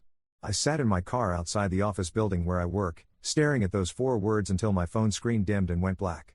The parking garage was nearly empty at 8 p.m., just me and the security guard's radio crackling somewhere in the distance. 4 words. 28 years of being his son, of thinking I knew who he was, of believing that family meant something sacred, and this is what I got when I needed him to be a father. 4 words, like Sarah showing me those screenshots was just another Tuesday inconvenience, like spilled coffee or a flat tire or forgetting to pick up dry cleaning. I'd been working late again, trying to catch up on the quarterly reports that seemed to multiply every time I looked away from my desk. Sarah had texted around 6 saying dinner was ready, but I'd asked for another hour. Just one more hour to finish this presentation, to make sure the numbers were perfect, to prove I deserved the promotion everyone kept hinting about but never quite promising. By the time I got home, the house was dark except for the blue glow from the living room TV. Sarah was curled up on our couch, wrapped in the throw blanket her mother had made us for our wedding, but she wasn't watching whatever show was playing. She was staring at her phone, and even from the doorway I could see the tension in her shoulders, the way she held herself like she was bracing for impact. "Hey," I said softly, not wanting to startle her. "Sorry I'm so late." Peterson decided he needed to review everything one more time before tomorrow's meeting. She looked up, and that's when I saw her eyes. Red-rimmed, puffy, the kind of exhausted that comes from crying until there's nothing left. My wife has the most expressive eyes I've ever seen, green with flecks of gold that catch the light when she laughs, but that night they looked hollow. "It's okay," she said, but her voice was wrong. Thin. Stretched tight like a wire about to snap.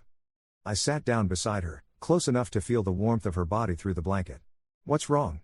You look like you've been crying." She turned back to her phone, thumb hovering over the screen like she was trying to decide something. The silence stretched between us, filled only by the distant hum of our refrigerator and the muffled sound of our neighbor's dog barking.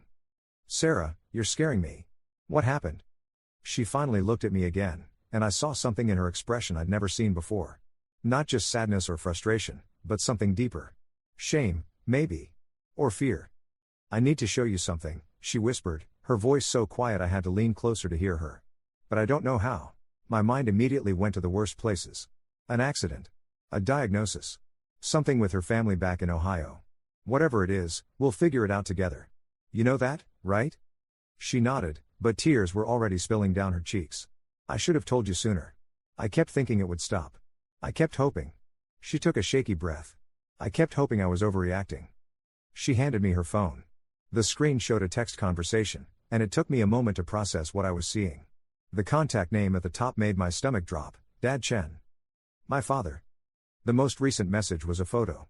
My dad, shirtless in what looked like his bathroom, flexing in the mirror like some teenage boy trying to impress a girl. The timestamp showed it had been sent 3 hours ago, while I was still at the office reviewing spreadsheets and pretending my biggest problem was quarterly revenue projections. Below the photo, his message: thought you might appreciate this more than my boring son does. You deserve a real man who knows how to treat a woman right. I stared at the screen until the words stopped making sense. This had to be some kind of mistake. A wrong number. A hack.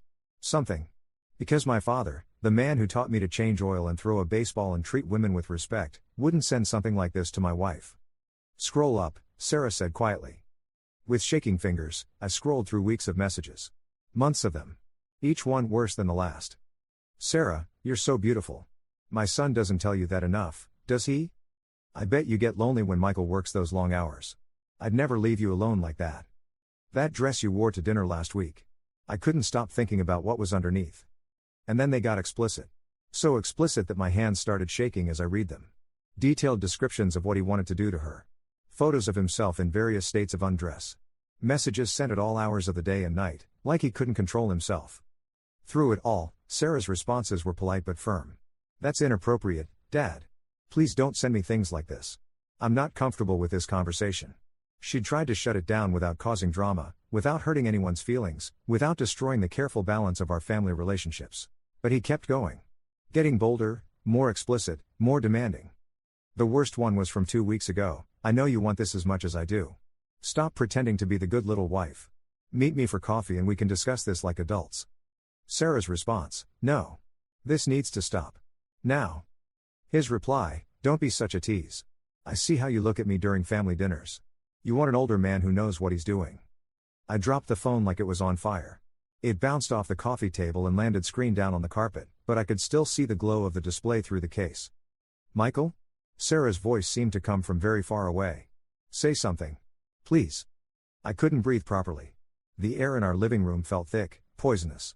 My father, my dad, who used to take me fishing every Saturday morning, who taught me to drive in the empty parking lot behind the mall, who walked Sarah down the aisle at our wedding because her own father had passed away the year before, had been sexually harassing my wife for months. Why didn't you tell me? The words came out harsher than I intended, and I saw Sarah flinch.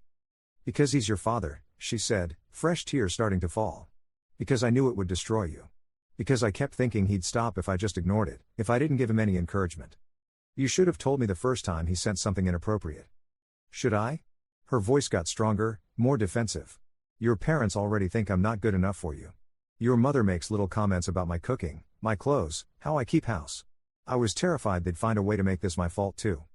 The truth of that hit me like a physical blow. My mother had always been critical of Sarah, though she disguised it as concern or helpful suggestions. Maybe if you learned to make his favorite foods, he wouldn't work such long hours. I've never seen a wife who doesn't iron her husband's shirts. When I was your age, I always made sure to look nice when my husband came home from work. I'd told myself it was just generational differences, that mom would come around eventually. But Sarah was right, they would have found a way to blame her for this too. I'm sorry, I said, though the words felt inadequate. I'm so sorry you've been dealing with this alone. I'm sorry you felt like you couldn't tell me. And I'm sorry my father is apparently a predator. She leaned against me then, her body shaking with sobs she'd been holding back for months. I held her and tried to process what this meant, tried to figure out what to do next. My phone felt like it weighed 1,000 pounds in my pocket, but I knew I had to call him. I need to confront him, I said when her crying had quieted to sniffles. What if he denies it? Then I'll show him the screenshots. What if he doesn't care? That possibility hadn't occurred to me, but now that she'd voiced it, I realized it should have. A man who would send explicit messages to his son's wife for months wasn't going to be easily shamed into better behavior. Then at least we'll know where we stand, I said. I called him from our bedroom while Sarah stayed downstairs. My hands were shaking so badly I had to dial the number 3 times before I got it right. He answered on the second ring, his voice cheerful and completely normal. Michael. Hey son, what's up? Calling pretty late for you. Dad, we need to talk about the messages you've been sending Sarah. The silence that followed was so complete I thought the call had dropped. Then I heard him clear his throat. What messages? Don't. My voice came out sharper than I'd intended. Don't lie to me. She showed me everything. Every single inappropriate text, every photo, every disgusting comment you've made about my wife. Another pause. Then, impossibly, a laugh. Not nervous laughter, but genuine amusement, like I'd told him a joke. Come on, Michael. You know how I am. It's just harmless flirting. Sarah's a beautiful woman, you should be flattered that your old man has good taste. I had to pull the phone away from my ear and stare at it. Flattered. He thought I should be flattered that he'd been sexually harassing my wife. It's not harmless, and it's not flirting. It's sexual harassment. She's my wife, and you're my father. This is sick. Don't be so uptight about everything. You always were too serious, even as a kid. Your mother used to worry you'd never learn to have fun. Fun? I was shouting now, loud enough that I was sure Sarah could hear me downstairs. You think sexually harassing my wife is fun? I think you're being dramatic about some friendly conversation. Sarah never seemed to mind. She told you to stop multiple times. She was just being polite. Women like the attention, Michael. They just can't admit it because of all this modern feminist nonsense. I sat down hard on our bed, the mattress creaking under my weight. This was worse than I'd imagined. He wasn't ashamed or apologetic. He was dismissive, condescending, and completely unrepentant. Listen to me very carefully, I said, trying to keep my voice steady. You will never contact my wife again. No texts, no calls, no messages through social media, nothing. If you see her at family gatherings, you will be polite but distant. You will never comment on her appearance, her clothes, or anything else. Do you understand me? Or what? You'll throw a tantrum and storm out of family dinner? Your mother won't stand for that kind of drama. Try me. He laughed again. You know what your problem is, son? You never learned to share. Even as a little boy, you'd hoard your toys, never let anyone else play with them. Some things never change. I hung up before I said something I couldn't take back. My hands were shaking with rage, with disbelief, with the horrible realization that my father was not the man I thought he was. Maybe he'd never been that man. Maybe I'd just been too naive to see it. I went downstairs and found Sarah exactly where I'd left her, curled up on the couch with her phone face down beside her. How did it go? She asked, though my expression probably already gave her the answer. He doesn't think he did anything wrong. He called it harmless flirting and said I should be flattered.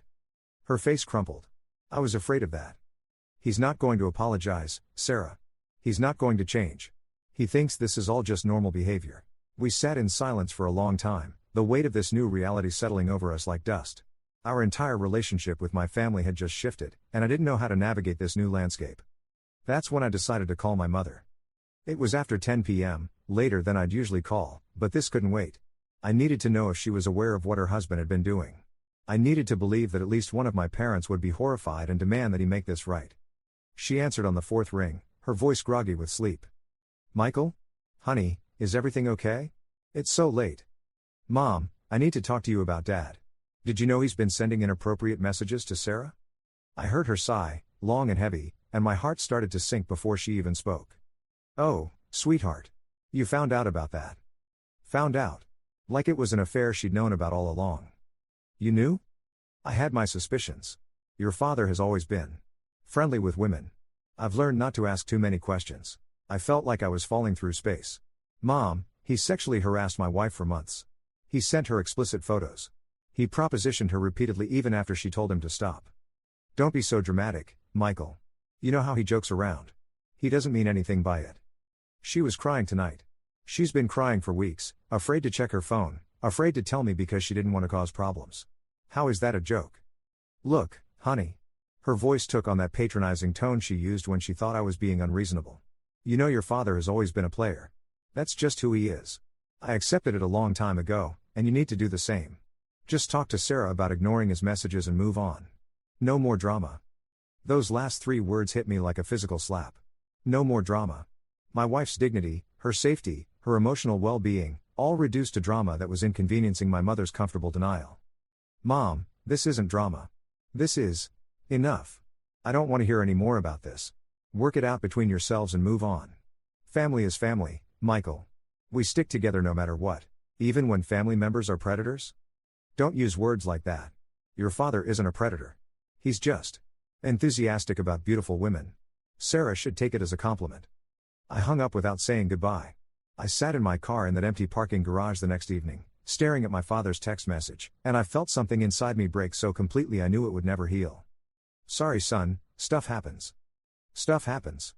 Like sexual harassment was weather. Like my pain was an inconvenience.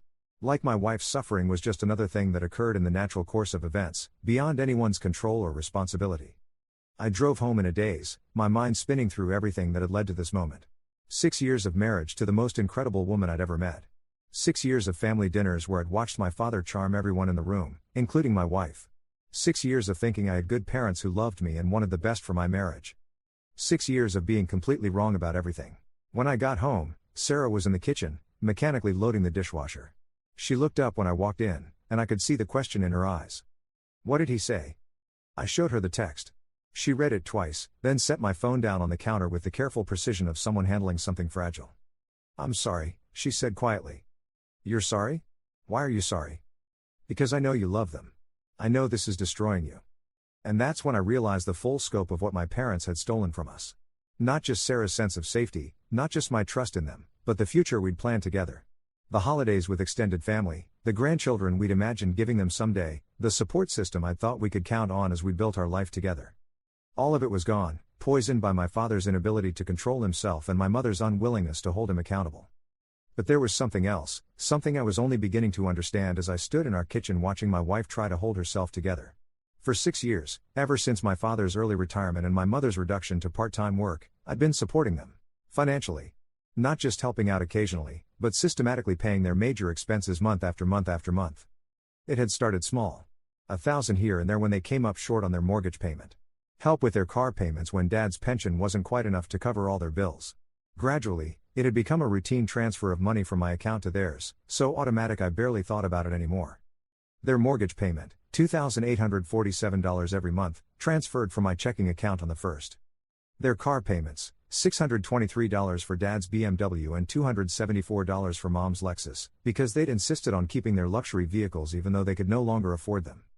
Their credit card minimums, 3 cards with a combined minimum payment of $387 monthly, plus whatever extra I could manage to help them pay down the balances they'd accumulated during their transition period.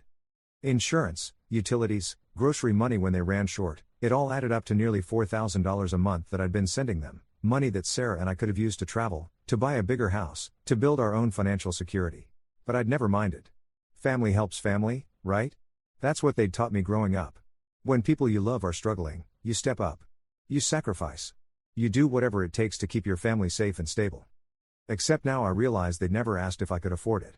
They'd never expressed gratitude or offered to pay me back when their situation improved. They'd never even acknowledged the sacrifice I was making. The money just flowed from my account to theirs, as automatic and expected as gravity. And this was how they repaid me. By making my wife afraid to check her phone. By dismissing my pain as drama. By treating my marriage like it was entertainment for my father's midlife crisis. That night, I lay awake staring at the ceiling while Sarah slept fitfully beside me. Every few minutes, she'd shift or make a small sound, and I wondered if she was dreaming about those messages.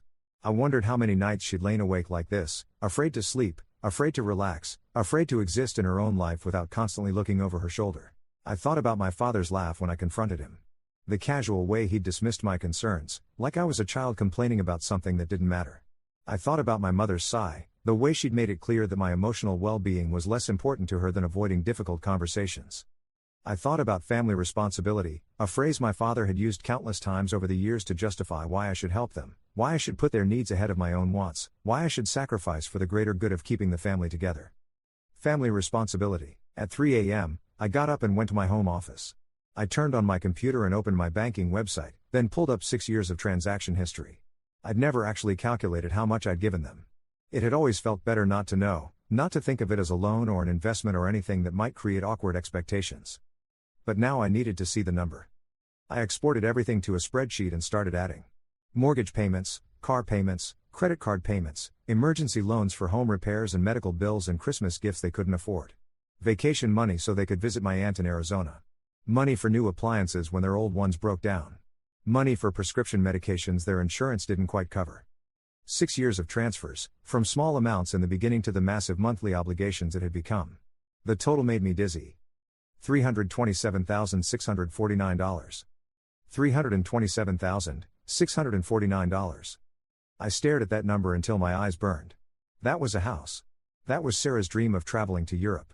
That was the financial security we'd sacrificed so my parents could maintain their lifestyle after choosing to retire early and live beyond their means.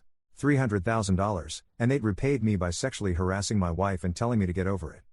I closed the laptop and went back to bed, but I didn't sleep. I lay there thinking about what family really means, about what I owed them versus what they owed me, about whether love should come with conditions and consequences. By sunrise, I knew what I had to do. Monday morning, I called the bank before I even got dressed for work. First National, this is Jennifer, how can I help you? Hi, I need to cancel some automatic transfers from my checking account. I can help you with that. Can you give me your account number and the transfers you'd like to cancel? I read her the details of every automatic payment I'd set up for my parents. The mortgage payment that would normally process tomorrow. The car payment scheduled for Thursday. The credit card transfers that happen mid-month. Are these temporary holds or permanent cancellations? Jennifer asked. I thought about my father's dismissive laugh. I thought about my mother's weary sigh. I thought about Sarah's tears and the months of fear they'd put her through.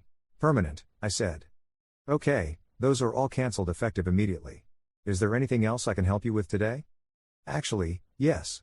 I need to report 2 vehicles as stolen. There was a pause. Sir, I'm not sure I understand. Are you reporting a theft to the bank? No, sorry. Wrong department. Thank you for your help with the transfers. I hung up and called the auto loan companies next. Both cars were financed through different lenders, but both loans were in my name. Better credit, my parents had said when we'd set it up. Better interest rates. It just made financial sense. The first call was to BMW Financial. I need to report the vehicle associated with loan number 447,829 as stolen, I told the representative. I'm sorry to hear that, Mr. Chen. Have you filed a police report? I'm filing it now. The vehicle was taken without my permission by someone who had temporary access to it. I understand. We'll need a copy of the police report, but I can put an immediate hold on the account and send a recovery agent to the last known location. The vehicle should be at 847 Maple Street in Riverside. That's where it was taken from. I gave them my parents' address and listened to the representative explain the repossession process. The car would be picked up within 24 to 48 hours. Any personal items would be held for retrieval, but the vehicle itself would be sold at auction to satisfy the remaining loan balance. The call to Lexus Financial was almost identical. Next, I called the credit card companies. 3 different cards, all with my name as the primary account holder and my parents listed as authorized users. I'd set it up that way years ago when their credit scores were too low to qualify for decent rates. I need to close these accounts, I told each customer service representative. There's been fraudulent activity. It wasn't really fraud, legally speaking. But morally? Ethically? Taking money from someone while simultaneously destroying their marriage felt pretty fraudulent to me. By the time I finished the last call, it was almost noon. I'd used up my lunch break and probably looked like heck, but I felt something I hadn't felt in years. Control. For the first time since this nightmare started, I was taking action instead of just reacting. I didn't tell Sarah what I'd done. Not yet. I wanted to see how long it would take my parents to notice. I wanted to know if they would call to apologize, to acknowledge what they'd done, to try to make things right before demanding that I fix their financial problems. I was curious about their priorities. Tuesday, the mortgage payment bounced. I know because the bank called my emergency contact number, which was still my number, from when I'd first set up the automatic transfers. The representative was professional but concerned. Mr. Chen, your mortgage payment was returned for insufficient funds. This could result in late fees and impact your credit score. Can we try processing the payment again? That's not my mortgage, I said. I believe you have the wrong contact information. The mortgage is for 847 Maple Street, Riverside, account holder Richard Chen. You're listed as the emergency contact and the source of the automatic payment. I'm no longer associated with that account. You'll need to contact Richard Chen directly. I hung up and went back to work, but I found myself checking my phone every few minutes. No calls. No texts. No panicked messages from parents who had just discovered their financial safety net was gone. Wednesday, I got home from work to find Sarah in the kitchen, stirring something that smelled amazing. Good day? She asked, kissing my cheek as I hung up my coat. Interesting day, I said. How was yours? Better. I didn't check my phone obsessively for the first time in months. I blocked my father's number on her phone the night she showed me the messages, but she'd still been checking constantly, waiting for him to find another way to contact her. The fact that she was starting to relax made everything I'd done feel even more right. That's great, honey. Really great. We had dinner and watched a movie, and for a few hours I almost forgot about the financial bomb I detonated in my parents' lives. It felt normal, peaceful, like maybe we could actually move past this and build something better. Thursday, the first car was repossessed. I know because my mother called me at work, her voice shrill with panic. Michael, someone stole your father's car from our driveway. We called the police, but they said it wasn't stolen, it was repossessed. They said you reported it stolen. What's going on? I reported it as taken without permission, I said calmly. Which it was. I never gave Dad permission to use a car that's titled in my name. But we've been driving that car for 3 years. It's your father's car. It's my car, with my name on the title and my credit on the loan. Dad was an authorized user, but I've revoked that authorization. Why would you do this? He's your father. Ask him. I hung up before she could respond. My hands were shaking, but not with fear or regret. With adrenaline. With the rush of finally standing up for myself and my wife. 20 minutes later, my father called. I let it go to voicemail. Michael, I don't know what the heck you think you're doing, but this is insane. Call me back right now and fix this mess. I deleted the message without listening to the rest. Friday, the second car was repossessed and their credit cards were declined at the grocery store. I know because Sarah told me. Her sister had called her. Apparently my mother had reached out to Sarah's family, looking for allies in whatever narrative she was constructing about her ungrateful son's sudden mental breakdown. Your mom called my sister, Sarah said as we sat down for dinner. She's telling people you've had some kind of psychological break and you're taking it out on them financially. What did your sister say? She asked me what was really going on. So I told her. I set down my fork. Everything? Everything. The messages, the photos, your father's reaction when you confronted him, your mother's response when you called her crying. How did she take it? Sarah smiled grimly. She said she'd always thought your dad was creepy but never felt like she could say anything. Apparently he made some inappropriate comments to her at our wedding. Of course he had. Of course this was part of a pattern, and I'd been too naive or too loyal to see it. She also said she thinks you're handling this exactly right, Sarah continued. Her exact words were, good for him. Some people only understand consequences. That night, my phone started ringing at 6 p.m. and didn't stop until almost midnight. Dad called 18 times. Mom called 12 times. I let every call go to voicemail, and by the end of the night, my voicemail box was full. Saturday morning, I sat down with coffee and listened to them all. The first few were confused, demanding explanations. Then angry, accusing me of financial abuse and threatening to sue me. Then panicked, as the reality of their situation sank in. The last few were desperate, promising they'd work things out if I'd just restore their access to my money. Not once did either of them apologize for what my father had done to Sarah.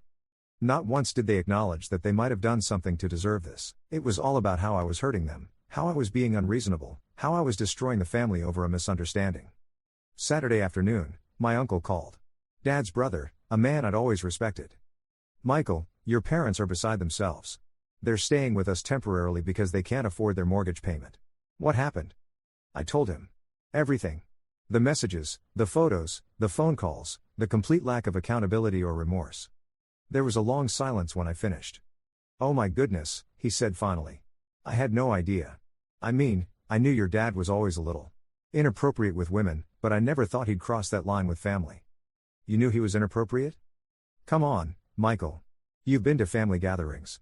The way he talks to waitresses, the comments he makes about women on TV, the way he stares at your female cousins. We all just learned to ignore it because your mom seemed to tolerate it. Another family secret I'd somehow missed.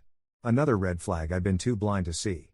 Look, my uncle continued, I can't say I blame you for cutting them off. What your dad did was inexcusable, and your mom's reaction was almost worse. But they're going to lose their house, Michael. Is that really what you want? What I want is for my father to apologize to my wife and get therapy for his sexual harassment problem. What I want is for my mother to acknowledge that protecting her husband's reputation is less important than her daughter-in-law's safety. What I want is for them to take responsibility for their actions instead of blaming me for having consequences. And if they don't? Then they'll lose their house. Sunday, they showed up at our front door. I was in the garage, working on a project I'd been putting off for months, organizing the tools and supplies that had been accumulating since we'd moved into this house 4 years ago. Sarah was in the garden, planting the fall flowers she'd been looking forward to all summer. It was a peaceful morning, the kind of quiet weekend time that had become precious to both of us.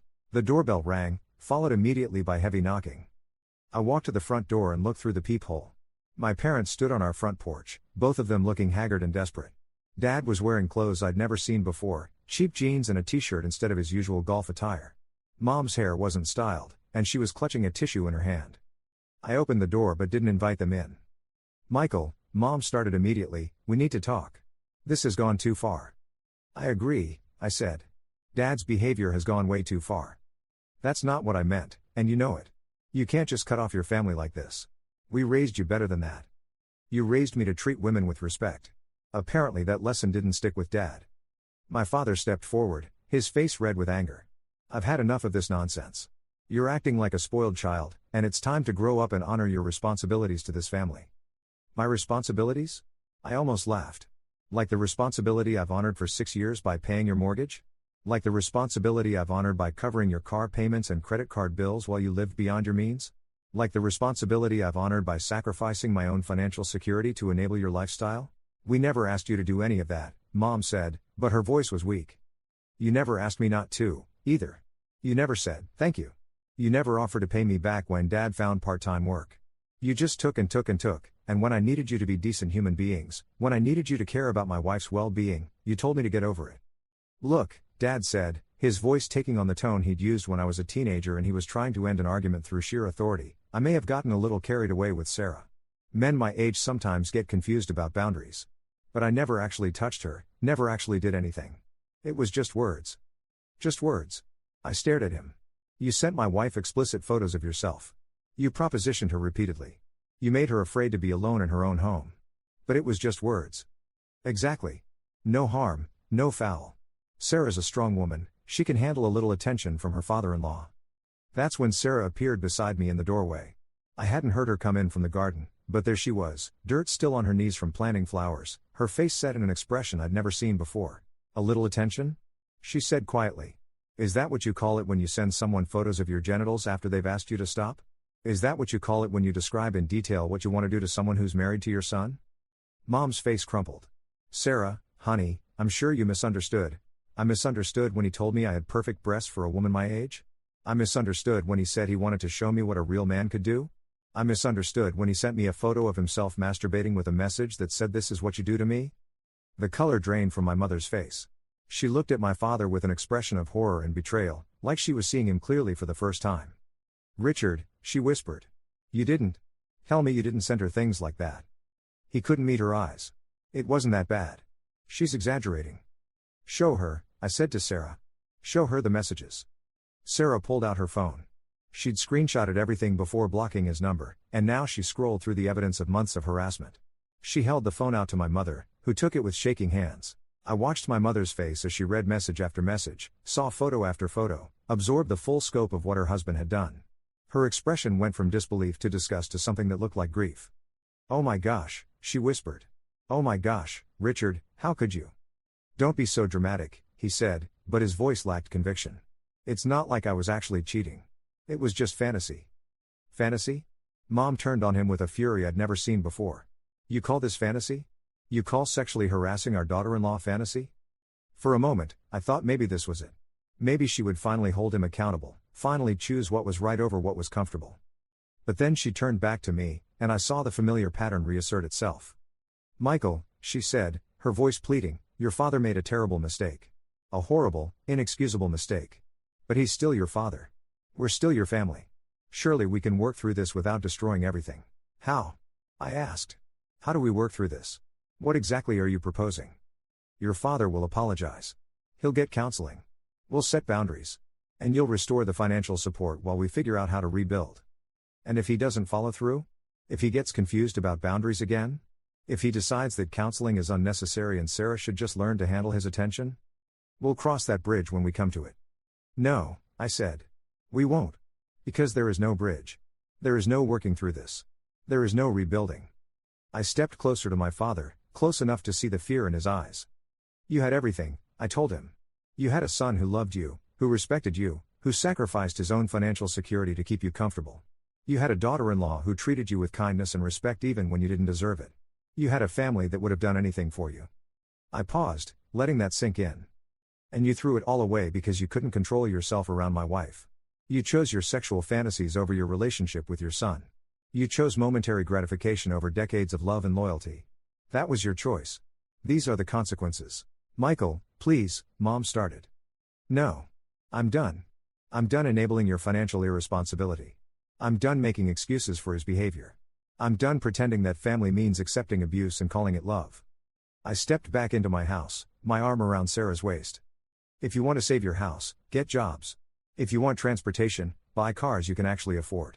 If you want a relationship with me, start by acknowledging what you've done and taking real responsibility for it. Until then, stay away from my family.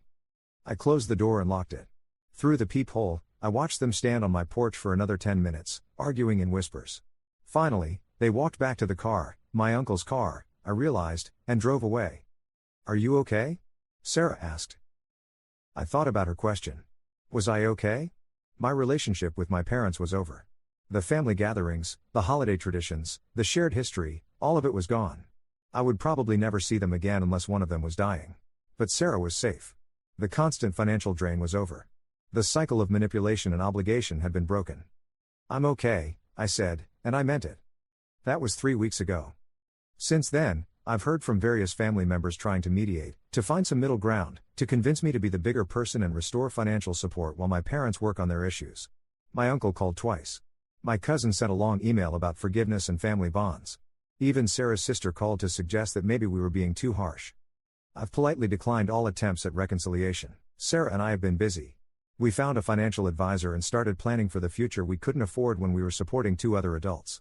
We're looking at houses in better neighborhoods, planning the European vacation we've talked about for years, considering the possibility of children now that our financial foundation is secure. Yesterday, we put an offer on a beautiful colonial in the suburb we've always dreamed of living in.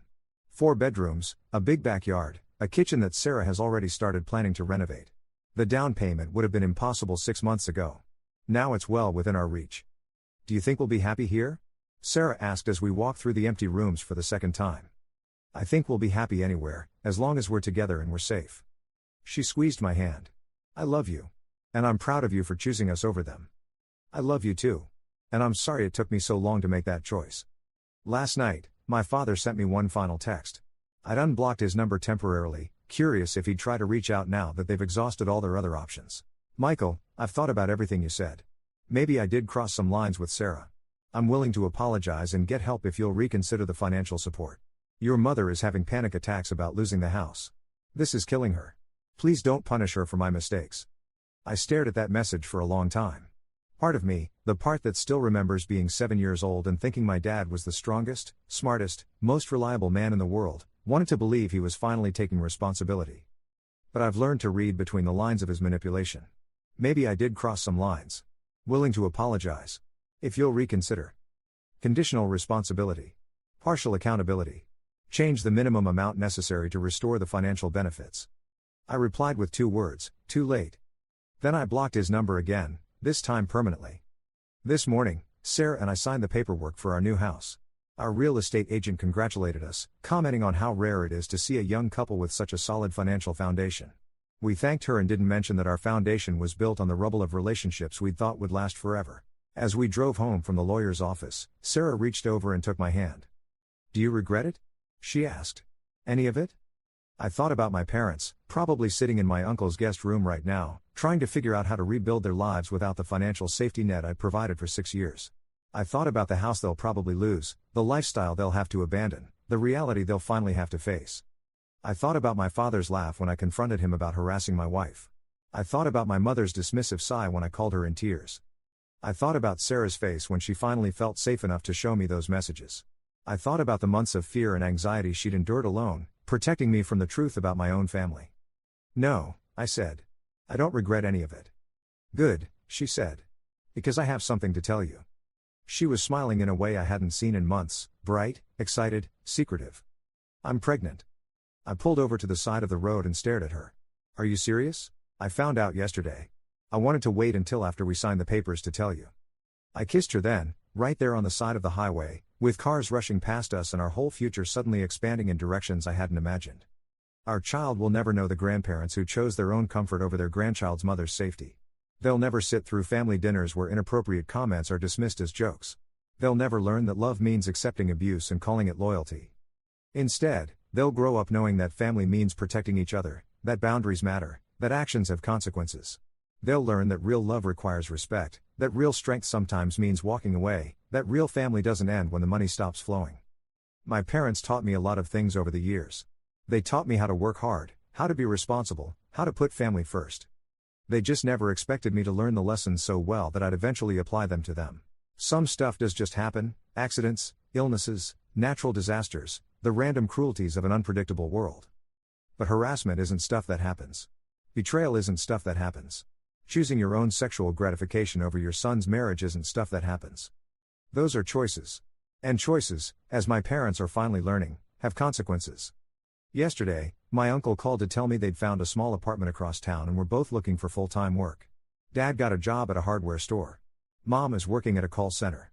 They've traded their BMW and Lexus for a used Honda Civic they're splitting between them. They're really struggling, Michael, he said. Your mom asked me to tell you they're sorry and they miss you. Are they sorry for what they did, or sorry for the consequences? He paused. I don't know. Does it matter? It's the only thing that matters. I hung up and went to find Sarah. She was in what will soon be our baby's nursery, measuring windows for curtains. Uncle Dave? She asked. Update on the parental situation. They found an apartment and jobs. Still not taking responsibility, just missing the money. She nodded. I figured. Any regrets? I asked, echoing her question from the car. About them? No. About us? Never. I wrapped my arms around her from behind, my hands settling on her still flat stomach where our child is growing. I love our life, I said. I love our future. I love that our kid will grow up in a house where respect isn't negotiable and boundaries aren't suggestions. Even if it means they'll never know their grandparents? Especially because it means they'll never know their grandparents. We stood there in the empty room, planning our child's nursery, planning our family's future, planning a life built on the foundation of choosing each other over anyone who would harm us. My phone buzzed. A text from an unknown number. Michael, this is your father. I got a new phone. Please call me. We need to talk. I showed the message to Sarah. What are you going to do? She asked. I deleted the message and blocked the number. Nothing, I said. Absolutely nothing. And for the first time in months, that felt like everything. Family responsibility, it turns out, isn't about funding other people's mistakes or enabling their harmful behavior. It's about protecting the people who love and respect you. It's about building something better than what you inherited. It's about choosing the family you create over the family that created you, when that choice becomes necessary for survival. My father was right about one thing: stuff happens. But this wasn't that. This was justice. Finally, beautifully, mine. Story 7. My old classmates invited me to our 10-year reunion with snickering emails about how I'd peaked in high school and never lived up to my potential. The night before, they'd even created a group chat to share my social media posts, claiming I was clearly exaggerating my career achievements.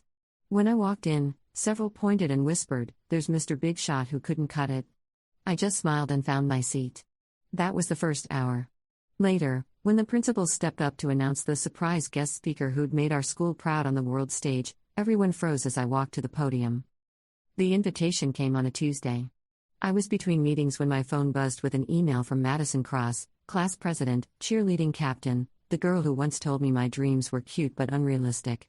The subject line read, "Hawthorne High Class of 2015, you're invited." Inside, beneath the standard reunion details, was a postscript that made my coffee taste like metal. Can't wait to see what everyone's been up to. Some of us have really made something of ourselves. Smiley face emoji. I stared at that emoji.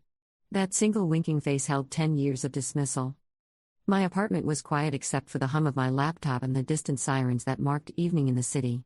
I'd moved here right after college, hungry and stubborn, working 3 jobs while finishing my master's degree online. The studio apartment had been the size of a shoebox. I'd eaten ramen for months. I'd cried on the subway more times than I could count, wondering if everyone back home had been right about me all along. They'd called me Sarah the Dreamer in high school. Never as a compliment.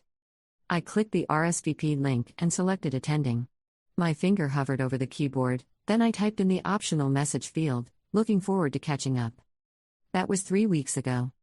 The group chat screenshot arrived the night before the reunion, forwarded by my younger cousin Emma, who still lived in Hawthorne. She'd been added by accident. Someone probably thought she was Emma Peterson from our graduating class. The image made my throat tight. Madison, did you see Sarah's LinkedIn? International consultant? Girl, please. My cousin works at that company, says she's basically an admin. Tyler Chen, she posted about speaking at some conference last month. I googled it. It was a panel. With like 30 people there. Brittany Walsh, remember when she said she'd work for the UN, Smiley face emoji, I give her credit for commitment to the fantasy.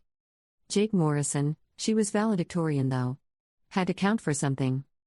Madison, valedictorian of Hawthorne. That's like being the smartest person at the kids' table. There were 12 more messages. Each one a small cut, precise and familiar. They've been making these cuts for years, I realized. I'd just been too far away to feel them. Emma called immediately. Sarah, I'm so sorry. I didn't know if I should. Thank you for showing me. My voice sounded steady. I was sitting on my bed, still in my work clothes, staring at my reflection in the darkened window. I needed to see it. You don't have to go tomorrow. I know. But I was going. The thing they didn't understand, the thing they'd never understood, was that I'd stopped needing their approval years ago. I'd stopped the moment I'd walked into that first real negotiation, hands shaking, and somehow convinced a room of executives 3 times my age that I knew what I was talking about. I'd stopped needing them when I'd presented my research at Geneva, when I'd been quoted in the Times, when my inbox had filled with interview requests I had to turn down because I was already stretched too thin. They thought I was exaggerating because their world was small enough that my reality seemed impossible. I pulled my laptop closer and opened my email. Scrolled through until I found the one from Dr. Patricia Reeves, Hawthorne High's principal. She'd sent it 2 months ago, before the reunion committee had even finalized the date. Dear Sarah, I hope this finds you well. I've been following your remarkable career with great pride. Would you consider being our keynote speaker at an upcoming school event? We'd be honored to have you share your journey with our current students. I declined politely. Too busy, schedule too unpredictable, perhaps another time. I hit reply now. Dr. Reeves, I've reconsidered. I'd be honored to speak. I'll be in town for the reunion anyway. Let's surprise them. Her response came within the hour. She'd always liked me, even when I was an awkward 17-year-old with more ambition than social grace. The reunion was held in the Hawthorne Grand Hotel Ballroom, the fanciest venue our small town had to offer. I'd chosen my outfit carefully that morning, a navy blazer, simple but tailored, paired with cream trousers and the pearl earrings I'd bought myself after my first major consulting contract closed. Professional enough to be taken seriously. Understated enough not to seem like I was trying too hard. My hand trembled slightly as I pushed open the heavy ballroom doors. The space had been decorated with burgundy and gold, our school colors, and round tables were scattered across the polished floor. A banner read "Welcome back, Class of 2015." In glittering letters. The noise hit me first. Laughter, overlapping conversations, the clink of glasses. Then the stares. Madison spotted me immediately. She was holding court near the bar, surrounded by the same cluster of girls who'd ruled the cafeteria a decade ago. Her eyes widened, then narrowed. She whispered something to Brittany, who turned to look. I felt their gazes like searchlights. Scanning. Assessing. Finding me lacking. Tyler Chen was by the appetizer table, and when our eyes met, he didn't even try to hide the smirk. He leaned toward Jake Morrison and said something that made Jake glance my way and chuckle. There's Mr. Big Shot who couldn't cut it, someone muttered. I couldn't see who. The voice came from a group near the entrance, too far away for me to identify the speaker. I kept my face neutral and headed toward the check-in table. The volunteer, Christine Wu, who'd been in my calculus class, gave me a name tag with an expression that managed to be both pitying and condescending. Sarah Chen. Welcome back. She handed me the sticker, and I caught her exchange a look with a woman beside her. You're at table 7. Thank you. I found my seat and sat down, smoothing my hands over my lap. The table was half empty. No one from my immediate friend group had shown up, the other scholarship kids, the ones who'd understood what it meant to want more than Hawthorne could offer. They'd scattered to graduate schools in distant cities, too busy building the lives everyone else had told them were impossible. A woman I vaguely recognized as Amy something took the seat beside me. Sarah, right? Didn't you used to tutor in the library? Sometimes. That's sweet. Are you teaching now? The question carried an assumption. A limit to how far I could have possibly climbed. I consult, actually. International development and policy. Oh. Her smile tightened. That's nice. The first hour was an exercise in invisible warfare. People approached my table to say hello, and each conversation felt like a trap. They asked leading questions, the kind designed to make you reveal your failures. Still in the city? That must be expensive. Do you have your own place, or? International work, wow. Do you travel for that, or is it mostly remote? Have you settled down at all, or are you still figuring things out? I answered politely. Briefly. I didn't elaborate on the apartment I owned outright, the passport filled with stamps, the partnership offer I declined last year because I preferred the flexibility of independent work. I didn't mention the TED talk I'd given last spring, or the book deal I'd just signed, or the text I'd received that morning from a colleague at the State Department asking if I was free for coffee next week in Washington. Let them think what they wanted. I was here for one reason only. Dinner was served. Rubbery chicken, overcooked vegetables, the kind of catering that costs just enough to seem fancy but tastes like cardboard. I pushed food around my plate and watched the room. Madison was holding court at the center table, telling some animated story that had her audience in stitches. Tyler was doing magic tricks with dinner rolls, balancing them on his knife to impress a group of former athletes. Brittany was taking selfies, angling herself to capture the chandelier in the background. They looked happy. Comfortable. This was their world, and they moved through it with the easy confidence of people who'd never had to prove themselves anywhere else. At the head table, Dr. Reeves caught my eye and gave me a subtle nod. It was almost time. The principal stood, tapping her glass with a spoon. The room quieted gradually, conversations trailing off into expectant silence. Good evening, everyone. I hope you're enjoying your meal and this chance to reconnect. Her voice carried that particular warmth principals cultivate, genuine but practiced. I wanted to take a moment to talk about why reunions matter. It's not just nostalgia. It's about seeing who we've become, recognizing that the paths we take aren't always straight, and celebrating the journeys that brought us back to this room. A few people applauded politely. Tonight, I have a special announcement. As many of you know, Hawthorne High has always prided itself on preparing students for meaningful lives. And sometimes, one of our own goes out into the world and does something extraordinary. She paused, letting the suspense build.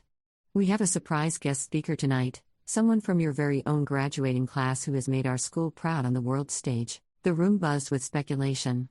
I saw heads turning, people whispering guesses. Madison was beaming, probably assuming it was someone from her circle. Tyler sat up straighter, adjusting his collar. Please join me in welcoming Sarah Chen, internationally recognized consultant and policy analyst, who has worked with organizations across 4 continents, advised on sustainable development initiatives affecting millions of people, and recently published research that was cited by the United Nations Development Program. Sarah, would you please join me at the podium? The silence that followed was so complete I could hear the ventilation system. I stood slowly. Every eye in the room swiveled toward me. Madison's smile had frozen on her face, becoming something rigid and artificial. Brittany's mouth had actually fallen open. Tyler looked like he'd been slapped. My heels clicked against the hardwood as I walked toward the front of the room. Each step felt surreal, like I was watching myself from a distance. The distance between my table and the podium couldn't have been more than 40 feet, but it stretched like miles. Dr. Reeves handed me the microphone with a smile that had genuine warmth in it. Thank you for being here, she whispered. I stood at the podium and looked out at my former classmates. Faces I'd known for years, people I'd shared hallways and homework and hope with, back when we'd all been young enough to believe we could be anything. Hi. My voice echoed slightly. I adjusted the microphone. I'll be honest, I wasn't sure I'd come tonight. The invitation came at a busy time, and Hawthorne felt very far away from the life I'd built. A few uncomfortable shifts in seats. But I came because I wanted to tell you something I wish I'd understood back then. Something I hope the current students at Hawthorne understand better than we did. I paused, gathering my thoughts. Your dreams aren't cute. They're not unrealistic. They're just bigger than some people's ability to imagine them. Madison had gone pale. When I said I wanted to work in international development, people told me to be realistic. When I said I wanted to make a difference on a global scale, I was told that kids from small towns don't do that. That scholarships and determination weren't enough. That I should be grateful for whatever I could get and stop reaching for more. My hands were steady on the podium now. The trembling had stopped. And you know what? I almost believed them. There were nights in that first year after college when I sat in an apartment smaller than this stage, eating instant noodles and wondering if everyone back home had been right. If I was fooling myself. If I should just give up and come back and accept that some lives are too ambitious for some people. I let the words settle. Let them feel the weight. But here's what I learned. The people who tell you your dreams are too big are usually people who've never pushed past their own comfort zones. They're not bad people. They're just scared people. And scared people try to make the world smaller so they don't have to face how much of it they've never explored. Tyler was staring at his plate. Jake had his arms crossed, jaw tight. I've worked in 6 countries. I've advised governments and NGOs and foundations. I've stood in villages where children don't have clean water and helped design systems that change that. I've sat in rooms with people who have the power to affect millions of lives and convince them to make better choices. And every single time I've done that, I've thought about being 17 years old in Hawthorne, being told that people like me don't do these things. My voice was soft now. Not angry. Just honest. So I wanted to come back and say this: if you're watching someone else succeed and your first instinct is to diminish it, to find ways to prove it's not real or not impressive, ask yourself why. Ask yourself what you're protecting. Because it's not them you're hurting. It's you. You're making your own world smaller every time you refuse to believe someone else's could be big. The silence was different now. Heavier. Several people weren't meeting my eyes. I forgive you, I continued, and this was the part I hadn't planned, the part that surprised even me. I forgive the dismissals and the jokes and the group chats where you decided my achievements were exaggerated. I forgive it because I understand it now. You weren't trying to hurt me. You were trying to protect yourselves from feeling left behind. Madison had tears in her eyes. I hadn't expected that. But I want you to know, all of you, that there's enough success to go around. Someone else's journey doesn't diminish yours. My life doesn't make yours smaller. We all get to define what meaningful looks like. For some of you, it's the family you've built, or the business you've started, or the community you've served. Those things matter. They're real. I grip the podium edges. Just don't measure your worth by tearing down someone else's. Don't make yourself bigger by making other people's accomplishments smaller. Because that's not confidence. That's fear masquerading as superiority. The room had gone so quiet I could hear someone crying softly somewhere in the back. Thank you for listening. And Dr. Reeves, thank you for the invitation. It meant more than you know. I stepped away from the podium. Dr. Reeves took the microphone, her eyes bright, and started to say something about inspiration and alumni pride, but I barely heard it. I was walking back to my table, legs feeling disconnected from my body, wondering if I'd just made a terrible mistake or done the bravest thing in my life. The applause started slowly. Hesitant at first, then building. By the time I sat down, it was genuine. Not everyone was clapping, Tyler had left the room, and Madison was staring at her hands, but enough people were. Amy beside me had tears streaming down her face. "I'm sorry," she whispered. "I'm so sorry." "It's okay." "It's not." I was in that chat. I laughed at the jokes. I looked at her. Really looked. She was crying the way people cry when they realize they've been cruel without meaning to be, when they see themselves clearly for the first time and don't like what they find. "Then do better," I said quietly. "That's all any of us can do." The rest of the evening was a blur. People approached my table, some to apologize, some to ask questions about my work, some just to shake my hand.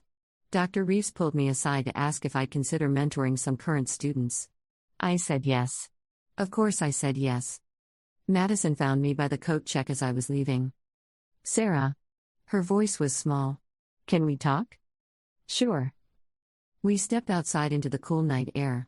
The hotel parking lot was half empty, and the streetlights cast everything in amber. "I was cruel," she said. "In high school and after. I made fun of your dreams because they made me feel small. And tonight, when Dr. Reeves said your name, I wanted the floor to swallow me. I waited." Let her continue. "I've spent 10 years working at my dad's insurance agency. It's fine work. It pays well. But I hate it. I've hated it since the day I started. And when I saw you doing all these incredible things, I told myself you were lying because it was easier than admitting I'd given up." The confession hung between us. "What did you want to do?" I asked. "Architecture. I wanted to design buildings. Beautiful ones. Ones that changed skylines." She laughed, but it came out broken. "Stupid, right?" "No. It's not stupid. I'm 32 years old, Sarah. It's too late." I pulled out my phone and typed something quickly, then showed her the screen. It was an article about a woman who'd gone back to school for architecture at 40 and was now designing sustainable housing projects in developing countries. It's never too late. It's just harder. And maybe that's the real difference between us. Not talent or luck or opportunity. Just willingness to do hard things even when people say it's foolish. She stared at the article for a long moment, then looked up at me. I don't deserve your kindness. Probably not, I agreed. But I'm giving it to you anyway. Because holding on to anger is exhausting, and I have better things to do with my energy. She hugged me then, quickly and awkwardly, and whispered thank you against my shoulder before pulling away and walking to her car. I stood in the parking lot for a while after she left, breathing in the night air and looking up at the stars, the same stars I'd looked at as a teenager, lying on my childhood bed and dreaming of impossible things. My phone buzzed. A text from Emma, everyone's talking about your speech. You're amazing. I smiled and typed back, just finally told the truth. The drive back to my hotel was short. I'd splurged on a nice room, not because I needed to prove anything, but because I'd learned to treat myself well, to value my own comfort. The bed was soft, and the view overlooked the town square where I'd spent so many Friday nights as a teenager, feeling trapped and desperate for escape. I didn't feel trapped anymore. I felt free. Not because I'd proven them wrong, that had never been the point. I felt free because I'd finally released the need for their validation. Their doubt had shaped me for years, carved into my determination, made me work harder and reach farther. But tonight, standing at that podium, I'd let it go. They didn't get to define me anymore. Not their dismissals, not their apologies. I defined myself. My laptop was open on the desk, and I saw I had 3 new emails. One from Dr. Reeves, thanking me and asking if I'd speak at graduation. One from a former classmate I'd barely known, asking if I had any advice for someone considering a career change at 30. And one from Madison, sent 20 minutes ago, with just a subject line, "Thank you for not giving up on me either." I closed the laptop without responding. Some messages needed time to breathe. Instead, I opened my journal, an old habit from the hardest years, when writing was the only thing that made sense of the chaos. I wrote about the night, about the faces in that ballroom, about the weight of finally saying everything I'd kept silent for a decade. And then I wrote something I'd never written before: I'm proud of myself. Not for proving them wrong. For proving me right. The reunion ended, but the ripples continued. Over the next few weeks, I received messages from people I'd forgotten existed. Some apologized. Some asked for advice. Some just wanted to share their own stories of dreams they'd abandoned and were thinking about reviving. I answered when I could. Not because I owed them anything, but because I remembered how lonely it felt to want more than the world said you deserved. The morning after the reunion, I woke up in my hotel room feeling hollowed out. The speech had taken something from me, not my strength, but my armor. I'd spent years building walls between myself and Hawthorne, and in one night, I dismantled them brick by brick in front of everyone. My phone had 17 missed calls and 43 text messages. I scrolled through them slowly, sipping the terrible hotel coffee and watching early morning light creep across the town square below. Most messages were variations of the same sentiment. You were incredible. I had no idea. I'm sorry. But one stood out. It was from Jake Morrison, sent at 3 in the morning. I left because I couldn't sit there anymore. Not because I was angry at you. Because I was angry at myself. I've been working at my uncle's construction company for 8 years, telling myself I'm happy, telling myself I made the right choice. But I wanted to be a physical therapist. I got accepted to a program in Boston right after graduation. I didn't go because everyone said it was too expensive, too risky, too far from home. Watching you tonight, I realized I've been lying to myself for a decade. I don't know if this message makes sense. I'm a little less than sober. But thank you. I think. I read it 3 times before responding. It makes perfect sense. And it's not too late, Jake. It never is. His reply came immediately, like he'd been waiting by his phone. Easy for you to say. You actually did it? No. I did it scared. I did it broke. I did it while everyone told me I was making a mistake. The doing it part comes after you decide to ignore all the reasons why you shouldn't. 3 dots appeared, then disappeared. Then appeared again. Finally, maybe you're right. I set the phone down and stared at the ceiling. This was the part they didn't show in the movies, the aftermath. The moment when the grand gesture was over and you had to figure out what came next. I'd said my piece. I confronted my past. But I hadn't anticipated how exhausting it would feel, or how the vulnerability would linger like a bruise. There was a knock at my door. When I opened it, Dr. Reeves stood in the hallway, holding 2 cups of what smelled like actual good coffee. I hoped you hadn't checked out yet, she said. May I come in? We sat by the window, and she handed me one of the cups. The coffee was from the local cafe I'd loved as a teenager, the one place in town that had felt like a refuge. "I wanted to talk to you before you left," she began. "Last night was remarkable. But I also know it couldn't have been easy." "It wasn't." "Good. That means it mattered." She took a sip of her coffee, choosing her words carefully. "Sarah, I've been principal of Hawthorne High for 15 years. I've watched thousands of students walk through those doors. Most of them are good kids who grow into good adults. They work hard, build families, contribute to their communities. They're happy." I waited, sensing there was more. "But every few years, there's someone different. Someone who looks at the horizon and sees something beyond it.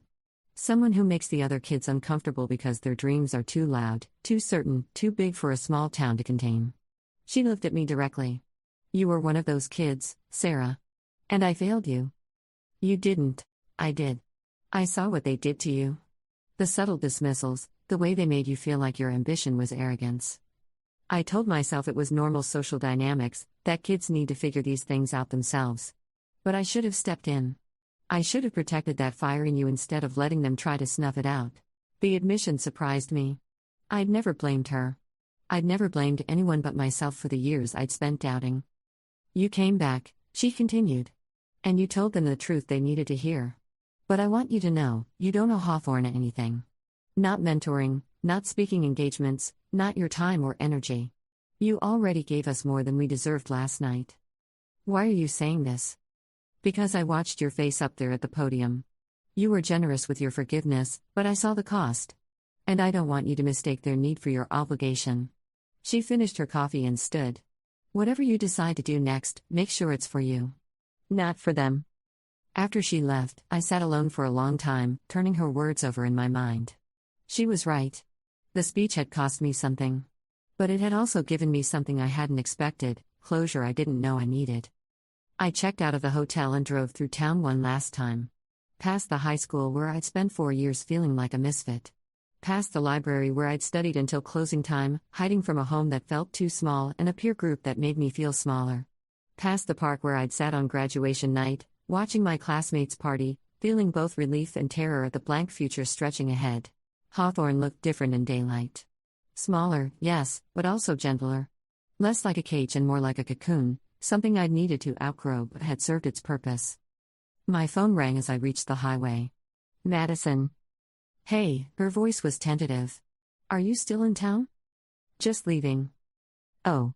I was hoping, I know this is a lot to ask, but could we get breakfast? There's a diner off Route 9. I'll understand if you say no." 20 minutes later, I was sliding into a booth across from her at Rosie's Diner, the same place where we'd come after football games in high school. She looked exhausted, like she hadn't slept. "I stayed up all night," she said, confirming my suspicion. "Just thinking about everything you said. About everything I've done." The server brought coffee without asking. Small town habits.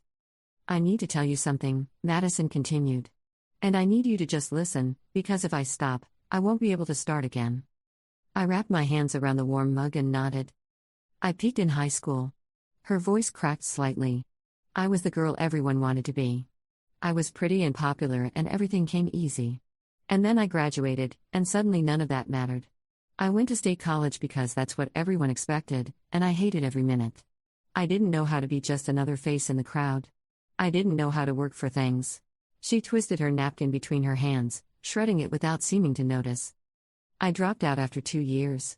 Came home, started working for my dad. Everyone said it was a smart move, secure job, good benefits, staying close to family. But the truth is, I gave up. I gave up because trying and failing felt worse than not trying at all." Her eyes were red-rimmed, raw with honesty. "And then I'd see your posts. Your life. The places you went, the things you did. And instead of feeling inspired, I felt angry. Bitter. Like you'd stolen something from me. Which is insane, because you never took anything from me. I couldn't stand that you'd had the courage I didn't." The server came back with menus. Neither of us looked at them. "The group chat was my idea," Madison whispered. "I started it. I suggested we go through your social media and find reasons to doubt you. Because if I could convince everyone you were lying, then I wouldn't have to face the fact that I'd lied to myself about being happy." The confession sat heavy between us. "Why are you telling me this?" I asked quietly. Because you deserve to know. And because I'm tired of being the person who tears others down to feel taller. I'm tired of being so small inside. She finally looked up at me. You asked me last night what I wanted to do. I said architecture. But that's not the whole truth. What is the whole truth? I wanted to design sustainable housing. Low-income housing that was actually beautiful. Housing that made people feel dignified instead of desperate. I wanted to prove that just because someone is poor doesn't mean they have to live somewhere ugly. Her passion, when she talked about it, transformed her face. I saw a glimpse of someone I'd never known in high school, the person she might have been if she'd learned earlier that being liked and being fulfilled weren't the same thing. My mom grew up in public housing, she continued. She never talks about it, but I know it shaped her. Made her ashamed. She pushed me to be popular, to be perfect, because she thought that was safety. But I want to be the kind of architect who designs places that don't make kids ashamed. So do it. I'm 32. I'd have to start over completely. You're 32. Which means if you start now, you could have your license by 40. And then you'd have 30 or 40 years of career ahead of you. Or you can wake up at 50, still working at your dad's insurance agency, still wondering what if. She was quiet for a long moment. Then, will you tell me how you did it? Not the career stuff. The courage stuff. How did you keep going when everyone said you were wrong? I thought about it. Really thought. I didn't always keep going, I admitted. There were months where I barely functioned. Where I cried every day. Where I was so tired and broke and lonely I thought I'd made a terrible mistake. But I had this image in my head of who I wanted to be. And every time I thought about quitting, I'd imagine myself at 50, looking back. Would I regret trying and struggling? Or would I regret never trying at all? And that was enough? Not always. Sometimes I kept going out of pure stubbornness. Sometimes I kept going because I'd already come so far that quitting felt worse than continuing. And sometimes I paused, surprised by my own honesty. Sometimes I kept going because I wanted to prove everyone wrong. Not noble. Not inspiring. Just petty determination. Madison laughed, startled. Really? Really? Spite is underrated as a motivator. We ordered breakfast then. Pancakes and eggs and bacon, comfort food that tasted exactly the same as it had 10 years ago. We talked for 2 hours, and somewhere in that conversation, something shifted. We weren't old enemies finding forgiveness. We were two women who'd been shaped by the same small town, finally understanding each other across the divide of different choices. Can I ask you something? Madison said as we paid the check. Would you be willing to be my accountability partner? Not mentor, because that feels too formal. Just someone I can text when I'm scared.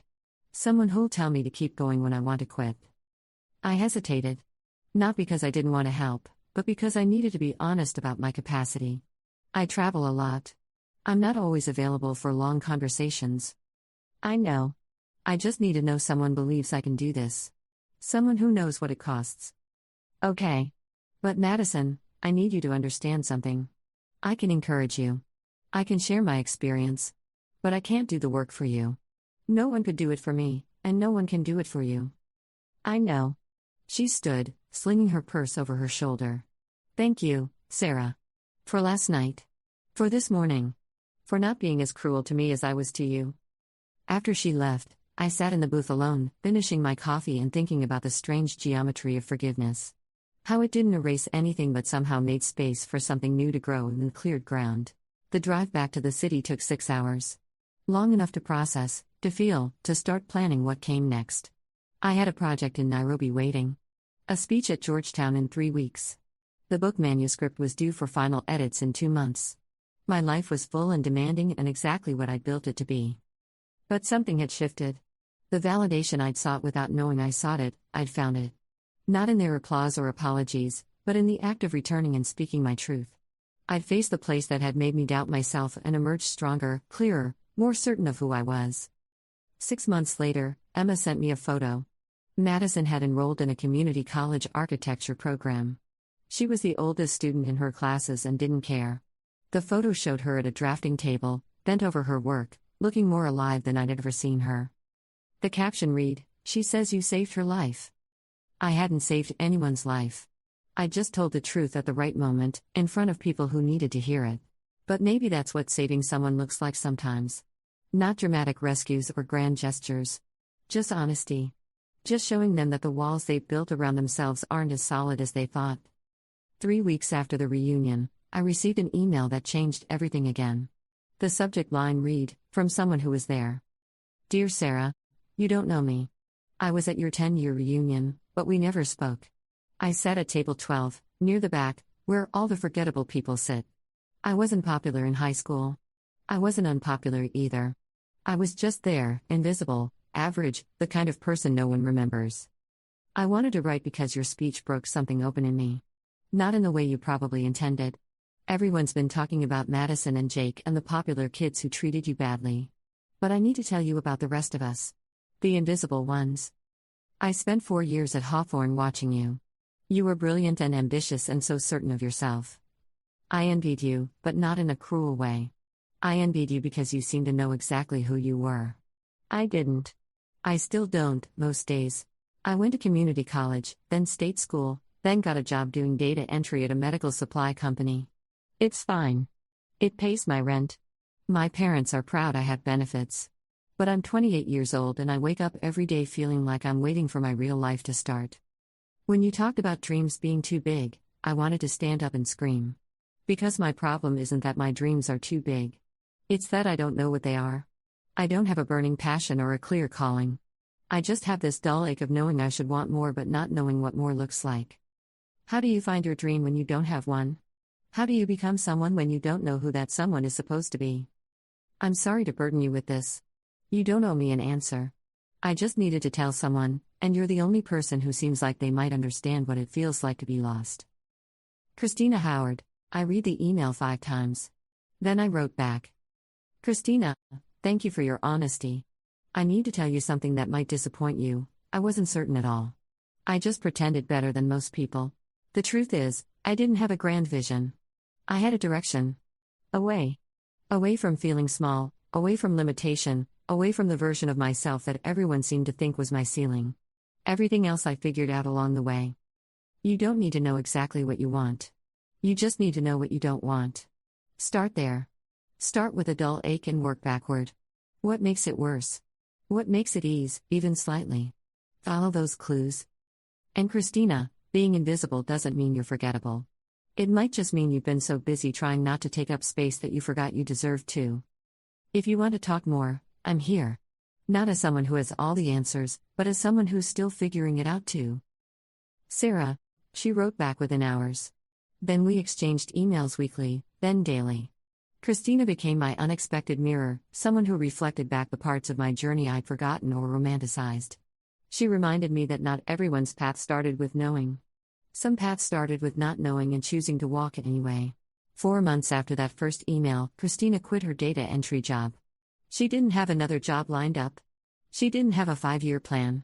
She just had a list of things she wanted to try: a pottery class, volunteering at an animal shelter, learning Spanish, hiking trails she'd always driven past. I'm terrified, she wrote. But I'm also alive in a way I haven't been in years. The ripple effect continued. Jake did enroll in a physical therapy program. Tyler reached out to apologize, really apologize, and mentioned he'd started taking night classes to finish his degree. Even Brittany sent a message, brief, awkward, but genuine, admitting she'd spent 10 years performing happiness for social media while feeling empty inside. But the person who surprised me most was myself. I'd gone back to Hawthorne expecting closure. A clean ending to a chapter I'd been carrying too long. Instead, I'd found connection. Messy, complicated, imperfect connection with people who'd hurt me and people I'd never known and people who were all just trying to figure out how to live with the choices they'd made. My work in Nairobi was transformative, but not in the ways I expected. I spent a month in a rural village working on a water infrastructure project, living with a family who'd welcomed me into their home. The mother, Wanjiru, reminded me of my own mother, pragmatic, fierce, determined to see her children have better opportunities than she'd had. One evening, we sat outside their home as the sun set, painting the sky in shades of orange and purple I'd never seen anywhere else. You think very much, Wanjiru observed. Always in your head. Is that bad? Not bad. But sometimes thinking too much makes you forget to feel. She gestured at the sunset. This moment, it doesn't need you to understand it. Just to see it. I thought about that conversation a lot in the months that followed. About how I'd spent so much of my life trying to prove something, to my classmates, to myself, to the world, that I'd sometimes forgotten to simply exist in my own life. The book came out 9 months after the reunion. It was about sustainable development, but woven through the technical analysis were stories. Personal stories. Including my own. I wrote about growing up in Hawthorne. About the scholarship kid who'd felt like an outsider in her own hometown. About the reunion speech and the aftermath. About Madison and Jake and Christina and all the ways we hurt each other and heal each other and carry each other forward. The book did better than expected. Not bestseller status, but solid sales, good reviews, speaking invitations that felt meaningful rather than obligatory. But the best part was the emails. Hundreds of them. From people who'd felt too small for their dreams. From people who'd been told they were too ambitious or not ambitious enough or too old or too young or too something. From people who'd given up and were considering trying again. From people who'd never given up but were exhausted and needed to know they weren't alone. I couldn't respond to all of them. But I tried to respond to some. To offer what I could: honesty, encouragement, the assurance that there was no single right way to build a life that mattered. A year after the reunion, Dr. Reeves called with a request. The school was creating a mentorship program for students who were first-generation college-bound, scholarship recipients, kids who might benefit from someone who understood what it meant to reach beyond your circumstances. "I know you're busy," she said. "But would you consider being our keynote at the launch? And maybe doing quarterly check-ins with the students? Video calls would work. I'm not asking for you to solve their problems. Just to show them someone who—" "I'll do it," I interrupted. "Yes." The program launch was in March. I flew back to Hawthorne, this time without the weight of old grudges or unresolved hurt. The event was held in the school auditorium, packed with students and parents and community members. I spoke about practical things this time. Financial aid, time management, imposter syndrome, how to handle family pressure when they don't understand your ambitions. But I also spoke about the emotional reality of leaving home to chase something better. The guilt. The loneliness. The moments when you wonder if everyone was right and you should have stayed. During the Q&A, a girl in the front row raised her hand. She looked about 16, with dark hair and a braid and eyes that reminded me of my own at that age, hungry and uncertain in equal measure. "How do you know when to keep going and when to quit?" she asked. Like, how do you know if you're being determined or just stubborn? The auditorium was silent, waiting for my answer. "I don't think there's a clean distinction," I said honestly. Determination and stubbornness are basically the same thing. The difference is just whether you succeed or fail. If you succeed, people call it determination. If you fail, they call it stubbornness. She frowned, considering this. "But here's what I've learned," I continued. "You don't keep going because you know you'll succeed. You keep going because the alternative, giving up, wondering what if, feels worse than the struggle. And if you reach a point where giving up feels better than continuing, that's not failure. That's wisdom. Knowing when to let go is just as important as knowing when to hold on." After the event, students lined up to talk with me. Some wanted advice. Some just wanted to say they'd felt seen by something I'd said. The girl who'd asked about determination waited until the end. "I'm Jasmine," she said. "I want to be a civil engineer. But my dad wants me to be a nurse like my mom. He says engineering is too hard for girls. Too competitive. What do you want?" "I want to build bridges." Her voice was fierce. "Actual bridges. I want to design structures that connect people." "Then build bridges, Jasmine. And if your dad doesn't understand now, maybe he will later. Or maybe he won't. But you can't live his dream for him. You can only live yours." She nodded, eyes bright with tears she wouldn't let fall. "Thank you." As I walked to my car that evening, I ran into someone unexpected. Tyler was leaning against a truck in the parking lot, hands in his pockets. "Hey," he said. "I was hoping to catch you." "Tyler." "I'm in my second year of the PT program now. It's brutal. I'm the oldest person in most of my classes, and I feel like an idiot half the time. But I'm doing it." He paused. "I wanted to say thank you. And I'm sorry. Properly sorry, not just the drunk text kind. I got your message. I appreciate it. No, you don't understand. I need to apologize for more than the group chat." He looked uncomfortable but determined. "In high school, I liked you. Like, really liked you. But I never said anything because my friends would have given me endless grief about crushing on the weird brainy girl. This was news to me. And then when you left and started doing all these incredible things, I told myself it was good I never pursued it because you were out of my league anyway. But the truth is, I was never out of your league. I just convinced myself you were too much so I wouldn't have to deal with being too little. The parking lot lights had come on, casting long shadows across the asphalt. I made you the villain in my own story, he continued. The girl who thought she was better than everyone. But you never thought that. You just wanted more, and I was too scared to want anything. Tyler, you don't have to say anything. I just needed you to know. The group chat, the jokes, the dismissals, it was all about my own insecurity. And I'm sorry. For all of it. He got in his truck then, before I could respond. I stood in the parking lot, watching his taillights disappear, thinking about all the ways we misunderstand each other. All the stories we tell ourselves to make our own choices feel justified. I'm writing this now from an airport lounge in Brussels, waiting for a flight to Nairobi where I'll spend the next month working on a water infrastructure project. My life is full and complicated and exactly what 17-year-old Sarah dreamed it would be. And somewhere in Hawthorne, in a town that once felt like a cage, there's a woman learning to draw buildings who might never have tried if someone hadn't told her it wasn't too late. There's a man healing bodies after years of thinking he'd missed his chance. There's a girl learning that being invisible is a choice, not a curse. There's a teenager who will build bridges despite her father's doubts. That's what I think about when I remember that reunion. Not the vindication or the applause or the moment they finally saw me clearly. I think about Madison at her drafting table. I think about all the people who've reached out since then, tentatively asking if maybe, possibly, it's not too late for them either. I think about how easy it would have been to skip that reunion. To decide they weren't worth my time, that going back would only hurt. But I went. And I spoke. And something shifted, not just for me, but for them.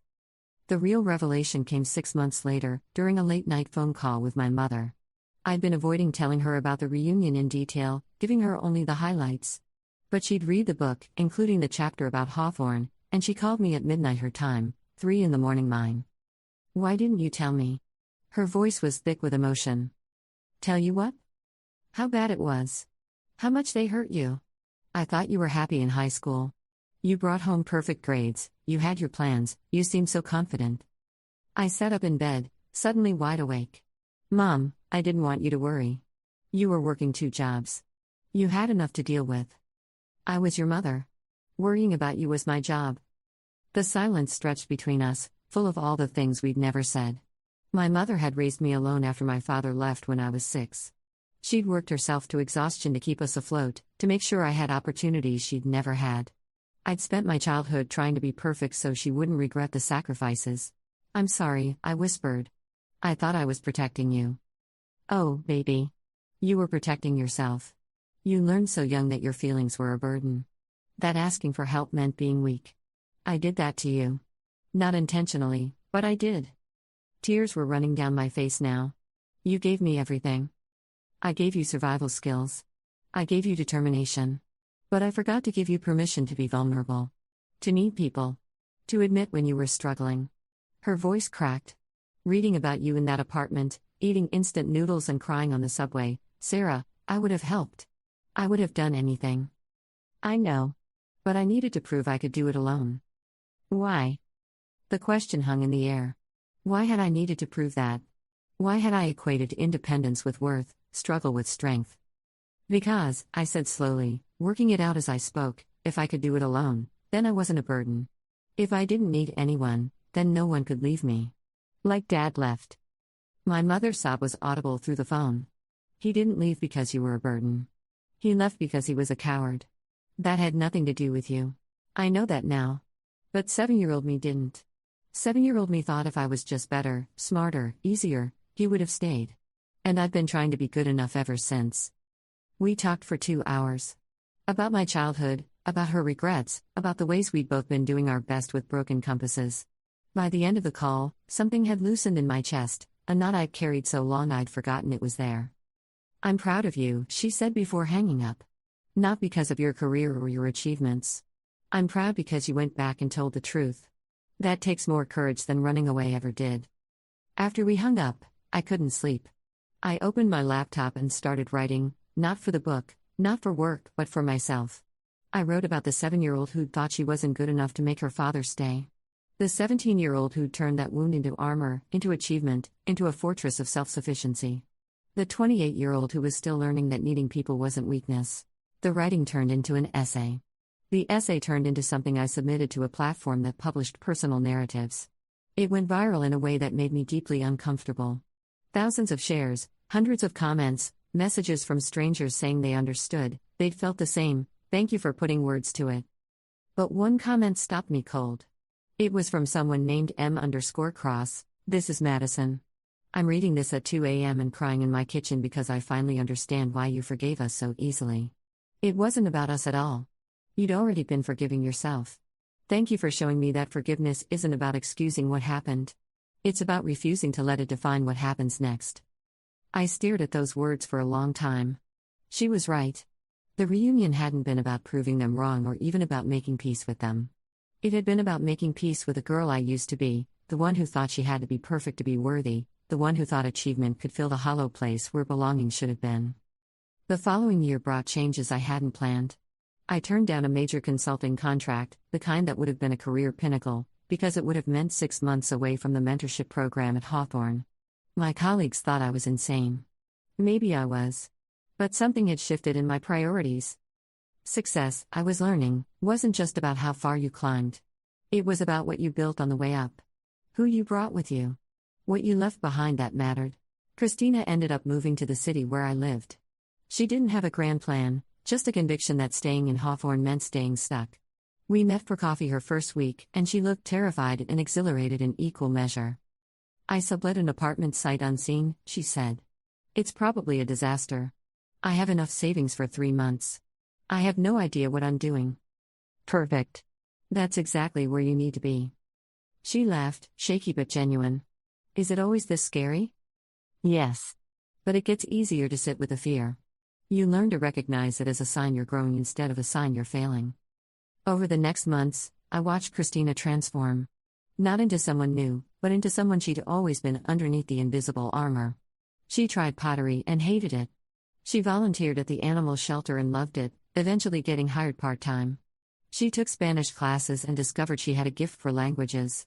She went on terrible dates and good dates and learned what she actually wanted instead of what she thought she should want. I'm not building some impressive career, she told me once. I'm just figuring out how to be happy. That's more impressive than half the resumes I've seen. The mentorship program at Hawthorne grew. What started as quarterly video calls became monthly workshops, then a summer intensive where students could job shadow professionals in their fields of interest. I couldn't be there for all of it, but I made time for what mattered. Jasmine, the girl who wanted to build bridges, got into 3 engineering programs with full scholarships. Her father came to the mentorship program's end-of-year celebration, awkward and uncomfortable but present. I watched him listen to his daughter present her design for a pedestrian bridge that could withstand flooding, practical, beautiful, exactly what she'd promised she'd build. Afterward, he approached me hesitantly. I didn't think she could do it. I was wrong. Tell her that, I said gently. Not me. Her. I watched him cross the room to his daughter, watched their conversation, watched Jasmine's face transform when he told her he was proud. Some victories were smaller than changing the world. Some victories were just a father learning to see his daughter clearly. Madison sent me photos of her portfolio. Designs for low-income housing that managed to be both affordable and dignified. She hadn't landed any major projects yet, but she was building towards something real. I'm 20 years behind where I should be, she wrote. But I'm finally on the right path. There's no should be, I wrote back. There's only where you are and where you're going. 2 years after the reunion, Hawthorne High asked me to give the commencement address. I almost said no. I'd given enough of myself to that place, hadn't I? But Dr. Reeves called personally. These kids need to hear from you. Not the successful version of you. The real version. The one who was scared and lonely and almost gave up but didn't. So I went. Standing at that podium, looking out at rows of 18-year-olds in burgundy old gowns, I saw myself. The girl who'd sat in those same seats, terrified of the future but more terrified of staying small. I'm not going to tell you to follow your dreams, I began. I'm going to tell you something more useful. Your dreams will change. The person you are today is not the person you'll be at 25 or 35 or 50. And that's not failure. That's growth. I talked about the crooked paths and wrong turns.